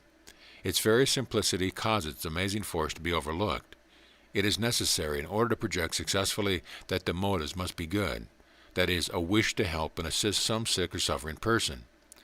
The wish or desire carries with it the full sense of power to do that which you wish to do. The project thought because you desire to project thought, because you wish it is the highest nature. Avoid self-distrust. Bear this point carefully in mind. Throw out from your mind all self-distrust. The philosophy of this work is very beautiful. It bears out all the teaching of Christ. It is the casting of bread upon the water, which returns again and again. It is very often the gate of enjoyment of a higher life within, the development of the spirit along the thought plane. This is very marked among those who give themselves in thought to this noble work. In projecting thought, I would advise you to breathe deeply, thereby sending out a powerful vibration. When projecting the thought of health to a patient, you will find the best means to suit yourself. As a guide, I will give you the following. Sit in a comfortable chair in a room away from noise and interruption. Hold in your mind the thought of health. Close your eyes. Think of the person whom you wish to benefit. Repeat his name. Project your healing thought. Imagine that your thought is reaching the patient. Invoke the power of the infinite to help you to get a clear-cut and concentrated picture in your mind of the patient being healed. Then radiate health, harmony, and peace. You have already been told that there is only one life manifesting in the three great principles of mind, energy, and matter, which are everywhere and fill all space. Therefore, we are all one and not separate as it seems. We are centers of life and force in these three great principles because of our divine origin. When you project thought with this understanding, it is similar to radio waves of vibration, and these are received by those who are in need. If the patient is tuned in at the same time, the results will be greater. By tuning in is meant that the patient sits or lies in a relaxed condition, at the same time realizing health, strength, and vigor, imagining the great universal power working through his mind and body in a constructive way. It is not necessary to give a long time to your patient. Your treatment is for the patient, not the healer. You can treat many patients at one and the same time. 5 minutes and sometimes less is sufficient for your work, providing you have done your work properly. You will also find it beneficial to fill your mind with health thoughts last thing every night, and also to radio the thought of health. Your patients and others will pick it up. You are a projecting station, just as the same as a wireless, radioing out the message of health. You will find by doing so yourself will be strengthened enormously. Now you have a complete treatise on the healing of disease by invoking the power of the universe. Great will be reward, and good for that will do in helping poor, depressed, and hopeless individuals who require your help. Once you put them on the high road to self-help and health through nature's law, you have done an act of blessing, and you will not go unrewarded. Maintaining the perfect balance. Before leaving this section of the course, I want to issue this warning to prevent you from falling into the danger that many have done in their enthusiasm over the New Thought movement and their newfound power of thought. The inner forces of the soul are unfolding so rapidly at this time that one is apt to forget the physical body and cease to give the necessary care. We learn the new laws of the right thought, but fail to observe the old laws we've had to learn in the past, with the result that we become physical and mental wrecks. Your keynote to recovery is to maintain the proper physical, mental, and spiritual balance. Never forget this fact when treating yourself or another. Our next lesson will be on food, health fuel for the body and brain. Are people tired of being sick? Health is supreme power, the truth about our ailments, nourishment and strength, vice and crime caused by irritants, food values. Some questions to ponder. How would you eliminate chronic deposits from the system?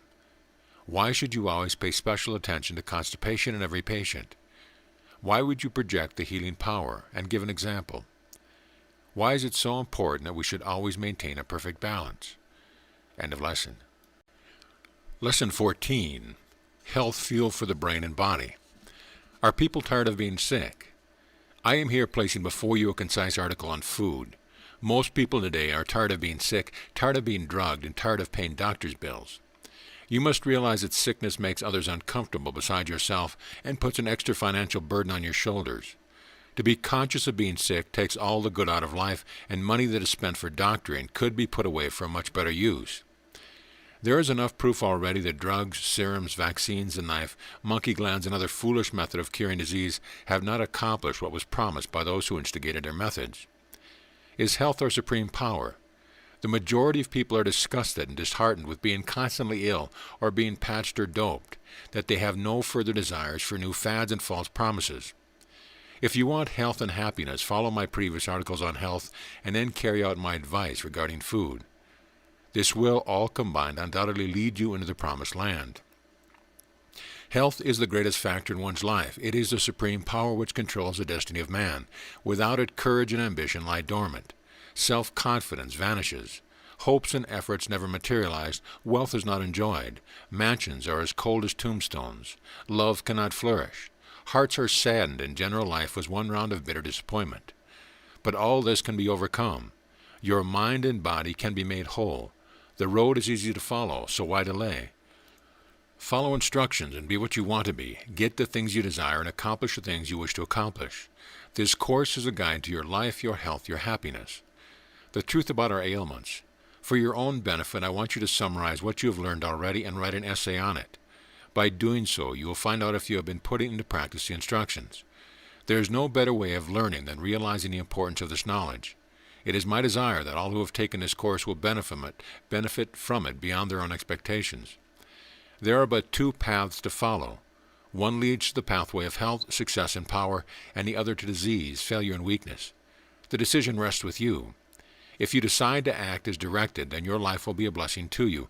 But if you neglect to put into operation what you have been told and what I am going to tell you, then you are inviting misery upon yourself. Wake up and know the truth. Learn that to a great extent you are responsible for your own ailments and unhappiness. We are prone to shirk our responsibility and blame others for our misfortune, when the real cause are neglect to care for our body hygienically, carelessness in the selection of our food, and the improper use of our mental and emotional activities. Indulgence in tobacco, alcohol, and bad sex habits, these are undoubtedly the main reason for lowering the vitality of the body and bringing on sickness. Improper living condition, wrong modes of dress, lack of bodily cleanliness, internal and external, also attract disease. Living continually under a nervous tension, desiring and wanting so many unnecessary things is very often responsible for some of the ailments for which we suffer daily. Can one be healthy by eating meat? Now I want you to realize that you can never hope or expect to be healthy and happy if you continually eat flesh of dead animals or resort to liquor, tobacco, and other destructive habits. You cannot clog your system continually with food of the highest toxic nature and hope to find some mysterious or superhuman action to counteract the abnormal condition which you create. It has never been accomplished and never will. We cannot treat our bodies with utter disregard to nature law, and when we become ill, resort to medicine to cure it.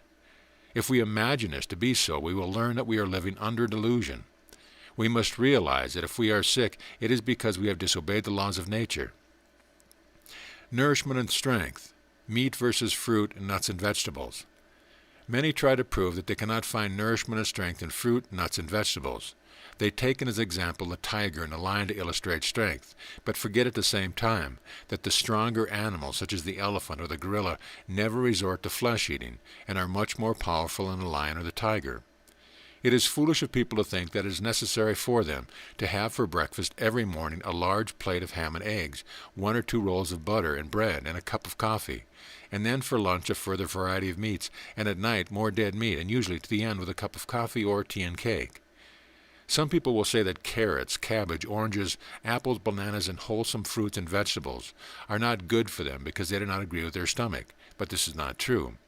It is the toxic and sickened condition in which the stomach has been placed by abusing it with acid-forming food, which does not agree with the pure and unadulterated food. Once they get rid of the slime and muck that comes from the meat and from a greasy diet which continually clings to the walls of the stomach, they will never resort to the foolishness of blaming nature's food for their disturbed digestion. Sometimes at the beginning, when people change over from an adulterated and devitalized food to the unadulterated and vitalized foods, a reaction takes place in the digestive organs. But this does not last very long. It is caused by the toxic and acid conditions of the stomach clamoring for further poisoning. It is just like the drug fiend of the habitual drunkard. His body cries out for more drink or more drugs, which are steadily poisoning his home system. But once he is free from the drug or drink habit and gets back again to nature, he feels the vitality and the pulse of the universe, which makes him happy and contented and a healthy citizen, instead of a degraded mortal. Much can be said of a similar nature to those who are continually eating the wrong type of food. You may think this is a strong language, but it is only a truth after all, so why disregard it? If you decide to change from the wrong to the right way of feeding, you must prepare yourself psychologically. You must train the stomach to digest the proper type of food, as well as to create normal and right-thinking habits. And you will find that the stomach will become accustomed to the proper natural foods and will completely adapt itself to its new function. You must understand that if you have been continually taking dead meats, indigestible pies, coffee, tea, white denatured bread, pastries, canned fish, stale cheese, indigestible pies, fried fruits, causing the worst form of toxins in your body, which creates a breeding ground for germs and filth, your digestive organs and the toxic condition of your body will not adapt themselves instantaneously to clean, healthy, and wholesome food. Pure and impure dishes. Is it not much more pleasant to sit down to a meal of vegetables, nuts, and fruits, which make you feel that you are in a garden, rather than one that resembles a slaughterhouse, reminding you of blood and murder? Think of a dish composed of nicely shredded cabbage, diced apples, cut-up dates, a handful of shredded coconut, and a dressing made out of lemons and honey, or a dish of celery, cut-up figs, and a handful of raisins, shredded red cabbage, and a dressing made of sweet oil and brown sugar and lemon juice. These dishes are fit for the gods and are not to be compared with the impure dishes of dead meat and fish. You can easily prove which is the better by their effect after eating. Not only are the natural foods less toxic, but they taste better and make one feel light. They provide more energy, and above all, they need no dynamite to aid them to pass out of the body. Is the influence of advertised foods ruining our health? Many people know that much of the food they eat is adulterated and devitalized and not fit to eat. Still, they feel a security in eating it because they have been reading attractive advertisements boosting such food, and also other advertisements which tell them to eat anything and everything, and when they get sick, the quack medicines advertised will cure their trouble. I inform you now that this is impossible. It is absolutely contrary to all laws of nature. Those who believe such things fool themselves and must suffer eventually, because when their digestive organs get to the state of being inflamed, blistered, and cataract, the entire system is being terribly poisoned. Firstly, with wrong foods, secondly, by the medicines, and thirdly, by toxic poisons their systems have been absorbing through their poisoned digestive system. How is it possible, then, that drugs, which are also poisons, can create a healthy condition in the body? Reason this out for yourself. There is only one answer, and that is follow nature. The one more eats of food in its original state or nearest to its natural state, the more nourishment is derived, for the least effort is placed on the digestive and eliminating organs. This means that you obtain the full nourishment of the food. It is more easily digested, and the waste product is easier eliminated. Therefore, you are not wasting the vital forces of your body. In the other case, with undigestible foods, much energy is required to enable the toxic matter to be excreted, and the waste product in the system gradually wears out the organ. An engine can work better when properly lubricated with proper oil. When you apply a poor quality, you are going to clog and interfere with the running power. The human machine is just the same. Weakening the functioning process creates disease. The main thing is to purify the bloodstream. By doing this, it is an easy matter to overcome disease. That is why I am dwelling on the toxic condition created by wrong feeding, wrong thinking, and destructive emotional influences, which have a tendency to weaken the system and create a state of toxemia. You must understand that when the body is devitalized, the functioning process lacks the power to act normally. And if such a condition continues, the results will be a true case of toxemia, probably terminating either Bright's disease, cancer, tuberculosis, diabetes, or death. Wrong eating, overeating, starvation, worry, negative emotions, physical exertion, sexual vices, drugs, smoking, drinking, or any other destructive habit, if carried too far, will lessen the resistance of the body, creating the above disease. You must realize that disease is really caused by getting away from nature. Therefore, to have health, one only needs to follow nature's law. Constipation is the mother of many diseases. Therefore, we must eliminate those foods which help to create this condition. The worst foods in this respect are fish, meat, poultry, white bread, stale cheese, and other high-protein foods which produce acidity. You must know by now that your health depends upon the free, natural action of your bowels. So important is the elimination of this self-inflicted trouble, constipation, that I must again make reference to it.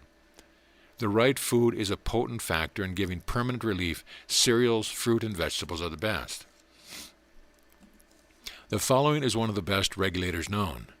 Every morning, take abdominal exercise and drink 2 glasses of water, followed by all bran and fruit for breakfast. Avoid medicines as you would poison. The reason why white flour products and other unnatural foods cause constipation is because such foods have no inherent power, decompose quickly, and it cannot hold fluids, therefore becoming a dry, clogging substance adhering to the walls of the bowel. On the other hand, with cereals, fruit, and vegetables, they maintain a moist condition, have inherent power, and create peristaltic action for their bulk substance. Vice and crime caused by irritants in the glands and nervous system. 50% of the crimes committed today would be eliminated if people would eat the proper food and abstain from meat, because the high poisonous foods irritate the nerves and glands and lead to undue nerve irritability, which creates a form of insanity, producing crime and unbalanced minds. I have seen cases where people suffering from an unbalanced mind recover very quickly when fed on natural foods. Of course, the reason for this is quite obvious. The blood becomes pure and the toxic conditions which created the inflammation in the brain cells are expelled. This irritation having been eliminated, the mind naturally tends to assert itself. Are the lungs affected? Another important point is, if we are continually creating toxic conditions in our bodies, the lungs have to filter the blood and pass the poisonous substance through the lung cells to be freed in the form of carbon dioxide and other poisons. We must realize that if this abuse is constant, it is natural that it will destroy the delicate structure of the respiratory organs. Extremist on food values. Do not pay too much attention to dietitians who theorize on the incompatibility of the various foods. It is hard to imagine from where they get their deductions. The majority of them are extremists. Some will advocate a mono diet, meaning eating only one particular food at each meal. That is, if we wish to eat bread, we must eat bread only. Or if we have an inclination for fruit, we must eat fruit and only one variety. Others get their ideas from the chemical analysis of the food outside the body. But after food is taken into the body, the chemical constituents are totally different. Therefore, we cannot, under the circumstance, judge the incompatibilities of food by taking analysis of the chemical constituents outside the body. For instance, the body requires all forms of mineral salts, and these seem to find their way to where they are required, even if it is found that some are incompatible when taken into the body. Some dietitians say that by taking different foods, one upsets the digestion, and that health depends upon certain foods being taken in conjunction with them. This is all nonsense. We find that various dietitians are in direct opposition to one another in a combination of foods. Therefore, to take notice of them is to land oneself in a perfect maze. We will agree with them as far as meats and pies, French pastries, potatoes, coffee, tea are concerned. They are not good to eat at the same meal, in fact not good to take at all. We also conceive that pickles, meat sandwiches, ice cream, lobster salad, and milk will not blend. The danger of eating 2 or 3 or more of these foods exists in the fact that they are highly toxic and unnatural. It is the mixing of unnatural foods which makes the combination a dangerous one. The main thing to consider is the toxin contained in each food, but when 2, 3, or more dishes of natural food are taken at the same time, they will never create a digestive disturbance. It is the denatured, devitalized foods, and foods of a highly toxic nature which causes the trouble. What harm is there in eating cereals, figs and milk at one meal, or a combination salad of cabbage, celery, apples, and nuts, or a salad of cucumber, lettuce, and tomatoes, and many more salads of such dishes? As a matter of fact, the theories of many dietitians are poor from a biological, psychological, and physiological standpoint. So do not be alarmed by those who frighten the life out of some people by making them afraid of eating the wrong combination. When the acid foods enter the mouth, they are mixed with saliva. They are neutralized. They are already changed into alkali. And again, the hydrochloric acid of the gastric juice in the stomach will neutralize any of the natural acids should they find their way as far into the stomach.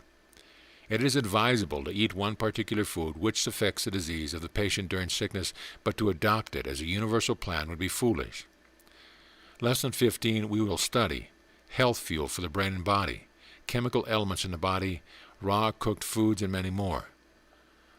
Keep this by you and read it often. You will find a new truth every time you read it. You will look forward to the next article.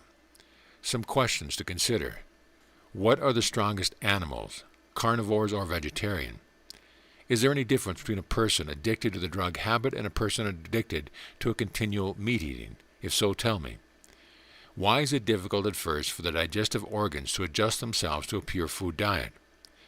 What happens when the functionary process lacks power? What is one of the causes of crime, vice, and unbalanced minds? And why should we disregard food cranks? End of lesson. Lesson 15. Health fuel for the brain and body. Chemical elements in the body.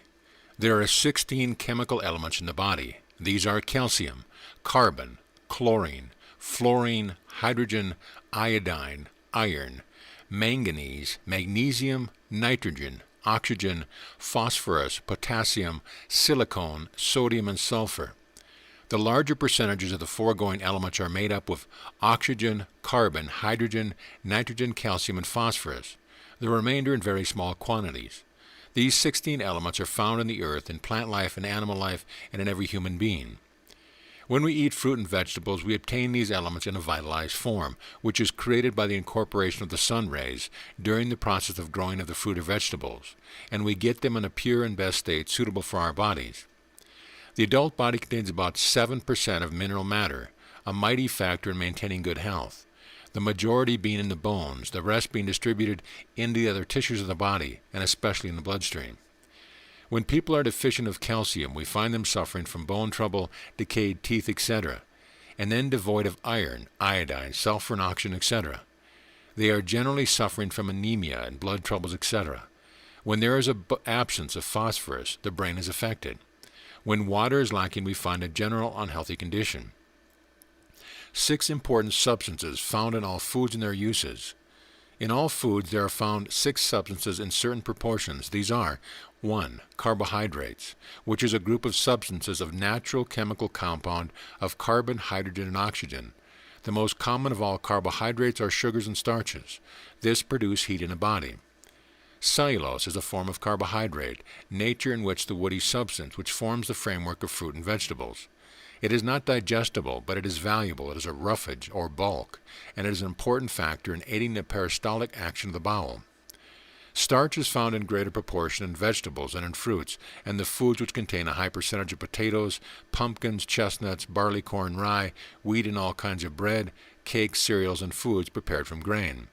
Starch, when exposed to strong heat, is changed into dextrine and is more easily digested. That is why bread should be toasted. Sugar is the simplest of the heat-producing foods and is easily digested. The sugar that comes from fruit, vegetables, milk, and honey is most suitable.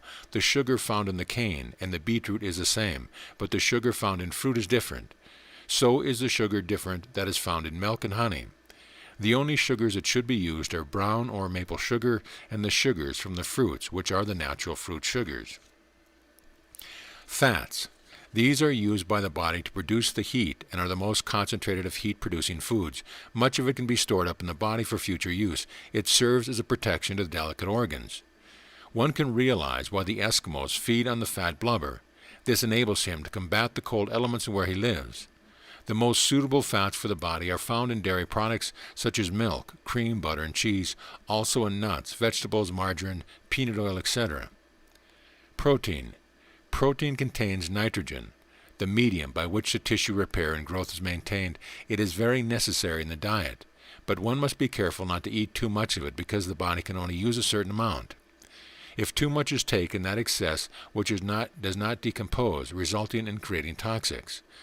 Proteins are contained abundantly in foods such as nuts, wheat, cereals, peas, beans, lentils, mushrooms, also in dairy products and eggs, and in an inferior form in meat, fowl, and fish.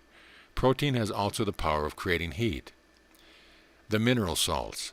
These are calcium, chlorine, silicone, fluorine, iodine, iron, manganese, magnesium, potassium, phosphorus, sodium, and sulfur are found in all natural foods. These salts are found more abundantly in fresh fruit, vegetables, milk, and butter. Milk possesses a fair proportion. In selecting fruits for children, the first consideration should be those fruits rich in mineral salts, because they ensure proper growth. Without them, the other substances cannot perform their proper duties. Vitamins mean charged with vital energy. There are 3 specific vitamins, A, B, and C. Vitamin A is a fat-soluble vitamin which aids the assimilation of fats. These vitamins are found in cabbage, corn, sweet potatoes, butter, coconut oil, eggs, and milk. Vitamin B is water-soluble and indispensable to the blood. It is essential for the building of strong bones and is found abundantly in cabbage, corn, cauliflower, celery, parsnips, potato, spinach, barley, whole wheat bread, oats, rice, chestnuts.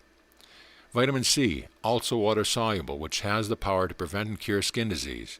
This vitamin is found in beets, fresh cabbage, lettuce, onions, fresh peas, spinach, grapefruit, lemons, oranges, and tomatoes. There has been a great deal said and written about vitamins, but the best solution is to eat plenty of fruits and vegetables, which will supply all the vitamins necessary to perform proper function of the body and give the necessary nutriment. Water. We have already said a lot about water, which is one of the most important, if not the most important ingredient necessary for the proper function of the body. There are found in water many substances, but the most important of these are hydrogen and oxygen, which are needed for the tissues of the body. Water yields energy and can be justly called a food because of its economical upkeep of body functions. What to eat and what not to eat. Adulterated foods and other scientifically treated and denatured foods do not have the necessary nutrition to nourish the body and maintain proper health. They are robbed of their natural food value in the manufacturing process. They have 2 unforgivable sins. The necessary chemical elements are destroyed or extracted, and the food is deprived of its vitality. Food must have vitality, otherwise it will create toxic conditions in the body which must be eliminated. The main denatured foods are white flour, white rice, white sugar, corn, and wheat products, so-called bodybuilders by the manufacturers, spices, jellies, adulterated dairy products, adulterated dried fruits, etc., and some canned goods. In fact, 10% of all prepared foodstuffs are not fit for human consumption. When these foods are given to animals and birds, they die of malnutrition. Raw or cooked food. We hear a great many conflicting arguments among dietitians. Some say cooking food destroys the vitamins and the valuable chemical properties, and that eating cooked food has deprived man of his natural instinct for foods of the plant kingdom. Some say that man is eating himself to the grave, and that unless he adopts a diet of uncooked food, his life is doomed. We have other dietitians advocating the food prepared with the assistance of heat has superior advantages over raw food, because raw foods possess certain microbes, bacteria, and worms, which are destructive to the human tissue, and that cooking destroys these germs and parasites. Also that food from the plant life cannot be properly digested in its raw state because man's digestive juices are too weak to break these foods into their elementary parts necessary for the absorption of the body. And cooking permits the digestive juices to permeate each molecule of the food and permits the starch to be turned into sugar, and the vital energy stored up by the sun to be released and taken into the system. There are good points in each, but the most important factor lies in the cooking of foods, so that none of the elements are thrown away. The majority of people in cooking vegetables boil them to such an extent that they boil all the main elements out of them, which are deposited in the water or given off in steam. They are either thrown down the sink or have evaporated. The proper way is to steam vegetables slowly in an airtight container so that none of the elements are destroyed or lost. In warm countries and during warm periods of the year, people should adjust their food to suit the climate. By taking cold and uncooked foods during the hot periods and hot foods during the cold periods.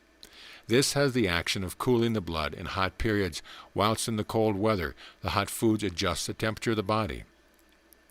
It is unfortunate that we have so many scientists going to extremes. We must always maintain balance, not only in food, but in everything we do.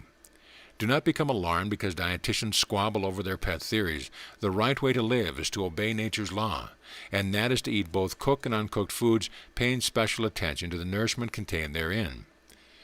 Is meat dangerous? Some people believe that it is necessary to eat meat to maintain their strength, but experiments have proved that the best meat only contains 30% of the nourishing properties which nuts, grains, vegetables, and fruits have. Besides, investigation has disclosed that flesh-eating animals are adopted to eat flesh. Their bodies are constructed differently. They have the necessary carnivorous teeth. Their intestines are also about 1/3 less in length than the vegetarian animals. We find that man's intestines are similar to the vegetarian animal, being much longer than those of the carnivorous animal. A great many diseases originate in the intestine and colon due to the putrefaction of meat. Chronic disease do not develop with a non-meat diet. Foods which enter the body create a certain amount of waste product. From this product the toxics are formed. Now much depends upon the amount of protein contained in the class of food that is consumed. The toxic products from animal protein are much more dangerous than those produced from vegetable protein. Besides, the animal tissue contains a great deal of uric acid, which is of a highly toxic nature. And when one eats meat, the chemical action intensifies the acidity and produces the very highest form of toxics known. Also, as the waste product of meat decomposes very quickly, it is necessary that it should be evacuated from the body as soon as possible. This cannot be performed by man, owing to his long intestine, and the poisons from the putrefaction which takes place in the process of the elimination of the waste matter is absorbed into the system. Is diseased meat offered for public consumption? Are you aware that if the meat inspectors were to reject every unhealthy animal from the slaughterhouse, the meat would be 6 pounds a pound? If you only knew how many sick animals are killed and their bodies offered for public consumption, it would make you nauseate every time you thought of meat. I have had the opportunity of examining on several occasions the organs of animals after they had been slaughtered and found them in a diseased condition. The carcasses of these animals were sold for human consumption. Proof why nature's food for man are best. They are recommended by the leading scientists, the world's great philosophers and poets. They have proved to be the best by investigations made and declared by leading food scientists. Also leading men such as Bernard Shaw Edison, Marconi, Sir Oliver Lodge, Henry Ford, the late Sir William Crookes, Sir Aberth Lane, and many more too numerous to mention, encouraged nature's diet for man's physical well-being. The miners of Chile, who were the strongest men in the world, never ate meat. The poisons from meat irritate the nerves and glands and set up an irritability which lays the foundation for many diseases and vices. We also know that meat decomposes quickly if left out in cold storage. Is not that sufficient to show that poisons are inherent in meat? The amount of land necessary to feed one animal, which is equivalent to the food necessary to feed one man over a period, if producing grain and vegetables, would feed 20 men over the same period. So from an economical standpoint, it is also wrong.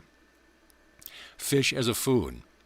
It is considered that fish is not a good food for the human being because of its early deterioration. Besides, fish produces a very high toxic condition in the body, creating a very poisonous form of uric acid. In fact, fish decays much more readily than meat, and we know that protein poisoning is more apt to be caused in fish than any other food. I do not consider that we should eat any of the shellfish, as those live on the refuse and muck of the bed of the sea, and contain decomposed matter. You know that canned fish is sometimes 5 years old before it reaches the table, and herring are often preserved in brine for 10 years before they are sold. The only fish that is fit for human consumption is the fish freshly caught, cleaned and cooked straight away. Most people will eat fish, meat, stale cheese, white bread, and all dangerous foods because they like them, irrespective of the harm they do to their bodies. The only answer that we have is, nature will surely make you pay. Fried foods. Food should not be fried because it prevents the food from being broken up into its elemental parts suitable for digestion. If the food cells are saturated with fat, this prevents digestion, and sometimes the pancreas juice and the bile is not sufficiently powerful to break up the fat envelope which surrounds the cells of food. Consequently, they are decomposed in the intestines. This form of food causes inflammation and catarrh. Canned fruits. The canning and preserving of fruits has now advanced to a stage where very little nutrition is lost, and therefore canned fruits are not so bad as some people paint them. Of course, the fresh fruits are much better. Some special hints regarding children's diets. After a child has entered its second year, its digestive apparatus will handle semi-solid foods. It is a bad policy to give children candies and chocolates, food not fit for digestion. And if parents desire the children to be healthy and strong, they should follow out the following instructions. During the second year, even though weaning has not ceased, give the child a teaspoonful of tomato juice, orange juice, and thin gruel made from oatmeal and barley and vegetables. At the age of 3, the child should be able to eat baked fruits such as apples, potatoes, including the skins, as the valuable mineral salts are found close to the skin. Cut up raisins, dates and figs, tomatoes, raw sweet apples, and other sweet juiced fruits, and drinks made from fruits and berries. The method of feeding should be simple. Soft-boiled egg can occasionally be added. Milk, water, thin chocolate, and cocoa can be given. This method should be suitable until the child reaches the age of 7, 8, or 9 years, when a more liberal diet can be indulged in. If you want to have a healthy child, do not give them meat, fish, tea, coffee, or sweets. Train children towards natural food. Let them get the habit when they are young, and they will always be healthy when they are old. Lesson 16 will be the last lesson on health fuel for the brain and body, how to become slim and normal without being uncomfortable or injuring the health. Overcoming leanness and emaciation. Special hints. Why hospitals are full. Our artificial methods of success and questions. Questions to consider. How do we get the body salts when we eat fruits and vegetables? What are the 6 important substances found in food? Why is water so important? What is the most important factor to consider when cooking food? Do you believe that half the meat that is eaten is tainted in some form, and why are fried foods dangerous to the system? End of lesson. Lesson 16, Health Fuel for the Brain and Body. Why be stout when it is easy to be normal? Perhaps you have tried every conceivable method under the sun without avail.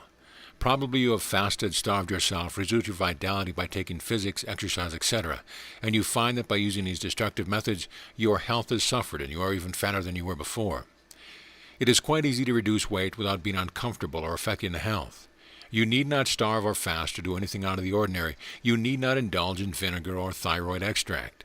You can become thin by eating an abundance of food which will reduce weight naturally. This is wonderful, is it not? The more food you eat of a certain kind, the quicker you will reduce your weight. When certain foods are taken into the body, the chemical constituents of these foods break down the fat tissue, dissolve and neutralize them, and cause it to be eliminated out of the body. The main foods which create fats are sugar, starches, and fat. You know some people eat very little, still they are abounding with fat. It is because they consume the wrong foods. They eat the foods of a high protein value, which are conducive to building fat tissues and creating toxins in the body. Only the following food should be eaten: brown bread, preferably toasted, vegetables and vegetable soup, fruit and vegetable salad. Salad dressing should be made from lemons and olive oil. Use very little sugar and salt. All kinds of raw fruits, dyed fruits, stewed, unsweetened, sour milk and sour cream. Cereals that need cooking mixed with bran and skim milk. Softly boiled eggs can be taken once or twice a week only. Fresh cheese only. No stale cheese or any kind should be taken. Drinks: boiled water, buttermilk, sour milk, unsweetened lemons and orange drinks. All drinks made from fruit juice should be unsweetened. Postum, without sugar. The more fruits one eats, the quicker will be the results, and one's health will be much improved. Do not eat many different dishes at one meal. 1 or 2 is best. Study carefully the following list of foods which are forbidden. Also follow these instructions. When rising in the morning, drink 2 glasses of warm water, to which add the juice of 2 lemons. Drink plenty of water between meals. Take a Turkish bath now and again. Have a cold spray afterwards, also a rigorous massage. This will avoid wrinkles and flabbiness of the tissue. Take outdoor exercise. See that you have an evacuation of the bowels regularly every day, because this is one of the most important factors. If constipated, your bowels must be encouraged by the use of an enema. All the wastewater must be taken away from the bowel. Sleep with the windows open. Do not wear tight clothes, and do not take too much sleep. On no account take the following: meat or meat extracts, fish or fish extracts, nuts, fried foods, rich gravies or dressing, candies, pudding, pastries, cakes, and biscuits, spaghetti and macaroni or other white-floured products. Avoid rice, potatoes, dried peas, beans, beetroots, onions, barley. Do not drink coffee, tea, chocolate, cocoa, soda water, ice cream, wines, whiskeys, and anything that contains alcohol. No spices, mustard, olives, or pickled food. No concentrated cheese or any other concentrated food. No ice or ice water. Do not drink or eat anything that is too cold or too hot. Overcoming leanness and emaciation. How to gain weight and health by natural methods. Leanness and emaciated condition of the body are due to the cells being unable to take the nutriment from the foods that are eaten. The main reason for this is a disturbed metabolism. One of the chief causes of weakened metabolism is the want of oxygen, because oxygen vitalizes the cells and tissues so that food can be absorbed. No matter how rich or wholesome food is that one eats, it will have no effect in building tissue unless that tissue is saturated with oxygen.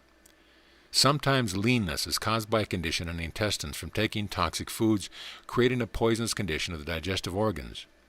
There are other causes of leanness, such as worry, etc., wrong mental attitude, lack of sleep, use of drugs, sexual disturbances, constipation, and nervousness, but the main causes are want of sufficient oxygen taken from the air. The type of food that we eat, the lack of drinking water, overeating sometimes causes leanness because the digestive organs are overtaxed and do not perform their proper functions. Consequently, the food is absorbed into the body in a fermenting condition, preventing the building of the healthy tissue, and the vitality of the body is exhausted in the effort to expel the poison. Anything that tends to upset the digestive organs will upset the process of metabolism. Therefore, read again my first article impressing upon you the effects of destructive emotions. This is an important factor. Constructive elements tend to create normal digestion, while destructive elements create the reverse. I want to issue a warning here to those people who are naturally thin and in good health, not to worry about adding more flesh, because if they try to force themselves to gain weight, they may upset the natural metabolism in their bodies, creating a condition which might cause further leanness. The next thing to remember is to be cheerful and not to worry about your condition. This aggravates the mental, emotional, and physical bodies because, as already explained, they interpenetrate one another. You must learn to relax and rest properly. Take every such opportunity afforded. Do not be a spendthrift in your vitality. Limit your energies, both physical, mental, and sexual. Sleep as long as possible because the body builds during sleep. Frequent bathing, not too hot, is very good and increases metabolism. A tablespoonful of olive oil may be taken before every meal. Masticate your food well. Do not overeat. Keep specified times for meal. Get the habit, when rising in the morning, of drinking 2 glasses of warm water. Eat some sweet fruit, such as a sweet orange, apples, or bananas. The bowels should be evacuated every morning. If the bowels do not move every day, inject some hot water into the rectum. Take a warm bath, not too hot, before going to bed. Rub your body over with olive oil afterwards, and do plenty of walking. Deep breathing exercises are the greatest aid known to build up the body. Have your room ventilated thoroughly. Remain out of doors as long as you can. Avoid all flesh-building tonics. Do not wear tight clothes with hamper-free breathing, and tamper with the proper blood circulation. Eat simple foods. Drink plenty of water. Practice deep breathing exercises.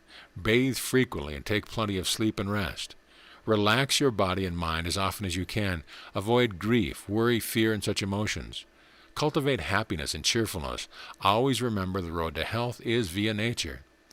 Study the food which suits you best. Eat slowly and masticate every mouthful thoroughly.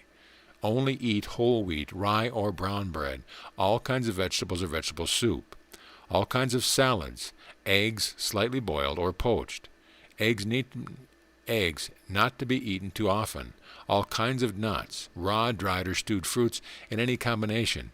Honey and brown sugar only should be used. Take cereal foods, well cooked, all kinds of peas, beans, rice, barley, etc. Macaroni, spaghetti, plenty of unsalted butter, brown maple sugar, all kinds of fruit drinks, also drinks made of pastum, cereal, coffee, milk and buttermilk, etc. Sweet lemon drinks and orange drinks and drinks from all jellies. Use very little salt in your diet. Nuts should always be grated because they are more easily digested this way. Fresh cheese only, no stale cheese of any kind. Do not eat flesh foods, meats, soups, fish, etc. Avoid hot or warm bread, white flour products. Do not eat any fried foods. Avoid pickles or rich foods, gravies, or rich dressing. Avoid coffee, tea, chocolate, cocoa, soda water, beer, etc. If you must drink something at your meal, sip it, and take it warm if possible. Do not eat anything immediately before retiring. Special important food hints.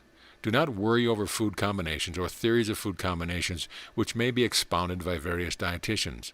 Their experience is obtained from the dieting of people who are in an unhealthy condition. They have not taken into consideration that the natural foods will not mix with the toxic conditions which are already in the body. You will find that after elimination of the toxic foods, most combinations of natural foods can be easily absorbed and digested.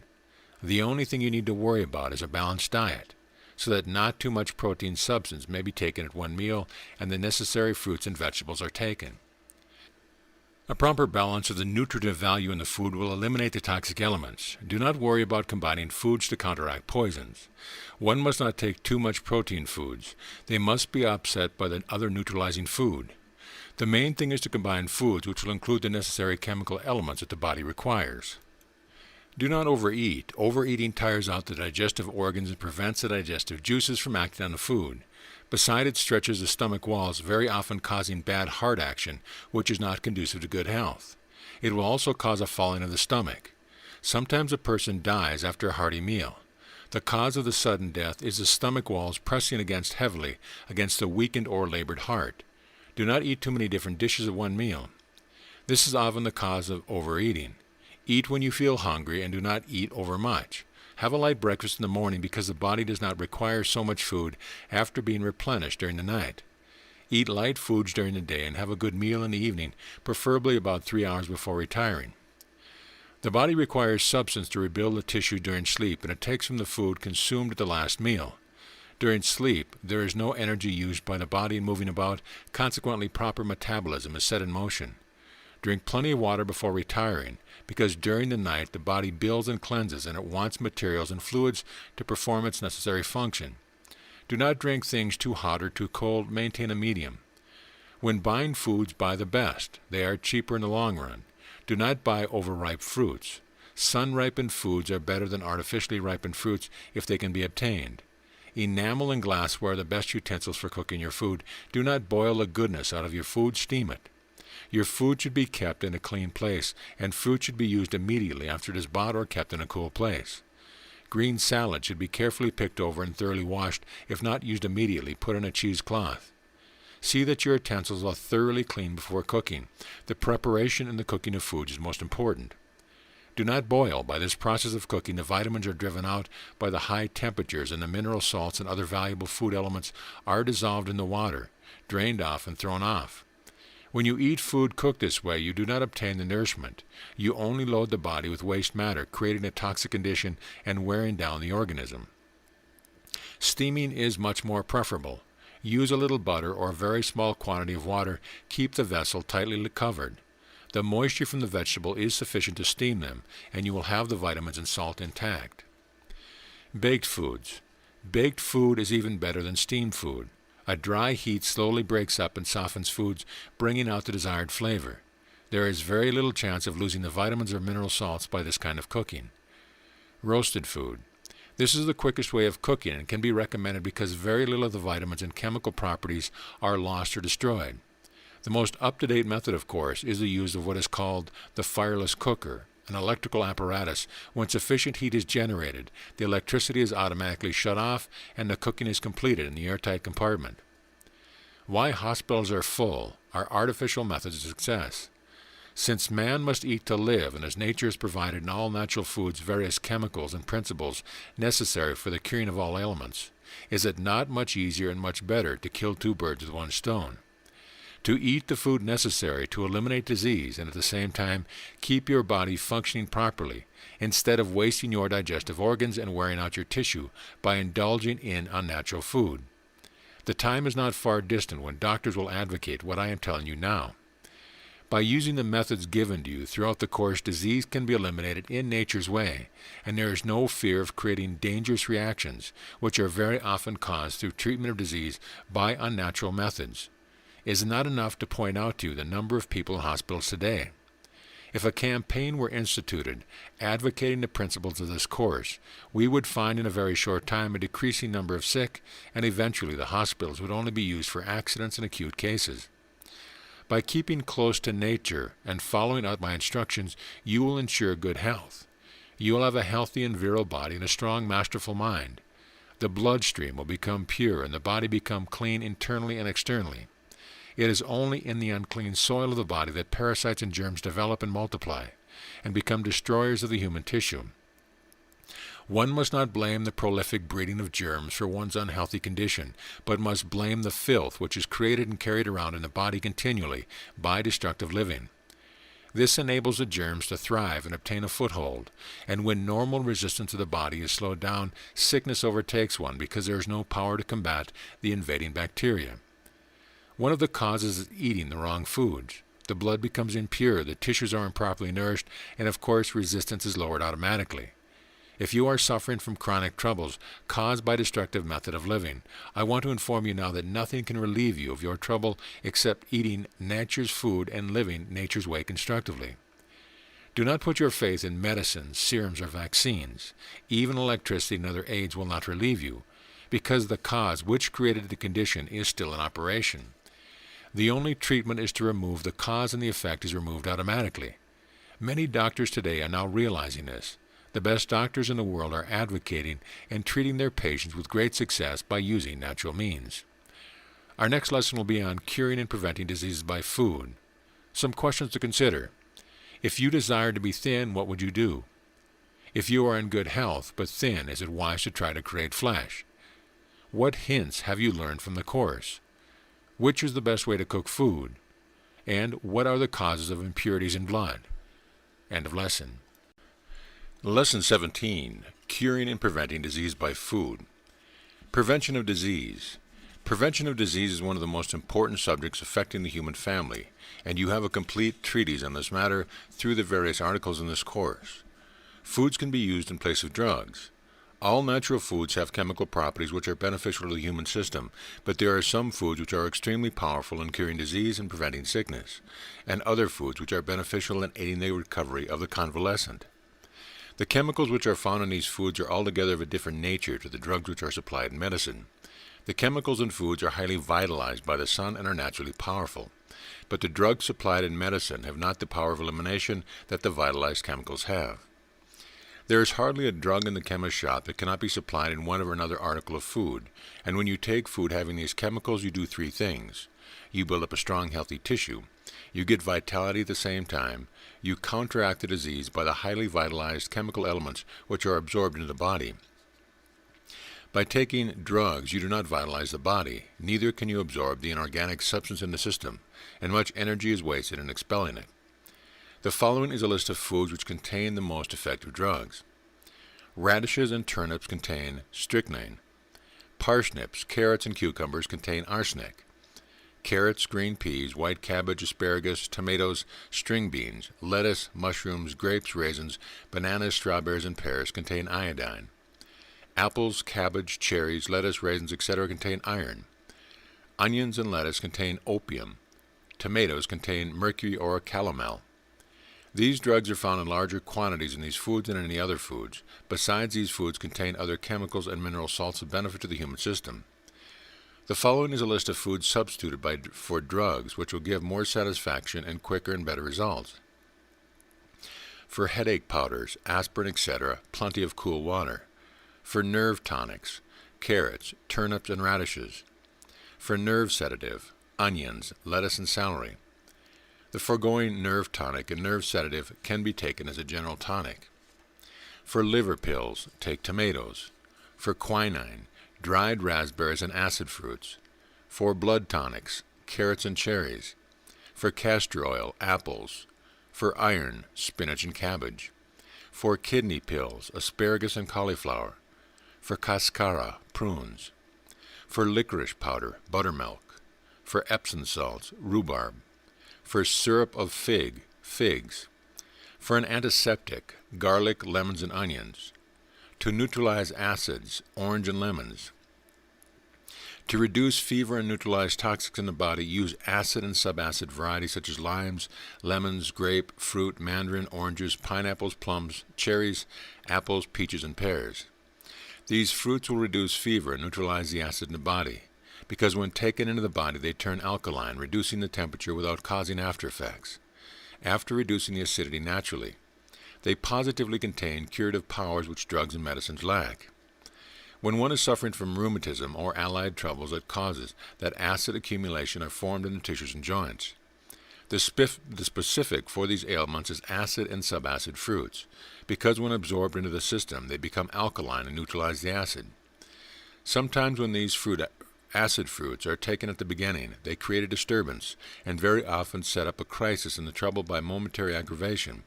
But this soon passes and the pains and the acid accumulations in the tissue begin to eliminate.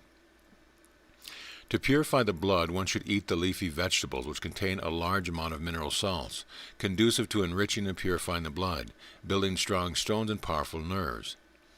On the following chart I have shown the most common diseases which can be effectively cured by food. I have also shown the foods that are of a high, medium, and low toxic value in the latter end of the article. People suffering from disease caused by acidity and a toxic condition of the body, especially diseases such as bladder, Bright's disease, cancer, constipation, catarrh, consumption, skin disease, gastritis, growth, including goiter, indigestion, obesity, pyorrhea, and tumors, should take only the foods of low toxic value. But in other troubles on an ordinary diet, the low and medium can be taken without fear. The high-protein food should at all times be eaten sparingly, but are quite safe when taken with other foods so as long as they do not predominate. I have already advised that the body can only absorb a certain amount of protein foods. The remainder, not absorbed, passes into the colon and therefore decomposes, causing toxic absorption. Now you will see by these lessons that there is no need for any anxiety or fear regarding combinations of food. Pay no attention to those who generally frighten people into the idea that they must have certain food combinations before they can live a healthy life. All you have to do is to study the charts given, and you will thoroughly understand the relative value of food and food necessary for the various troubles. Note on the narration. The next 6 to 7 pages is a chart listing different illnesses, as well as all the food necessary to combat those illnesses, and the appendix contains over 10 pages of illnesses with the different foods and chemicals that can be used to cure those. It's not really amenable to narration, so I suggest that you refer to the printed document for full information on these diseases and food benefits. End of lesson. Lesson 18. The Master Directs. Entering into the power. We now enter another realm, this time is into the mysteries of the mind and its application to the things necessary for our welfare on this planet. All the main facts bearing on life, how to be healthy, happy, and successful, have been gathered together and explained, so they can be easily understood and applied. The purpose of this whole course is to show you how to apply these laws, to point out the things which make and mar your health, happiness, and success, and to show you how to control and direct these things intelligently and wisely. Right through the course, you will see one unified system, all bearing on your health and life. No one science has ever attempted this before. Realization. All through the previous articles, I have tried to make you realize the reality of the I over and above all matter, energy, or mind. The I is master, positive to all of them, and negative only to the one great central power, God.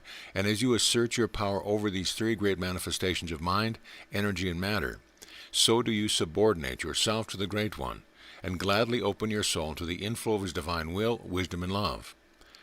I have also endeavored to make plain in the previous articles the nature of these three great manifestations, mind, energy, and matter. You are superior to these because the you who says I am is spirit, independent of your mind and body. These are your instruments through which you manifest, and as your body changes continually, taking from the great supply of matter, so does your mind change, taking the substance from the great supply of mind, but the I in the center is unchangeable, because the I is a part of the whole, which created these manifestations for your great evolutionary progress. How some are as gods compared to others. What I want you to do now is to analyze the not I things, and you will find that your mind is your instrument. Your body is your instrument.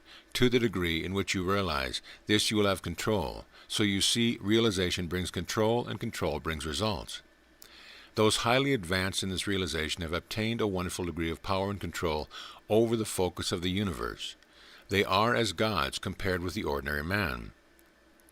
One of the best means to obtain this development is by breathing exercises I have already given, with the exception that the student concentrate on his inner being, endeavoring to get a greater realization. The I manifests itself in power, and this power can be used to manipulate, guide, govern, and direct the mind as well as the physical world. Cleansing the mind. Now the first process is to have a mental house cleansing so that the I can use the mind to focus its power through. By doing this, wonderful results can be obtained. We will now proceed to take some exercise which will give the desired results. You must tame the mind before you can get it to work properly. Most people have minds resembling a frisky monkey who refuses to be taught, but there is an easy and effective way of training your mind to be subordinate. Seat yourself in a comfortable position, free from any disturbance. Make no effort to control the mind. Let it run along till it exhausts its effort. It will be just like a frisky monkey at first, but soon it will slow down and look for orders from you. It may take a little while at first to quiet down, but each time you practice, you will find it will quiet down in a much shorter time. Do not be impatient. Your time will be well spent. When the mind is calmed down and in a peaceful condition, fix the thought on the I as independent and superior to the mind, and controlling it. Go over the analysis of the not I things, your body, brain, mind, thoughts, etc. See them as an instrument of the I. Then realize the oneness of all. See Articles 1 and 2, and your relation to the one life, power, intelligence, and absolute being. Then pass on to the one thought, I am. See the I as the one self, a center, an identity. Then pass on to the M, as real reality, being. Then combine the two. I am in their meaning. I am, real life, divine love, power, wisdom. The result will be the most powerful focusing of thought and realization of reality and power of the I within. Practice often, make it a daily habit, and you will grow in realization. This is most important. Directing the mind outward, you now have a clear understanding of concentration and realization of the power of the I controlling the mind. Now we will concentrate outwardly on some specific object or subject. This is not so easy as one imagines, but practice will make perfect, and by mastering of this you will become a wide-awake individual, a clear thinker, close observer, and correct reasoner. You will assert the I and direct the mind. This exercise is done by taking some specific article like a suit of clothes. Allow the mind to pursue by any path, such as the sheep, the wool, the manufacture of the wool and the texture, its destination, the making, the labor, and other materials required. Do not let the trivial nature of the exercise discourage you. It is just similar to an exercise given to develop a muscle by a simple method. Follow it up by making other mental explorations of some other subject. Think about all its phases and branches until you feel you know all about it, and you will find, to your great surprise, that you know more than you thought you did. This is a good method for collecting all the information you have on a subject and getting the facts thoroughly dissected. It will greatly develop your intellectual powers and your memory. It will broaden your mind and give you more confidence in yourself. The secret of attention. Now we shall consider attention. The great secret of attention is to attend to only one thing at a time, exclusive of anything else. I could not do better than quote Whately. He said, "The best scientists and philosophers are agreed the mind cannot actually attend to more than one thing at a time. But when it appears to be doing so, it is really shifting with rapidity backwards and forwards from one to the other." By giving concentrated, voluntary attention to any object, we are not only able to see and think about with the greatest possible degree of clearness, but the mind has a tendency, under such circumstance, to bring into the field of consciousness all the different ideas associated in our memory with that object or subject, a mass of associated facts and information. At the same time, the attention given to subject makes more vivid and clear all that we learn about the thing at the time, and in fact, all that we may afterwards learn about it. It seems to cut a channel through which knowledge flows. Attention magnifies and increases the power of perception and greatly aids the exercise of the perceptive faculties. Where the inattentive mind acquires, say, 3 impressions of something seen or heard, the attentive mind, by paying attention, absorbs 3 times 3, or perhaps 3 times 3 times 3. And as we have just said, attention brings into play the power of association, and gives us the loose end of almost infinite chain of associated facts stored away in our memory, forming new combinations of facts, which we have never grouped together before, and bringing out into the field of consciousness all the many scraps of information regarding the thing to which we are given attention. The proof of this is within the experience of everyone. Where is the one who does not remember sitting down to some writing, painting, reading, etc., with interest and attention, and finding much to his surprise a flow of facts regarding the matter in hand passing through his mind? Attention seems to focus all the knowledge of the thing that you possess, and by bringing it to a point, enables you to combine, associate, and classify, etc., thus creating new knowledge. The more attention we give to anything, the more likely we are to remember it. It is not the memory that is fault, it is the attention. We notice elderly people can relate things with accuracy which happened in their younger days, yet you will find that their memory for recent events is poor. This is because their failing powers of attention have prevented them from receiving strong, clear impressions. The clearer and stronger the impression, the clearer and stronger the memory. Meditate on this. It is of great importance to you. If the memory was at fault, it would be difficult to recall any impression far distant or recent. The first thing you must do to cultivate attention is to attend to one thing at a time. Make a habit of it. The great destroyer of attention is trying to do one thing while thinking of another. The thinking part of your mind and the acting part should work in unison, not in opposition. I am sure you can see the reason in this statement. Getting vivid impressions. Here is an exercise which will help you. Take a familiar object, place it before you, study its shape, color, etc. Analyze it as far as possible, reduce it to its smallest parts. Dissect it mentally and study its part in detail. Study each part separately, get clear impressions. The clearer the impression, the more vividly will it be remembered. After you have made this thorough investigation, take a piece of paper and pencil and write down all you have remembered, then compare it with the article itself, and see how many items you have failed to notice. Next day, take up the same article, re-examine it again, make more notes. You will find you have discovered more details. Besides, you have stored away a great number of impressions. This exercise does 2 things. It strengthens your memory and increases your powers of attention. When entering a building, endeavor to get all the details. Take one at a time, make a mental impression of each, and when you go out, write down what you saw. You will be surprised at the many things you missed on first sight. A little practice goes a long way and can be made enjoyable. The powers you will develop by these exercises will be enormous. Vary the exercise to suit yourself, having in mind the one objective, memory and attention. My endeavor in this course is to make your development in every direction a pleasure, not a drudgery. Does the mind register what we see, hear, etc.? Attention and perception are allied. Most teachers say, develop the senses to develop perception. This is not exactly correct. The mind must also be developed. It is the mind that perceives, not the senses. The mind perceives through the senses. You must train the mind to receive impressions through the various senses. This is a secret. Many people fail in developing their powers of perception because they think their senses are developed, forgetting that it is the mind which registers and not the senses. Through the doors of the senses, man receives all his information regarding the outside world, and it is necessary for him to keep these doorways clear and open. Man is inside looking out onto the physical universe, and he has many things which he must obtain through his senses. Although the higher ideas do not come through the senses supply the raw material upon which the mind works. The sensory organs are the instruments of the mind, just as the brain is the instruments of the mind. By means of the nerves, the mind and brain make use of the sense organ. If the nerve communication between the brain and the sense organ were destroyed, no external impression could be obtained. How to get a proper impression of the whole? You must remember that in acquiring the art of perception, you should not attempt to perceive the whole of complete object at once. The best way is to consider the object in detail, then group the details. You will then find you have considered the whole. Take a face as a familiar object. If you try to perceive a face as a whole, you will meet with little success. The impression will be indistinct. Therefore, the memory will be correspondingly indistinct. Now, consider the face in detail. Take the eyes first, then the nose, then the mouth, the chin, the hair, the outline of the face, the complexion, the shape of the head, and you will find that you have a complete and distinct impression of the whole face. The same rule applies to everything under perception.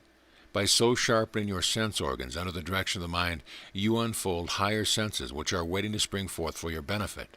You have latent power striving for unfoldment.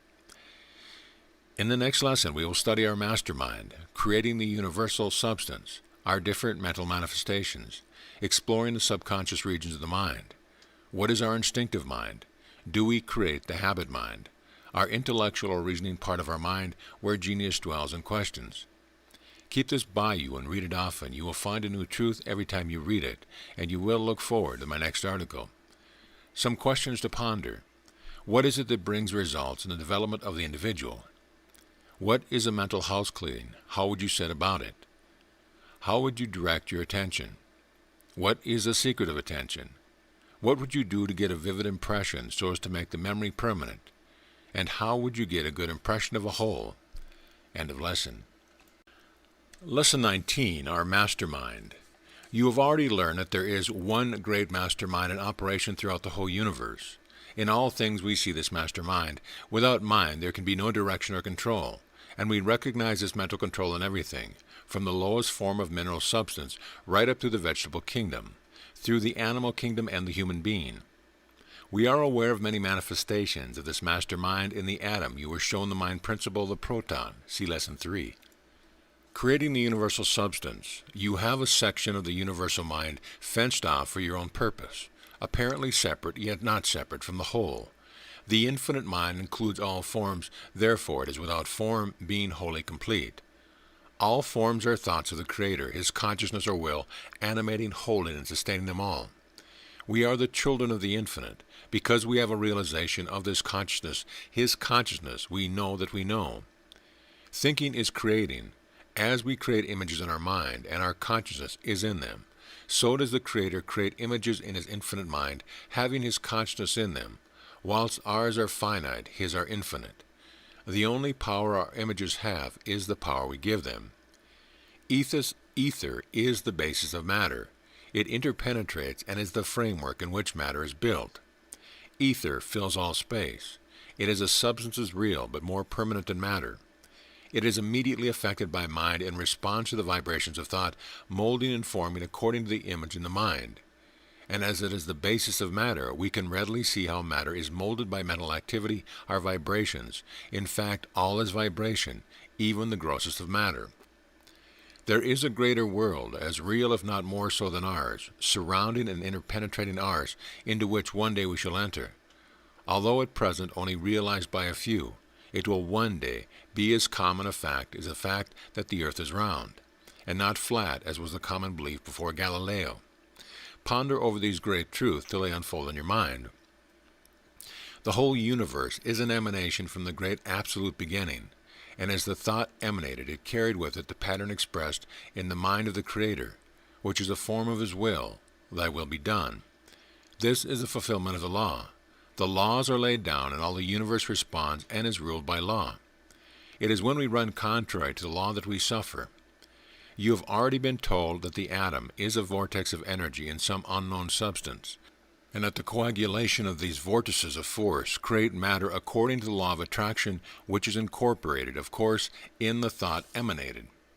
I gave you the illustration of a block of ice in Lesson 3. Read this over again and you will realize that matter is a result of mind and energy, or otherwise mind and action. Therefore, all created matter can be dissolved back into the one great atomic substance. So can all the grades of mind, acting through these different grades of matter, be drawn back into the one great substance of mind. From what I have just written, some wonderful truth can be extracted, and I want you to read and reread it until you thoroughly unfold in your mind. By following the same laws with your finite mind, you will be able to accomplish much. You will be able to project your thought and form for yourself the things you desire in your finite way. We will go thoroughly into that science later on in this course. Are different mental manifestations within the one mind. There are different manifestations of mind working in and through us. As our bodies contain mineral and vegetable matter, so must we have the mineral and vegetable mind principle. We have our instinctive faculties and our intellectual faculties. We also have our intuitional powers. The mind principle works through these different manifestations, all under consciousness, in the subconscious region. The majority of writers group the mind under two headings, the conscious and the subconscious. They have failed to recognize that they have classed the lower traits, animal passions, delusions, and insane impulses, with the higher inspiration of the genius and intuition of the spiritual mind. Of course, it is quite natural that they would do so, owing to the fact that they have not had a grounding in universal science, and have taken the mind as an independent study, not recognizing its relation to the whole. Our personal conscious mind is really the contact we have with the physical world. Over 90% of all our mental operations are performed in the subconscious region. You are a center of consciousness in the one great life of the universe. You have passed through many stages, and you will have to pass through many more. Your mind contains the essence of the great evolutionary process. Your mind also contains faculties, which have not yet unfolded, but are waiting to spring forth when you are ready. And as the race makes progress, these faculties will manifest through the race as a whole. They will then look back and recoil at the injustice done to their brothers and sisters who were accused and persecuted for the manifestation of these spiritual gifts or advanced faculties. Christ was the greatest example of this suffering. There must nevertheless always be pioneers in the van of progress, and you who are studying these lessons are in the line of progress, although you do not realize it. Exploring the subconscious region of the mind. Man's body is built up of a countless number of minute cells of protoplasm. The mind principle and the cells build into these cells the necessary minerals and vegetable matter taken from the food, etc., which it is consumed. These cells in our body are identical to operation with the vegetable cells. Here, then, we have the two lowest mental principles, the mineral and vegetable, working in and through us, all under consciousness, building and repairing our bodies, under the direction of the instinctive mind. What is our instinctive mind? Our instinctive mind is that portion of the mind which controls and directs the function of our bodies and looks after our self-preservation. It has a great experience behind it, all the instincts of race, yes, and back through the ages, all the natural reproduction of the species, animal passions, appetites, desires, feelings, sensations, and emotions belonging to our past. When we hate, envy, seek revenge, resort to anger or jealousy, we are reverting back to our primitive age through our instinctive mind. It is the instinctive mind which instructs the bee to store its honey, the bird to build its nest, and the mother to care for her young. It is the mind which is the most easily influenced by personality, suggestion, telepathy, thought, etc. Although it is most necessary and useful part of our mind, it contains a lot of rubbish. We have been taught in the past that our lowest desires and emotions were bad without being told why. We feared them and thought them promptings of an impure nature. This is all wrong. These things are not bad in themselves. They are our heritage from a distant past, and through our ignorance we have failed to assert our mastery, not knowing the origin of these desires and emotion. That is why I stress the transmutation of the destructive, or lower desires and emotions, to the constructive or higher sphere in Lesson 1. Read that section in conjunction with this lesson. Do we create the habit mind? We now come to the habit mind, which is really a part of the intellect. The habit mind is that portion of our mind which automatically performs an act which has been repeated so often that the mind knows how to carry it on under consciousness. For example, take the lady in her sewing machine. She can talk and think of other topics while paying little or no attention to the machine. The work is automatically performed by the habit mind. There are hundreds of examples. For instance, when playing an instrument, you automatically work your fingers, devoting your entire attention to the music. The typist works the typewriter automatically while her mind is concentrated on the matter to be typed. This is all done by the habit mind and in the subconscious region. You have a habit of doing things a certain way, and when you try to do them differently, you will find that the habit mind becomes uneasy. Try it yourself. Endeavor to put on your coat differently in the usual way, and you will realize what the habit mind is. You will find a difficulty, a strangeness. The habit mind has been thrown out of gear because the operation performed under consciousness was different. Then we have the intellectual or reasoning part of our mind. This part of our mind absorbs all we learn about things and stores it away for our use till it is required. The essence of our experiences of the past is also stored away in this portion of the mind. The majority of people think that their reasoning is performed by their conscious mind. That is not totally correct. For the subconscious intellect, having all the knowledge of the factors in question, generally completes the analysis and gives you the answer. And all this is done in the subconscious region. Later in the course, we will go more thoroughly into the powerful part of the mind, where genius dwells. Now there is also our intuitional mind. This portion of the mind I call the superconscious mind because it is above the intellect and above our consciousness, yet subconscious. If I may give an illustration here, it will give you a better idea. Our consciousness is like an opening in a box about a third of the way up the box. Below this opening is the intellect, including, as we have already learned, our instinctive mind with its relics of the past, incorporating the vegetable and mineral mind. But above this opening, we will call our consciousness, is the superconscious part of the mind. Our intuition comes from this part. It is the wonderful region where dwells genius. All the great writers, poets, artists, and other examples of genius have felt that their power came to them from some higher source. Some have thought it emanated from some being assisting them. I do not say that there are no such beings assisting us when we desire help, but at present I want to point out to you the power of your intuitional faculties. All truth, all knowledge is locked up in this portion of your mind. It is the voice of the Spirit, piercing the sheath down into consciousness. And as we progress and evolve, our consciousness rises further into our intuitional mind, getting nearer and nearer the foundation of all truth and knowledge. Our personal consciousness, as I have previously stated, is really our contact with the outside world. We are looking into a physical universe with our instruments, the senses, ringing down the messages, and they are received and the work is being performed in the subconscious region. We have now had a brief analysis of the subconscious mind, but before passing on to the specific instruction on how to scientifically use your subconscious mentation, a gift of the Creator, I will first quote Sir Oliver Lodge, that great and eminent scientist. He says, speaking of the planes of the mind, imagine an iceberg glowing in its crisp solidity and sparkling pinnacles, presenting attention to its submerged self and supporting regions, or the saline liquid out of which it arose and into which in due course it will someday return.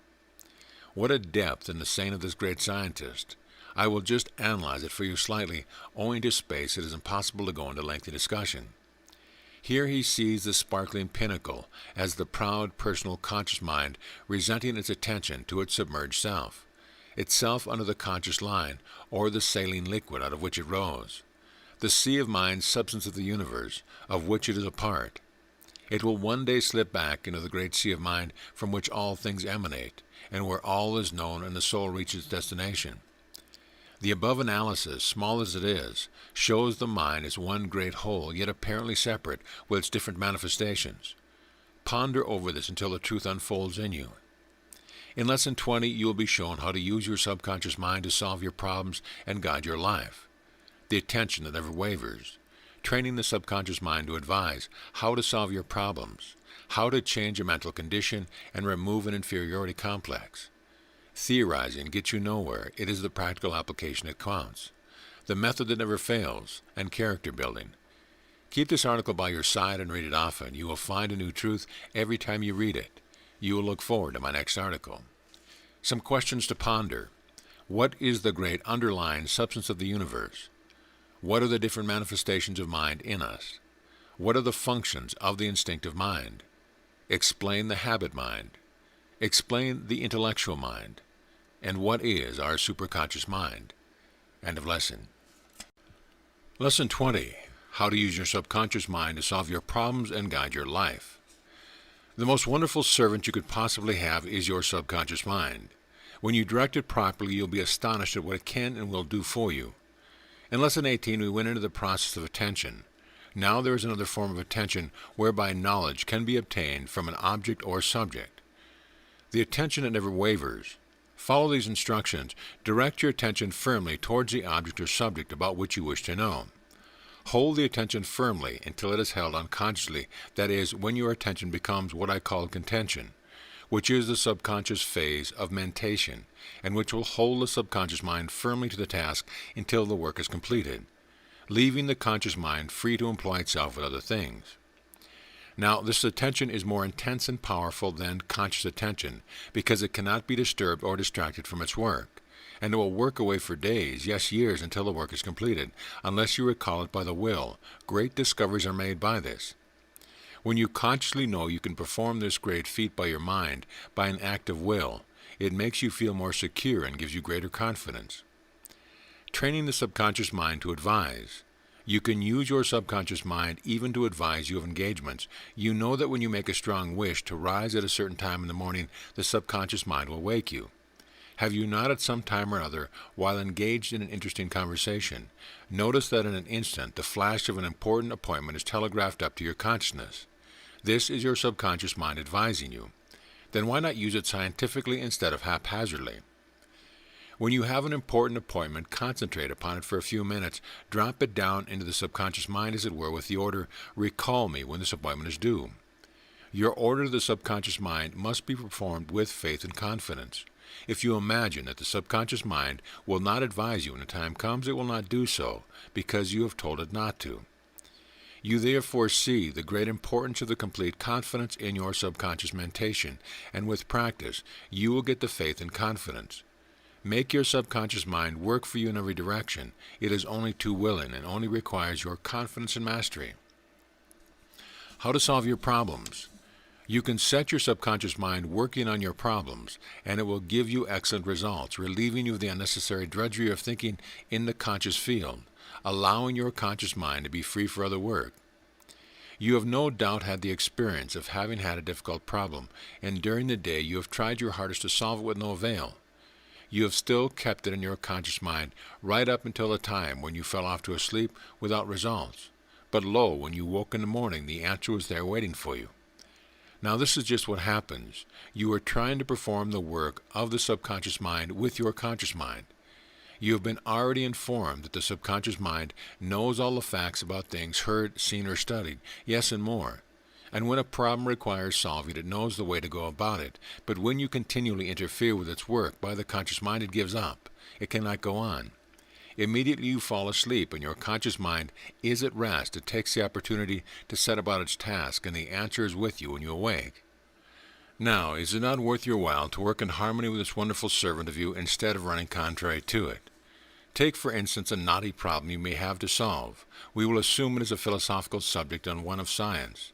Take each section at a time and then thoroughly saturate it with thought. Do not try to come to a decision, but drop it down into the subconscious mind. Take the next section and do the same.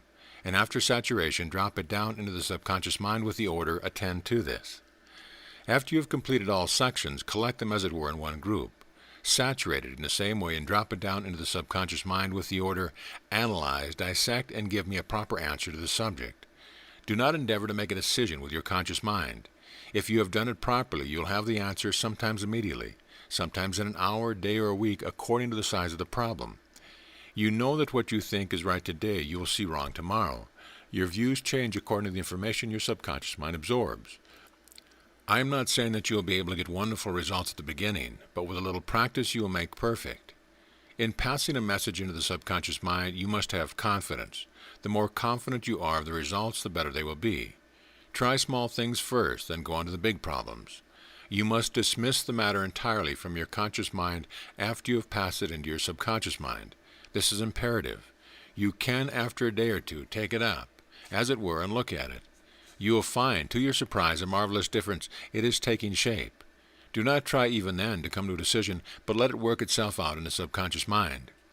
In your own daily problems, you can get results almost immediately. Some people are not satisfied until they are getting advice about this or that. They are not sure of themselves. Now just imagine what confidence it gives one to know that one has a source of knowledge equal to anyone, if not superior, when one puts into practice this method. Remember always that the I is master, and this mastery must always be remembered and asserted. Do not be a slave to your subconscious mind, be its master. How to change a mental condition and remove an inferiority complex. Now we will embark on one of the most fascinating subjects, and for convenience, we'll speak of the conscious and subconscious minds only, as we have already dealt with the component parts in the last session. The saying, sow an act, reap a habit, sow a habit, reap a character, sow a character, reap a destiny, is perfectly true. But I will qualify it by saying, first create the image, then act the image and create the habit. Habit is the most important, because once an act becomes a habit, it is passed from the conscious mind and is sunk deep into the subconscious mentality, and therefore becomes second nature, which is often more powerful than the original nature of the person. There are 3 stages in the operation of changing a mental condition, and also in removing an inferiority complex and placing a powerful one in its place. Firstly, imagination, to impress the subconscious mind. Secondly, to act it out. And thirdly, to create the habit of acting it out. When the habit is established, the process is then complete. It is truly embedded in the subconscious mind. Very often, an inferiority complex is caused in childhood by unwise parents and teachers. While the child is in an emotional state, these foolish people create negative impressions in the child's plastic mind, which impressions may remain a lifetime. And unless he or she reads a work such as this, or comes in contact with some efficient mental scientist who will explain the cause of the trouble, and open the way to the realization of the real self, which banishes all fears and conflict, their whole life may remain a misery due entirely to these early impressions. The method that never fails. I will now give you specific instructions on how to change your mental condition, how to remove an inferiority complex and place a powerful one in its place. We will assume that you have a lack of confidence, that you are unable to maintain poise in the presence of others. Remember that the general plan of this instruction may be adjusted to suit the requirements of any case, if intelligence is used. Fix your mind firmly on the fact that you are the equal of any other person. You come from the same source, and you are expressing the same life. In the eyes of God, you are equal to the highest in the land. The truth is that all men are equal, and in the end, one. All inferior attitudes are errors and lies, and have no existence in truth whatsoever. When you are facing others, remember the same life principle flows through them all, and that the life principle in you is speaking to the life principle in them. Forget yourself and look beyond the personality of the person to whom you are speaking. He is hiding the life by his personality just as you are. Assert the I, contact with the great power. You have within you the source of all power, and there is nothing to fear. Know this fact, and you will have a confidence that nothing can shake. As soon as you realize your true nature, you will lose all sense of inferiority. Proceed with the following method of creating images by means of words. Words express ideas, and ideas create images. A word becomes the center of an idea becomes the center of a mental image, and the mental image the center of a growing mental habit, and the habit becomes an impregnated power in the mind. Therefore, hold these words in your mind, at the same time thinking of your reality. I am courage, confidence, poise, firmness, equality. Commit them to memory. Fix your mind on their meaning. Make them living ideas. As you repeat them, feel their meaning, act them. Feel that you are what you say. Make it a habit of acting that way. Picture yourself, under the most trying circumstances, manifesting these qualities. Rehearse your part, get yourself in the habit of acting in a certain way, and when the time comes you will find your surprise that you have these qualities. Keep your ideal before you always. Think it, grow it, act it. Make it a habit, and you will grow in strength as you go along. You will find yourself able to say no when you mean no. Remember what I told you in Lesson 1. Use the central gaze. Feel the power behind you. Do not forget that I is supreme. Forget the personality and see the universal life of which you are and are all a part of. Carry it with you in your everyday life. It belongs there just as it does anywhere else. Character building. Nature plans to produce strong individual expression of itself. Therefore, you have nature's force behind you. Nature aids the strong, so be strong in mind and deed. Study this chart carefully and endeavor to make these qualities your own. Honesty, courage and strength. Character, equality and kindness. Judgment, poise and decision. Accomplishment, confidence and work. Efficiency, calmness and accuracy. Success, power and initiative. The high road to success and power. The thinking and acting parts of your mind should work together. Make a habit of thinking constructively and acting as you think. When you acquire this habit, you are on the high road to success and power. Your forces will be in parallel, trained in the same direction, and not going in different directions, which is the cause of most failures in life. If you inquire into the methods of most successful people, you will find that they think along certain lines and act accordingly. Some teachers tell you, think that way and you will become that way. Now the majority of people think one way and act the other way and get nowhere. I want you to see the immense difference between this and my method. When I read certain books on the subject, I often wonder if the authors have any idea of what they are really writing about. There is only one way, and it is the right way, the sure way, and you will find this right way through the course. Theorizing gets you nowhere. It is the practical application that counts. There is a balance point in everyone, positive or negative. Some are more positive than others. We are influenced by what is in our minds. If there is more courage than fear, we are courageous. If there is more strength of character than weakness of character, we have a strong character, and so on, according to the balance in our subconscious mind. There are none of us 100%. We could not be. If so, we would not be on earth. But we can try to get as near as we possibly can under any circumstance. Lesson 21. You'll be shown how to reach the undreamed source of unused power. What thoughts are, their effects, and how they are sensed. How to use our mind radio to get results. How to create moments that will constructively guide your life and questions. Keep this by your side and read it often. You will find a new truth every time you read it. Questions to contemplate. Explain contention. How would you use your subconscious mind to advise you of important engagements? How would you direct your subconscious mind in solving a problem?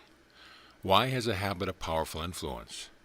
And what do we mean by balancing point in us? And how would you eliminate an inferiority complex? End of lesson. Lesson 21. Tuning into the world of thought. How to reach the undreamed source of unused power. What thoughts are, their effects, and how they are sensed. Thoughts group themselves in the thought world, just as the same as matter does in the physical world, according to their rates of vibration.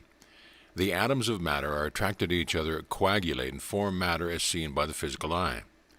As you have been told already, matter visible to the physical eye vibrates from 450 million vibrations to 750 million vibrations per second. All above and below these vibrations are not visible to the physical eye, although they do exist. As the atoms are vortices of force in matter, so there are atoms or vortices of force in thought, which group themselves together and become powerful factors affecting the lives of everyone. While matter is sensed by the eye and by the sense of touch, these thought formations are sensed by our mental mechanism in our subconscious mind. We call it radio as the most appropriate name. Every one of us has a projecting and receiving set just the same as a wireless, therefore we can send and receive by our own radio. How to use our mind radio to get results? There are all kinds of thoughts seeking expression through someone, thoughts of the highest nature and thoughts of the lowest nature.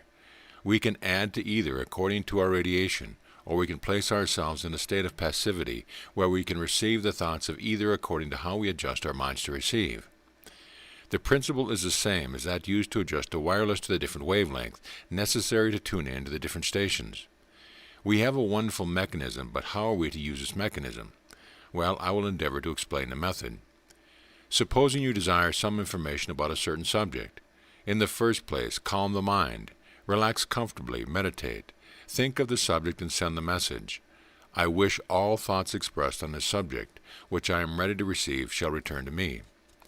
Then you wait in a passive condition on the same vibration as you set out. Think, meditate, wait, and see what you get back. Spend 15 to 20 minutes daily in this exercise, projecting, thinking, meditating, listening for the message. Begin thinking of success, love, happiness. Attune your mind to this level. You can radio anywhere. A cheery word, a smile will lift the rate of vibration in your home or business place.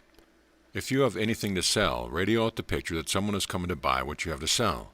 Hundreds of people are wanting to buy what you have to sell and may pick up the vibration. Radio out joy, happiness, success, and you will get back all the more. Open yourself to these and allow them to flow into you. Try it in your business and see the effect it has upon you. You can make everyone happy in your business place or factory, and they will again radio out what you radioed. Watch for the returns. Customers will come and things will progress. Your business will prosper and success will be assured. Radio, radio, radio, and you will get back in kind what you radio and thought. This is no idle dream. Put it into practice and see for yourself. Radio health and you will get back health. Keep your vibration high. Refuse to allow the lower depressed thoughts to affect you. Refuse to receive them. When you feel them affecting you, raise up your vibration and start radiating happiness, success, etc. Thought is dynamic. How to become master of the thought world? Deny the things you do not want. When you desire, you call into existence, and when you affirm, you preserve. When you deny, you destroy. Remember, the psychic world is more powerful than the physical. The unseen is more powerful than the seen. All things come from the unseen to the seen. Everything that you see was first in the mind of someone unseen, either in the mind of God or in the mind of man, or in the mind of the animal or the insect. Before the bee built its honeycomb, it had the pattern in its mind. Before the house was built, it was first in the mind of the architect, etc. Hold then your ideas until they are manifest. Great is your power. Affirm your superiority. Recognition and faith will give you power. Faith and recognition render a man a god. We now enter the realm of the undreamed source of unused power. Your spirit is the king of your soul and body. You are the master. Your conscious mind is the medium through which you issue your commands, and your subconscious mind devises ways and means to carry them out. You have never thought of this before, have you? Realize that your desires are the deciding factor in your life. Then make your desires real desires, so deep in your soul that you are continually expressing themselves within and without, creating conscious energy and driving power. The desires of some people are only fleeting whims with no depth whatsoever. Now what can their subconscious mind do for them? Well, nothing. Have a great big desire and you will find all the little ones included. What you finally reach is determined by the strength of your desire. Perhaps your present possessions are not what you would like them to be. Well, analyze the position and you will see that it is the best your subconscious mind could get for you with the small supply of energy you give it to work with. What mistakes have you made? Well, just these. You have not realized that your desires were so vital. You have neglected to focus your desires on the right things, and you have not created sufficient force. See Lesson 1. In Lesson 1, I explain how to create conscious energy. Dwell on this again while reading this lesson. Fill your mind with worthwhile things. Dwell on them. Remember, your subconscious mind has the power to gratify your desire if you direct it properly. There must be no faltering nor disbelief. Forget that side. Just fan your desires into a living force. Let them be big desires. You know the saying, if you think in pennies, you are not likely to get pounds. You cannot empty the ocean with a thimble. If you don't expect the things you desire, you will never get them. The law of attraction is what we draw about us, that which we desire with intensity. You are the one who decides what you get from life. What you really expect and desire you get. There is no limit to this law. All knowledge and power is around you and flows into you the moment you make a place for it. Get a big purpose in life. Ask for power equal to the task and believe that you shall get it. The amount of power you get depends on how much courage you have. Forget yourself and be inspired by devotion to your purpose. All your scattered forces will be concentrated on your one big effort. Never mind the knocks. Get up again. Keep your mind's eye on the reaching of your objective. If you are not happy, it is probably because you have no clear purpose to which all your power can be directed, and you are scattering your forces. A crowd goes to a football match for a purpose to see the match. When the match is over, the crowd soon scatters. It is just the same with you. If you have no purpose, your force scatters. Get your forces working side by side, all focused in the same direction and in perfect harmony. You are then in tune with the laws of the universe, in tune with the infinite. Who knows what undiscovered powers may flow into you? Wisdom and power will guide your life. Know that there is a power that presides over your destiny, and whose one purpose is to make you happy. Then put yourself in harmony with the law and power which can be galvanizing your life and make you a mighty factor for good that awaits your call. Reach out and take what belongs to you, your heritage of health, success, and happiness. If it is hard to realize that this is all so, put it into practice and see for yourself. Get your mind dominated by the idea that you can reach your objective. The great secret of creative thought. Your present position in life is the working out of the ideas which have dominated your subconscious mind. If it does not suit you, all you have to do is to change your idea. You know what appears on the picture screen depends upon the film, so if you do not like the picture of yourself in life, put in a different film. The light does not care what it shines through. The creative power within you pours out through the mental films which you hold before it. If you do not like the result, then change the mental pattern. All the energy of the universe is at the back of you. Transform it into creative energy by your intense desire, direct it to flow through your mental film, and your picture will be manifested on the screen of life. Follow the laws of health already given, and hold the picture of perfect health in your mind, and you will have it on the screen of life. Hold in mind the picture that your business is flourishing. Have faith. Hold the pattern steadily before you. Allow the stream to flow steadily and strongly, reinforcing it from time to time. Expect it. You will find your staff will be inspired. The customers will be warmed by your atmosphere, and the throb of life will surround your affairs. Creative energy will produce for you. Keep it flowing. You must have the faith and ability to keep the stream flowing strongly, powerfully, without faltering, till your desire is achieved. The majority of people will never learn the art of constructive thinking continuously. More than half the time they are engaged in destructive thinking and grumble at the results. There is no one to blame except themselves. Get the habit of holding in your mind continuously constructive mental patterns which you wish to become true in your life. Christ said, "What things soever ye desire, when ye pray, believe that ye have received them, and ye shall have them."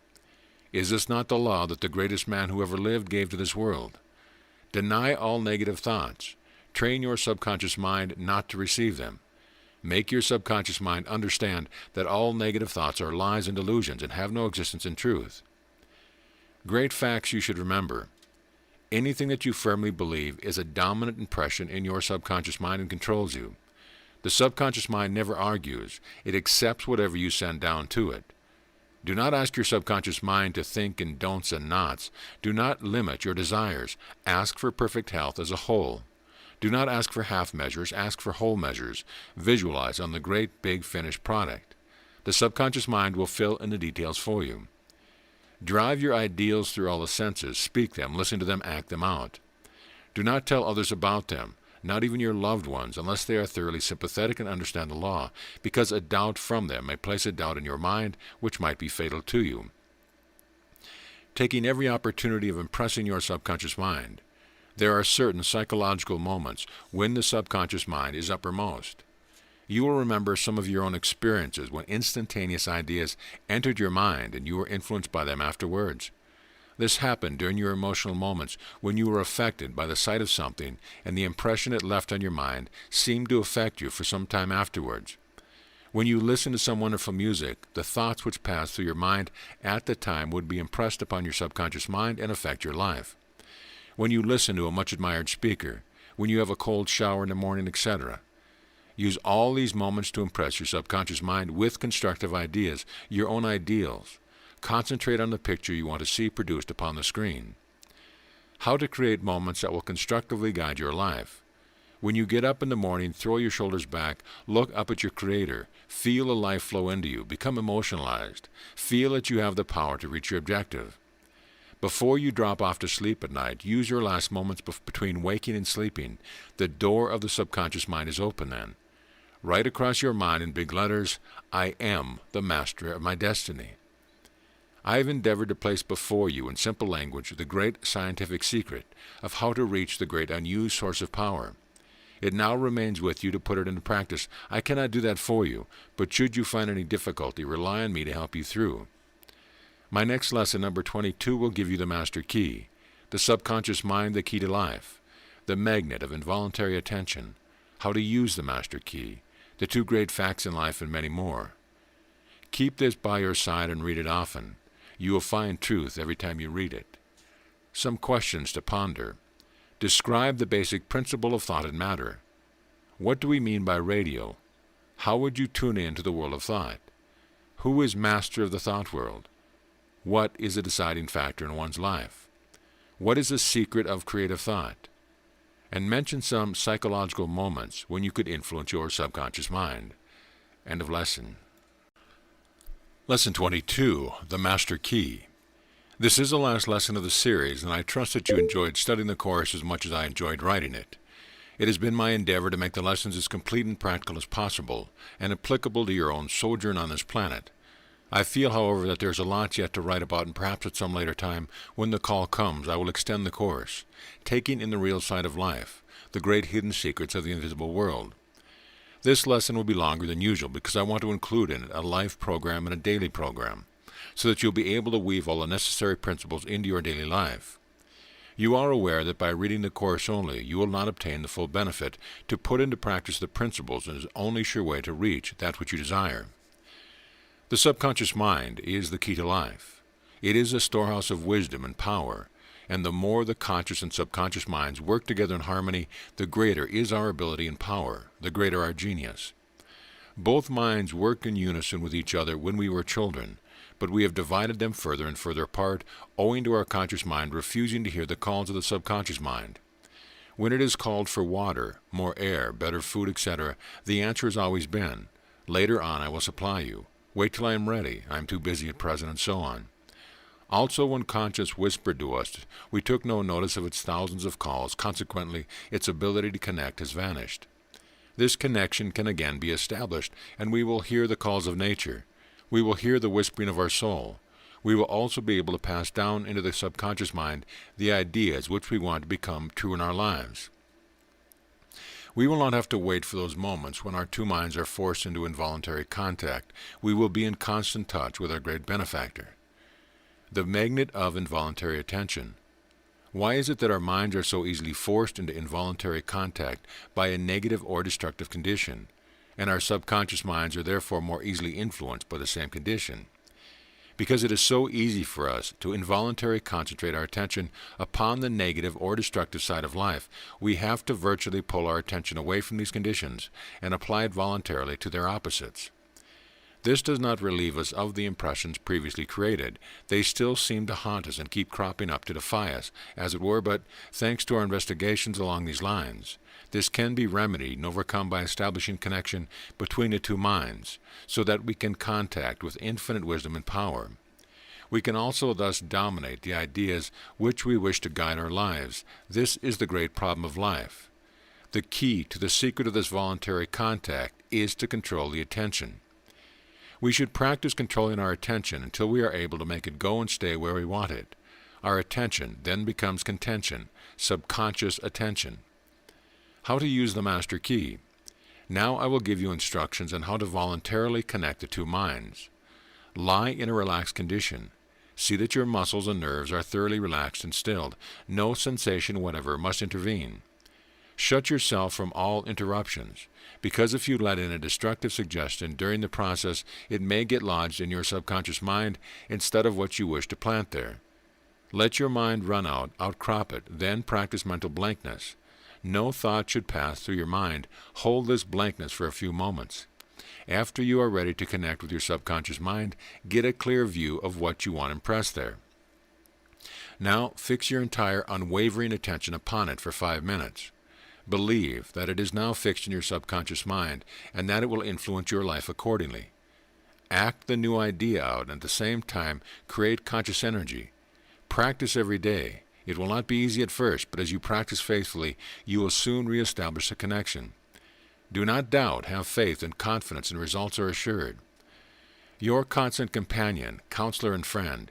Make your subconscious mind your daily companion, counselor and friend. Hear its health prompting. Get into harmony with its universal health laws.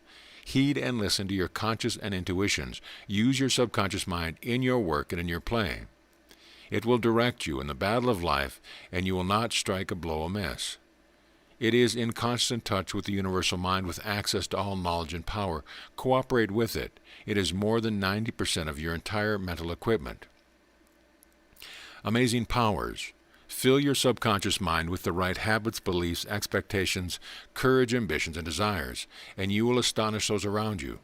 Your friends, your employers, your employees will stare in amazement at your powers. If you are in a minor position, you will not long remain there.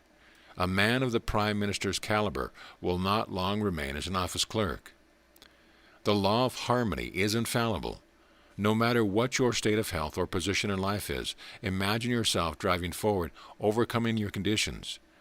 Act out your new life. Get the habit, make it a habit. Spend your time studying your position, your work, and learn all you can about it. Spend your time on the worthwhile things of life. If you are married, take your life partner into partnership. There must be harmony everywhere. If you are not in harmony with your body, your health, your life, search it out and eliminate it. Get to the bottom of it. It is the only way. The universe works by harmonious laws, so get in tune as quickly as you can. Your health, success, and happiness depend upon it. Get into step with your Creator. Truth must be your watchword. Keep it in front of you always. Get the most pleasure out of everything you do. Fill every moment of your life with constructive, broadening, and developing interest. Reach out ahead. Make up your mind now to make everything better and bigger in your life. Do not put off till tomorrow, for tomorrow never comes. Get your one great big purpose in life and focus all your attention upon it. Accomplish, accomplish. What you accomplish in this world means your advancement in the next. Every effort means unfoldment. 2 great facts of life. Make your conscious operations efficient, and your subconscious mind will respond with greater effect. The pursuit of truth and the love of truth is the supreme need today. Ask yourself from time to time, do I reflect the truth? See how far you are from conforming to the law. I feel as though I could go on writing indefinitely on this subject, but a halt must be made as I want to give you a few ideas on the law of connected and unconnected ideas. Association of ideas scientifically applied for an infallible memory. Let us take the following 20 words. Sun, stitch, moon, sew, sky, thread, blue, steam, stars, coal, sea, needle, ships, sheet, steamer, white, kettle, cotton, fire, black. Read these through carefully once only and see how many you can write down in the order given. In all probability, you will meet with little success. Now we will rearrange these same words as follows. Sun, moon, star, sky, blue sea, ships, steamer, steam, kettle, fire, coal, black, white, sheet, cotton, thread, needle, sew, stitch. Read them thoroughly once again, only once, and then write down them from memory. This time you'll be astonished at your success. One list shows a difficulty in remembering unconnected ideas, and the other shows the ease of recollection when a natural association exists. A list of 1,000 words can be repeated with ease after a little practice. Therefore, always remember to connect your ideas when you wish to remember. Put in words to connect your ideas if necessary. See the following example. Suppose you want to remember the name Leons. Mr. Leons has a very loud voice. How would you connect? Well, you will remember his striking characteristic. Loud voice. You would then connect loud voice, roar, lion, Mr. Lyons. You wish to recall the name of a Mr. Field. Mr. Field has a very big nose. Connect as follows. Nosy Parker, park, Field, Mr. Field. Suppose you wish to connect two names together, Mr. Smith, Mr. Jones. Connect as follows: Mr. Smith, blacksmith. Fire, Joan of Arc, Jones. Suppose you had some shopping to do and had to purchase the following: a hat, a pair of shoes, some fish, an umbrella, a book, a lamp, a pair of glasses. This time you have to connect by adding ideas to connect the list together as follows: hat, head, feet, shoes, soles, fish, seawater, train, umbrella, covering, book, paper, burn, lamp, glass, glasses. Read these words over twice and you will be able to complete your purchase without a list. Get the habit of connecting up ideas and you will eventually do it unconsciously. The subconscious mind will do it for you automatically. This method will help you to remember efficiently. The brain does not originate. It follows associated ideas. You will never think suddenly of the zoo unless some idea associated with the zoo has been stimulated in your mind, or unless some sight, smell, sound, or some other sensation from outside has been aroused in the brain, bringing forward the idea of the zoo. You may have been talking of the North Pole, and a moment later you think of the zoo. You cannot trace the connection, but probably your mind has passed through this brief series of ideas consciously. North Pole, polar bear, zoo. The bridge of ideas which form the association has not been recognized. The mind will often connect the ideas with lightning speed. This work is performed in the subconscious mind. Therefore, train your mind to work systematically with associated ideas. The Golden Rules: How to Develop a Perfect Memory. Many books have been written on how to develop the memory, and many formulae have been given to strengthen the mind and stop forgetting. But most of the information is superfluous.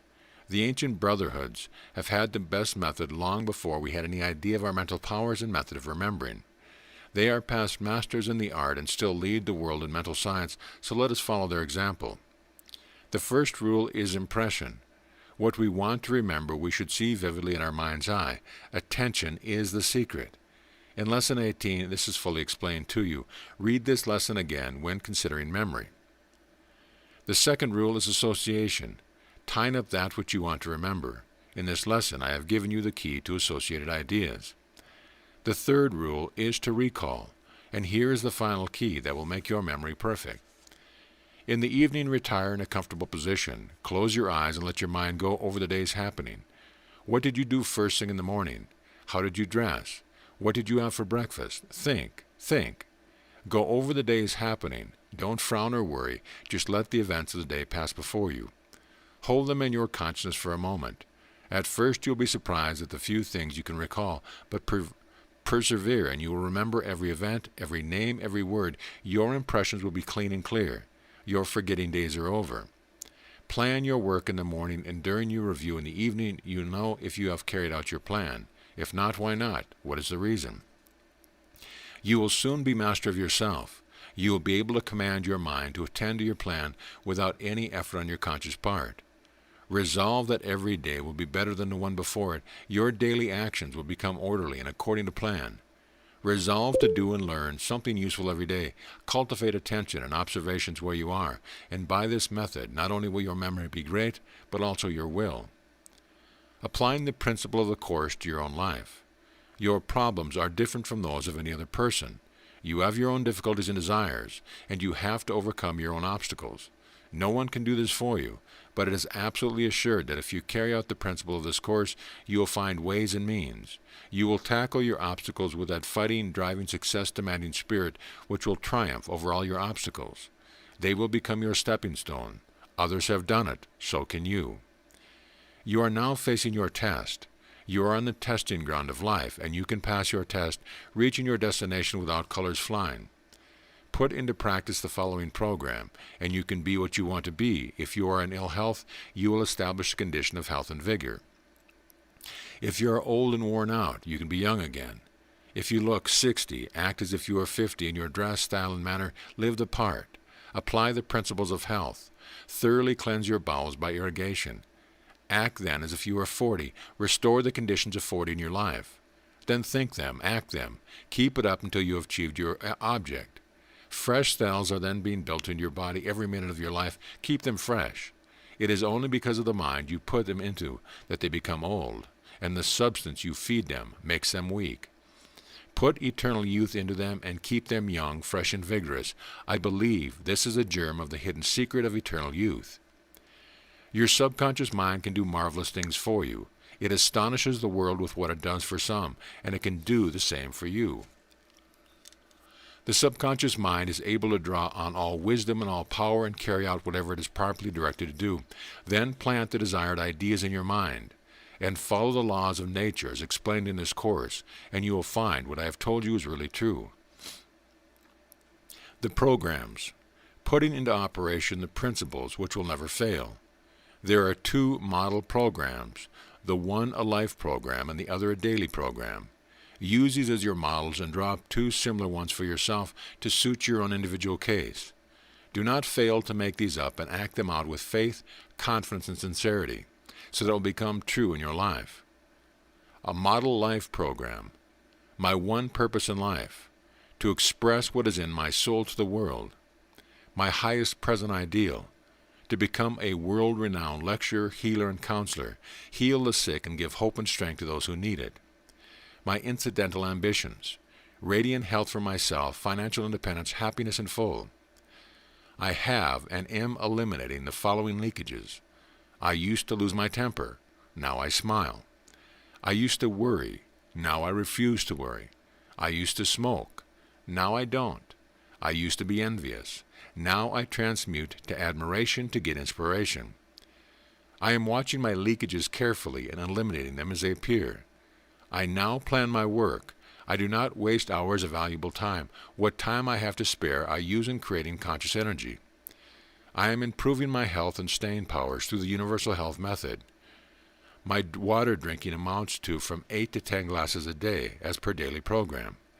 My breathing exercises, morning, during day, and evening, as per daily program. My food habits are vegetables, fruits, and cereals. I keep in my mind the idea of natural health. I see that my bowel works thoroughly. I use natural means. I concentrate on the following mental pictures. 1. I see myself a strong, vigorous, healthy person. 2. I radiate health, success, happiness, hope, courage, etc. 3. I imagine my mind keen, quick, receptive, and creative. 4. I picture myself lecturing to thousands, healing the sick by the score, and giving advice to the hundreds. I practice concentrating with my subconscious mind for 15 to 20 minutes daily. Things I need I will get. Money for development and organization. I use all my ability in my work and success is assured. I am studying the main factors of universal science and psychology. I read all the best books I can get. I use the best libraries.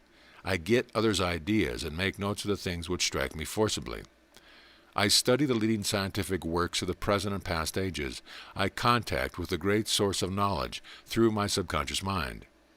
I strengthen my memory by reviewing the events of each day and resolve to make the morning better. Write a program to suit your own individual case from the above program and act it out in your life. All your ideas should conform to daily life. Arrange them to meet this objective. Here is a complete program for a perfect day. Bedroom. Windows open top and bottom, pleasant room, light bedcloth. Awake early, after 8 hours health-giving sleep. On waking, concentrating instantly on constructive ideas, place them in the subconscious mind. While in bed, stretch, relax, deep breathing exercises, rejoice, radio health, success, happiness, goodwill towards all. In the bathroom, stripped, wash teeth, gargle mouth and throat. Drink 2 glasses of hot or cold water to suit. Deep breathing for health, few simple exercises, bath, rub down, dress, feel fresh, clean, full of vigor. Study half an hour or so. Plan day's work, imperative. Light breakfast, fruit, milk, cereal, no meat. Relax a few minutes, start digestion. Walk to work if possible. Practice deep rhythmic breathing while walking. Make affirmations, rejoice, greet friends, co-workers, employees with a smile and sincere, pleasant words. See that they commence the day's work properly in the right frame of mind. Radiate love and goodwill to all with unselfish feeling. Forenoon, relax a moment. Take deep breaths often. Have a jug of water beside me. Take a drink now and then. Noon, relax deep breathing, drink glass of water. Lunch, nature's food, glass of water, rest a while. Recharge with energy by relaxation of mind and body. Radio health, success, happiness, goodwill towards all. Afternoon, 5 minutes relaxation of mind and body, jug of water beside me, take a drink often. Make everyone pleasant around me. Work swings along, people about me rejoice, feel at home and do good work. Give praise when necessary, never get angry if faults are made, talk matter over, do better next time. Make everyone sincere and pleasant. Pleasant good night to all, rejoice over day's work. Walk home if possible, practice deep breathing, repeat affirmations, feel the pulse of life, rejoice. Home, smile, happy greetings, wash, rest, relax, read for 10 or 20 minutes. Simple foods, nicely cooked and served, enjoyed, completely enjoyable. Eat what you like of nature's food. Eat just sufficient, not too much. Complete relaxation, 10 minutes, start digestion. Recreation, read, study, play outdoors, go to lecture, talk, rejoice, make all happy. Recall the events of the day. Resolve to make tomorrow better. Bedtime, early as often as possible, exercise to suit. Clothes removed, never go to bed without exercise. It clears the poisons out of the cells in the body. Deep breathing exercise. Rejoice, wash teeth, gargle and throat, drink 2 glasses of water. In bed, practice visualizing ideas and plans for 15 minutes or more. Create conscious energy. Radio health, success and happiness, goodwill to all. Hold desired ideas in the subconscious mind. Go to sleep with the constructive ideas in mind. Now, dear friend, we have come to the end of the course, and you have before you 2 model programs, one a life program and the other a perfect day program. Do not fail to make out a similar one to suit your own individual life. Make several copies and carry one with you. See if you are keeping near to it. Look at it. Study it. Put one in your bathroom where your eye will strike it every morning. Have one near your bed. Lift up your heart and rejoice, for you are a cornerstone in God's immortal plan. The immortal I, Lord of 1,000 worlds am I, and I reign since time began. And night and day in cycle sway, shall pass while their deeds I scan. Yet time will cease ere I find release, for I am the soul of man. Repeat this till you feel the immortal life within you. You are the immortal I. This audio presentation of Murdo MacDonald Bayne's Supreme Power Course has been brought to you by AudioEnlightenment.com. Copyright 2013, all rights reserved.